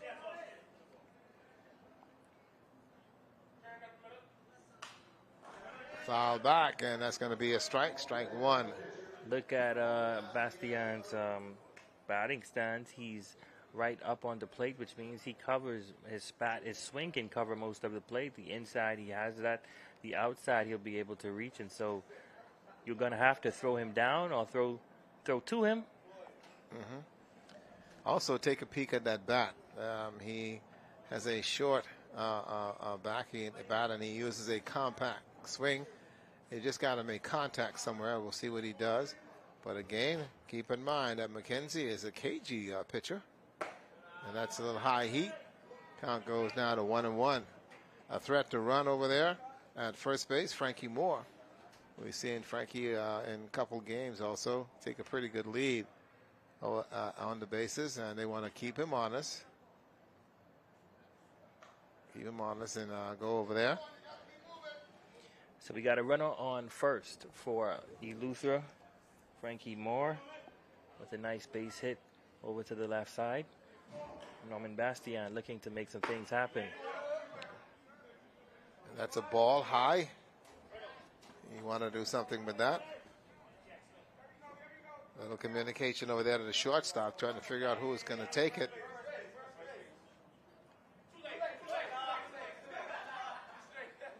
And they're looking at a check swing. You just want to make sure. I don't blame him.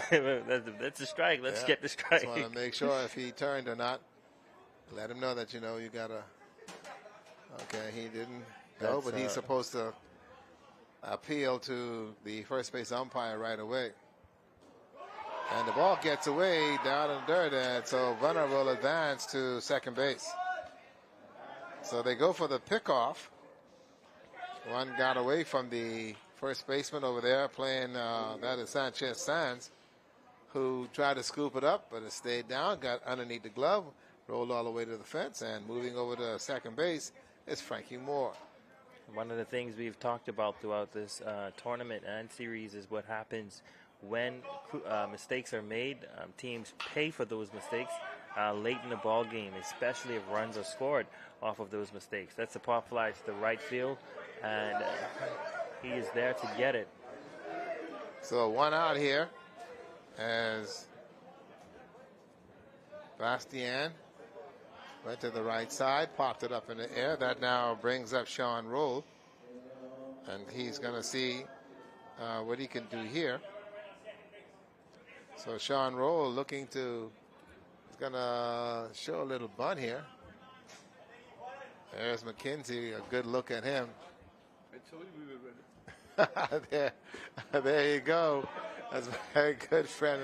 Tony Crane from Eleuthera said, yep, I told you we was ready. Came over to the booth just to let you know. Yeah, I told you. Yeah, I was here. He's right. They're here. They're here in the gold medal series. Ball down in the dirt. He has a throw, not in time, and a stolen base. Great stop by Knowles there to stop the ball from going into left field, because that he potentially stopped a run there. That one was down in the dirt, so Sean Sands sitting there, looking to see if he can do something in a positive manner. There's a good look at the pitcher. Chan McKenzie for New Providence. Here's the pitch. That one was a little bit down. That's going to be a ball.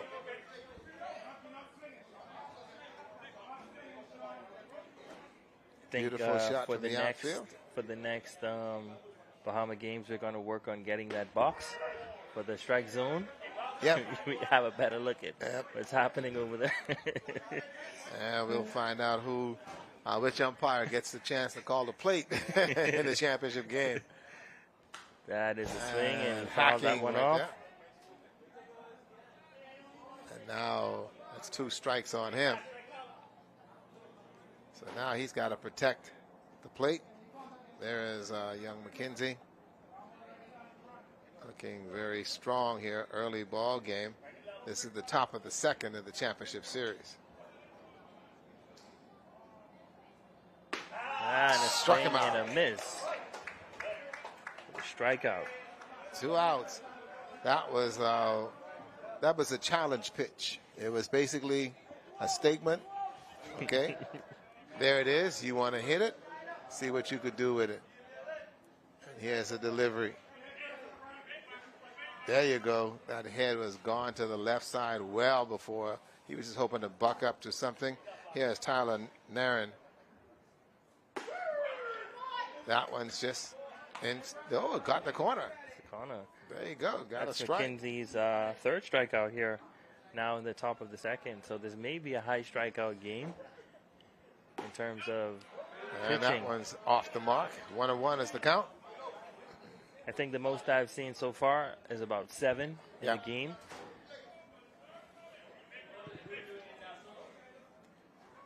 Looking now to see exactly whether he can put this one here in the book. Got one on the inside.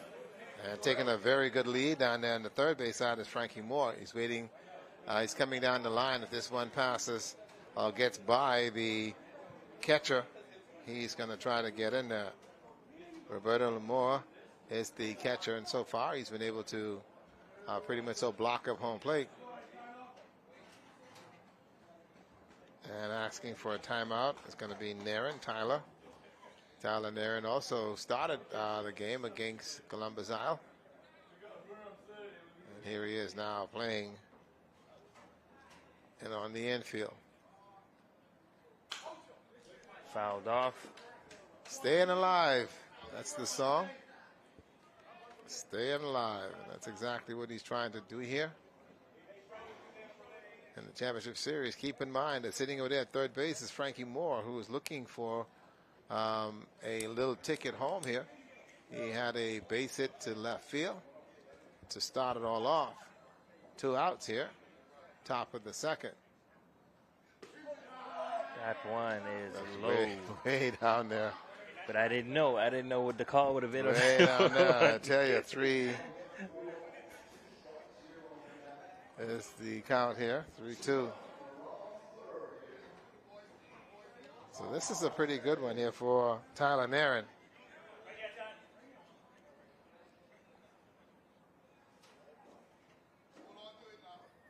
On the rubber. That's going to be down, and so he's going to get a walk. The Eleuthera bullpen, they're over there celebrating. Now we bring up Mr. Rakenley Preenis. That's And- Kinsey's yeah. first walk of the game. There you go. Henry Kenley getting in the box. Runner goes. Okay. And Kenley wearing his shoes the old-fashioned way. Just hook the heel, pull the pants down, look like a pro. Now let's see if he This can is what I hit have like not one. seen throughout this tournament. That's it. He's the first one we've seen to do that. Everybody else, that's going to be a strike. Everybody else have gone to the short look. Short. Yeah, the High knee socks high, and the knee short. high look. Yeah, and also some half pretty good shoes. Let's see what he does here. Here's a delivery. That's another one. Strike 2. But you see a lot of personality in each player that comes out here to play. They show their personality on their jerseys, on their shoes, and in their batting stands. And also, And struck him out. The ball gets away. Throw to first base, and they got him. 3 outs. Base hit there to left field, but nothing happening. Frankie Moore had a good stick, but again, you had a fly ball to right field by Bastian. Sean Rowe got struck out. Tyler Naren got a walk, and just a minute ago, McKinley got his ticket to the dugout. No run scored for neither team here in the top of the second. As you venture to the bottom of the second inning, you're going to have Tate Isaacs, who will come to play, who has been one of those ball players that we've been watching through the series, who has really pretty good discipline.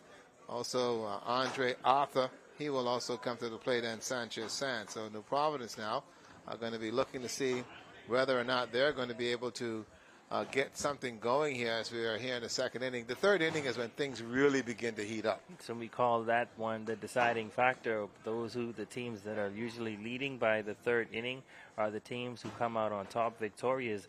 But in this one so far, there's been no score, and so this still can go either way. And New Providence has been that team to beat, and so it's surprising to see that they haven't been able to get on the board as yet. And so kudos to Eleuthera for the way they're playing, and the pitcher having a great game on the mound so far, able to do his thing. And so this one can go either way, and so we may end up going to that 8 o'clock game tonight. Yeah, we're going to see how it works out. And this will be 2 games back to back. One game at 6, and then the other one is at 8. And so that should be kind of interesting. See how it all works out for these guys here today. And the officials going to hold up a minute here. They need to go and get a little water to the third base coach. I don't know what's happening above us, but sounds as though someone's having a lot of fun. Yeah. The lights are now on here in the stadium. That should make sure that when the sun does disappear on us, we're going to be okay here later on, and so no problem. Your batter now for New Providence is Tate Isaacs. And he takes a ball. Yeah, as you talked about Isaacs earlier, he is a batter that has been aggressive by the plate throughout this series, and so we'll see what he's able to do. And yesterday, he's now up in the lineup. Yesterday, Knowles bat 5th, and Isaacs was 3rd, and now he's the cleanup. And he fouled it back. It goes 1 ball and 2 strikes. So he's now coming out and making his things happen.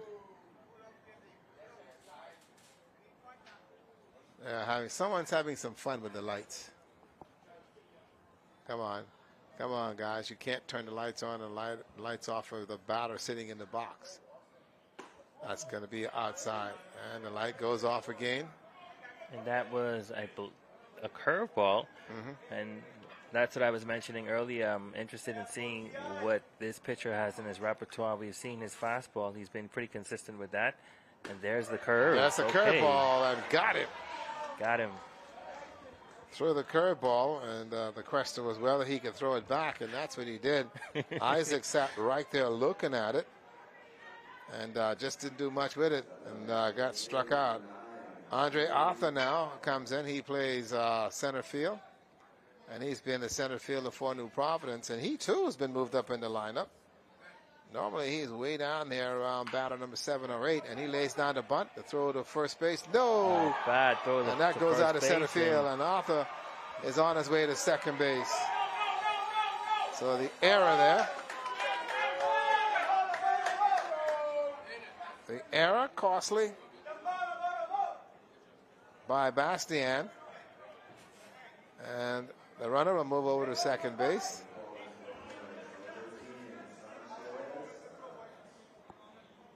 Wow. Run out here to Providence now with a runner in scoring position. And they're not going to hold him. Yep, they're going to hold him.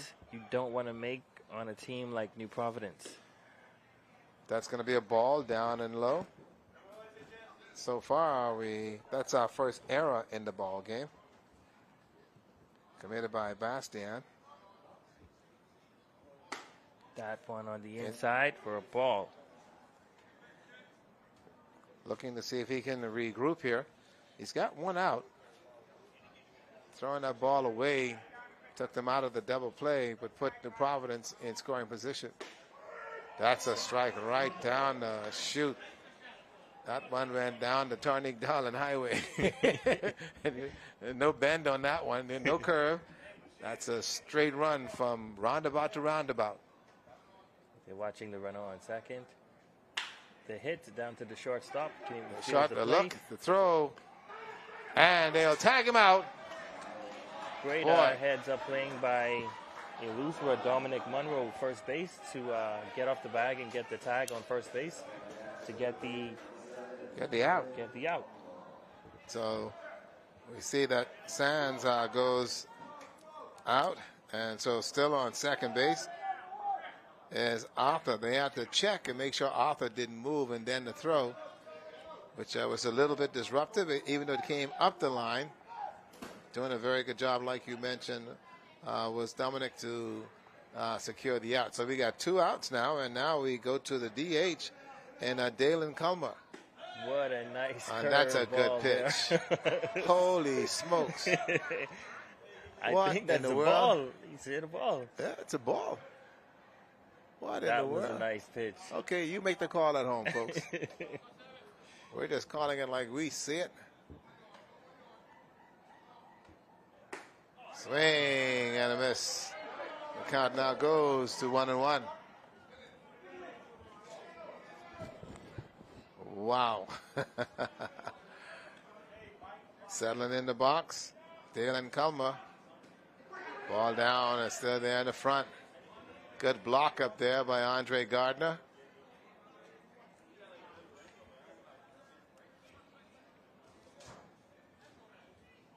Gardner looking for this one. Let's see what we get here. Let's see the pitch.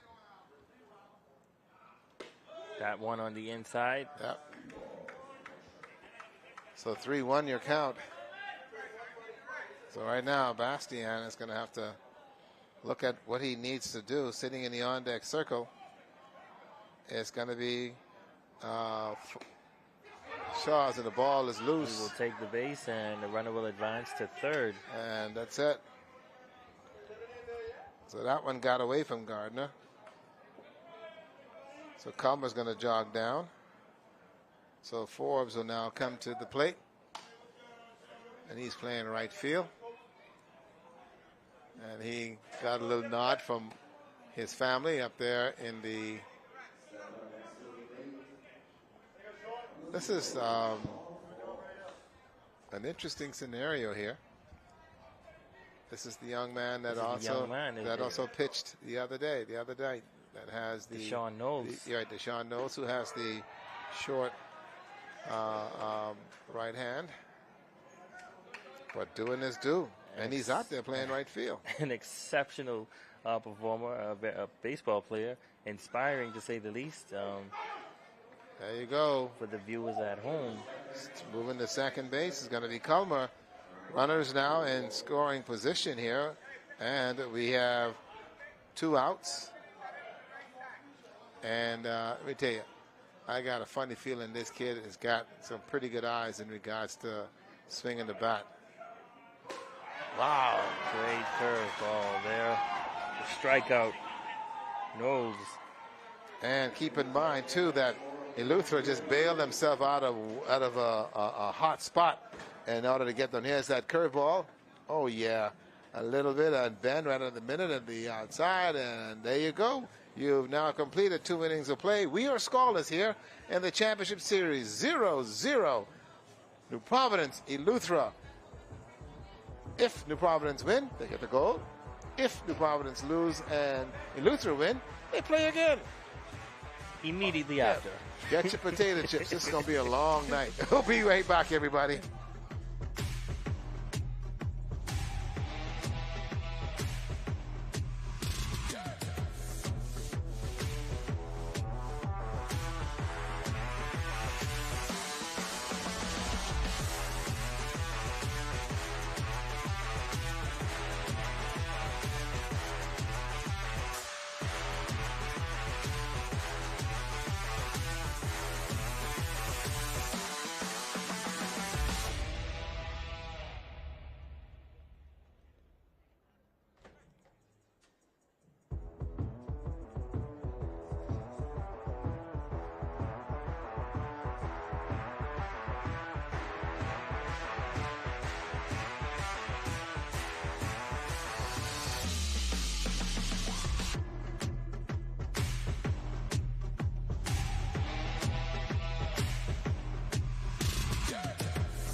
Welcome back, everybody, to the Bahamas Games Baseball Championship Series between New Providence and Eleuthera. We are scoreless here in the top of the third inning, and Mr. Delva is your batter.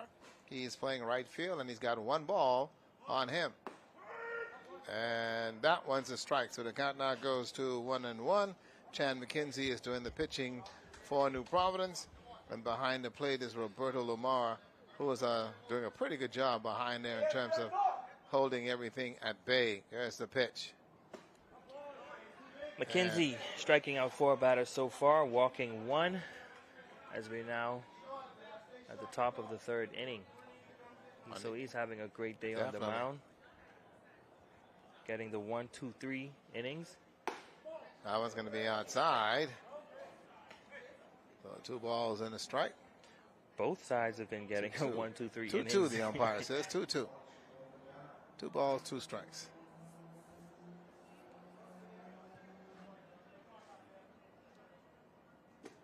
That one's down on the inside. The count now goes full. 3 balls, 2 strikes to Mr. Delva. Mr. Divalas Delva.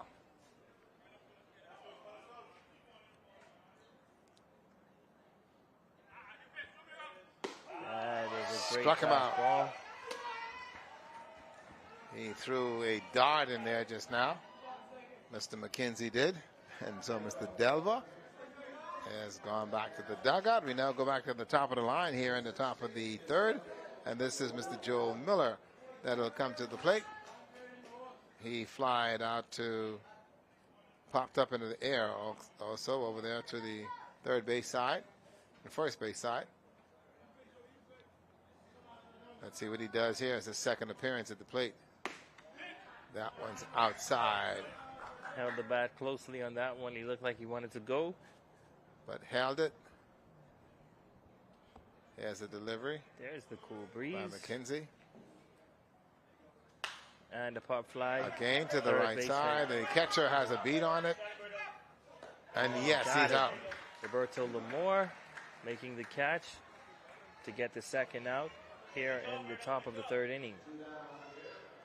I think Miller was in between whether he should swing or not. He just threw the bat out there and throwing that fastball. The ball just popped up into the air, and a very, very good effort there by Roberto to go and get it. We now move over to Andre Gardner, who is doing the catching. He struck out his first time at bat. And needs here to see if he's able to make something happen. Good swing on and the a miss. Inside for a swing and a miss.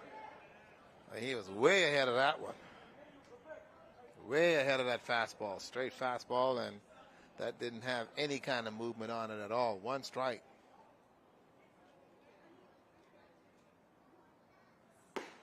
And that one right there as well. This kid McKenzie is all business. He's not playing around at all. It's a fresh arm for New Providence, and he's come to show what he could do. 2 strikes, 2 pitches, 2 strikes. And struck him out. A miss. Strikeout. Gardner. That's his second strikeout. As I mentioned, striking out in the second time. McKenzie is having a great day on the mound. That is now 1, 2, 3, 4, 5 strikeouts for him. I think he's only given up 1 hit so far in the top of the third as we head to the bottom of the third. And Eleuthera will now, New Providence will now come back and see what they are able to do. And they will actually start off with Mr. Charlton, who's playing second base, see what he does, and go to the top of the line. And then we'll have the catcher, Roberto Lamar, and then also Devin Monroe and Austin Knowles will then follow in that order. So New Providence is not drawing their first blood. Neither has Eleuthera. We are still scoreless here in the bottom of the second inning. This is a beautiful facility. There's Eleuthera as these guys are getting sorted out. There is Gardner, who is now trying to get dressed and get out here so he can do some catching and get his pitcher loose. What they should be doing is having somebody out there and helping Bastien get loose so that he's able to throw But it looks as if, all right, he's ready. He's out there, so he'll be in place. Also on the upside of this thing, this is where the game begins to become interesting. You're now midway in the championship series. This is the third inning. And so you just want to see some things happen. And how do you make it happen? Well, it's based on whatever the bats can do. But we've seen so far some pretty good pitching here from Mr. Norman Bastian. So he's also doing a pretty good job in keeping New Providence at bay. He also striking out. So far, he's got 4 Ks, but that era, and again, he's had a couple walks. So he's also been hit hard a couple of times. So he needs to be pretty careful in terms of what he does, in terms of what's out there, in terms of how he's able to manage what's inside as far as the plate is concerned with him. But we'll see. Taking note of what he's been able to do so far, like you mentioned, 4 Ks, I think it's difficult for New Providence to read his pitches. He comes at you hard and fast with the fastball, and then he catches you off guard with that curve. And we've not seen much of his curveballs now at the bottom of the third inning. And so I think they go up there expecting the fastball, and they get the fastball. But because it's that 2 seam, it has a little zip on it. And then when you get to that 2 count, and he throws that curve on you, it's difficult. It's difficult to hit, and so he's an unpredictable. Jump out your shoes. He's an unpredictable pitcher. Boy, I tell you. Now let's see what Mr. Charlton, Mr. Fenron Charlton has to bring to the plate. He is playing second base. Goes after the bunt.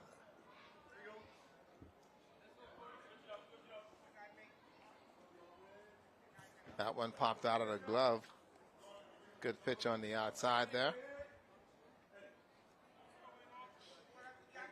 Get back in there. He just showed the bunt. Pulled it back. That one lifted to the center, and the center fielder making a play on it. He catches it. That's it. That's 1 out. Andre Gardner out there making the catch on the pop fly from Charlton. Yeah, but interesting enough, you know, it was kind of funny right there in terms of how they were able to make some things happen. You can see that Fenton wasn't too sure what he wanted to do, but here's a kid who I know who wants to make some things happen. He had a fly ball to left field, and that's Roberto Lamore. A drive to left field. Yeah. Thought that one was almost out of here, so he's not one of those pitchers, those batters that you can take lightly. 18 years old, small in size, but he packs a power behind his swing. Yeah, one of those players. Talking to Jeff earlier, he likes this kid. This kid has got a lot of talent, and we've seen it throughout the games that we've been able to watch him play. That one is high. Looking over at Jeff. Jeff has given him the sign.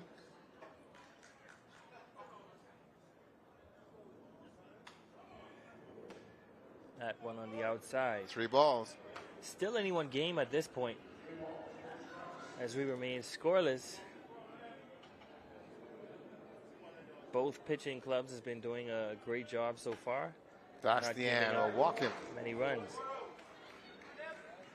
So Bastian walks him with 1 out here in the bottom. I think it's going to come down to who can make the least amount of mistakes. That's it. And Mr. Monroe, Devin, comes to the plate. He struck out his first time. He needs to see if he can find something to connect with. And trying to keep the runner and keep him honest. That's what it is. But Roberto now taking a pretty good lead over there at first base. He's gone. And he's gone. The throw. Not in time. The ball is loose. He's going to take 2 bases. Great heads up running by Roberto. And he will get in there safe. You know, and that's the risk you take about throwing the ball over to second base, especially if it's not a good throw. You run the risk of the runner advancing 2 bases instead of 1. Now you have in scoring position is Roberto Lamore, and now Mr. Monroe in the batter's box on a pass ball. You know very well that Roberto is going to be flying to get home, And so right now, it's going to be imperative that the catcher for Eleuthera, Andre Gardner, block up that plate.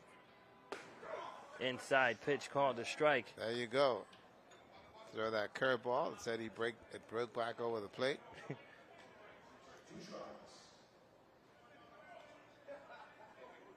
Here's the pitch. Just missed. Just missed on the inside. So it goes to 1 ball and 2 strikes. Check the runner at third. The delivery. That's a foul ball. Fouled off the catcher's helmet.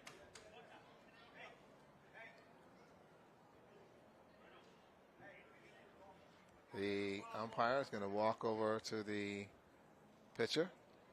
And I think he's a little concerned about his making contact with the mound. And that's one thing we have seen consistently throughout this tournament. The umpires having words with the players, giving them a little education on the way things should properly be done. And so aside from it being a tournament play for these guys, an experience, they're also learning as well. Bastian on the rubber.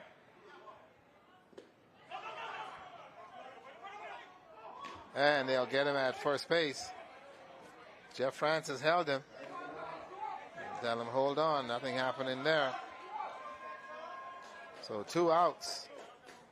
Didn't want to have to send Lemore and send him into trouble as they're able to get the out at first base. That now brings up Austin Knowles, who struck out his first time. The last of the Knowles, the Mohicans. The last of the family clan. Absolutely. Let's see what Little There's going to be a lot of conversation after this thing is finished. Oh, we did have a conversation yesterday. Yeah. It's going to be a conversation. I know last night with all you guys together. It was not going to be a quiet evening. I know it was a pretty long one as well. All the brothers together having themselves a conversation about the game and the tournament so far. That's in the dirt. Good block up 2 by balls. Andre Gardner behind there for Eleuthera. Because if that scooted by, that was the score. You can know very well that young Mr. Roberto Lemore was on his way home. Also, we've seen throughout this tournament that in this 3rd inning is where the pitchers kind of lose their. That's a hit. To the right side. To the right side. The right fielder is on it. And he drops the ball. And the run will score. Roberto Lemore gets home. And the error out there in right field. And we talked about it, Ricardo. Those are the mistakes you don't want to make, especially halfway through this game, because you pay for that in the long run. Mr. Delva out there had it and dropped it. And now Mr. Knowles is at second base, and it's a 1-0 ball game. Still 2 outs. Now we have at the plate Tate Isaacs. And Tate Isaacs hits it in the air to center field. Center fielder underneath it. And he puts it away. But the damage is done as New Providence scores a run. And they do so off the error out there in right field by Mr. Delva. They leave 1 on base. So it's a 1-0 game after 3 innings of play. New Providence up in the championship series here at the Andre Rogers Baseball Stadium. We got a break coming. When we come back, Eleuthera will come to the plate. They will have to bring Dominic Monroe, Frankie Moore, and also Mr. Bastian, your pitcher. 1, 2, 3 in that order. Let's see if Chan McKenzie can hold them. We'll be right back to the ballpark in just a minute.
And welcome back, everybody, to the Andre Rogers Baseball Stadium. And we are into the fourth inning. And right now it's a 1-0 game to Providence. And your batter in the box, and that's going to be Dominic Moore, who's going to see if he can get something going here for Eleuthera.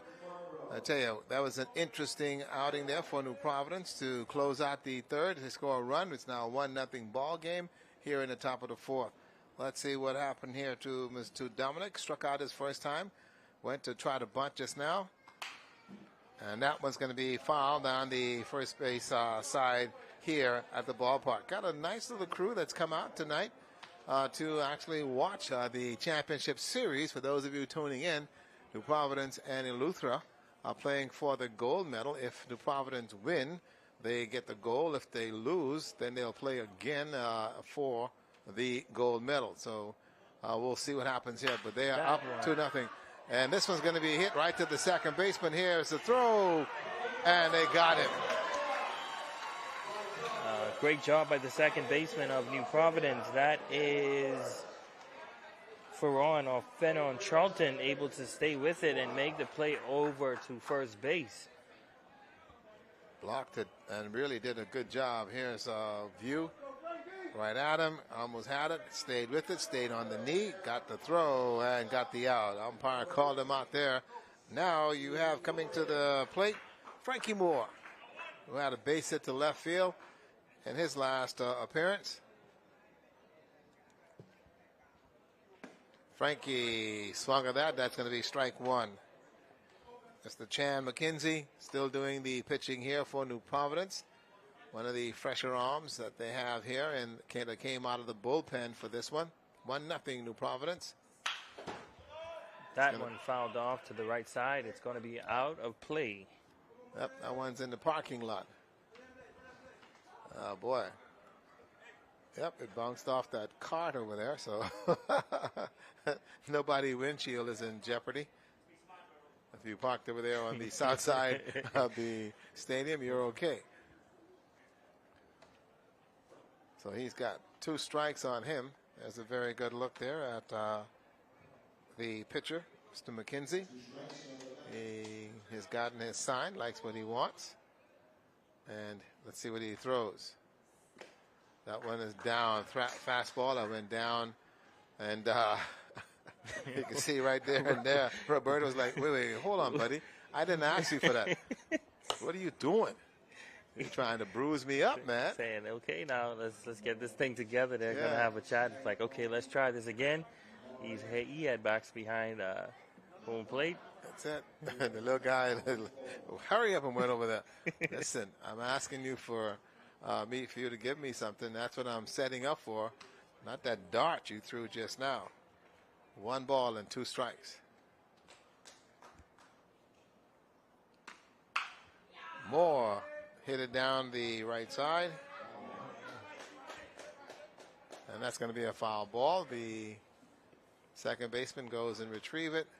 He was a little late on that swing, but if he can get that bat around in time, he can do some damage with the swing. But I want you to notice that they are working the outside plate with him, because that rope that he had to left field in the second inning. That's why they're staying outside. So Roberto is moving outside, and they want to stay out there, see if he can push it to the right side. And that's another one that goes off to the right side. So they're staying away. They're not going to allow him to come inside. 1 out here in the top of the 4th inning. On the on-deck circle is Norman Bastian.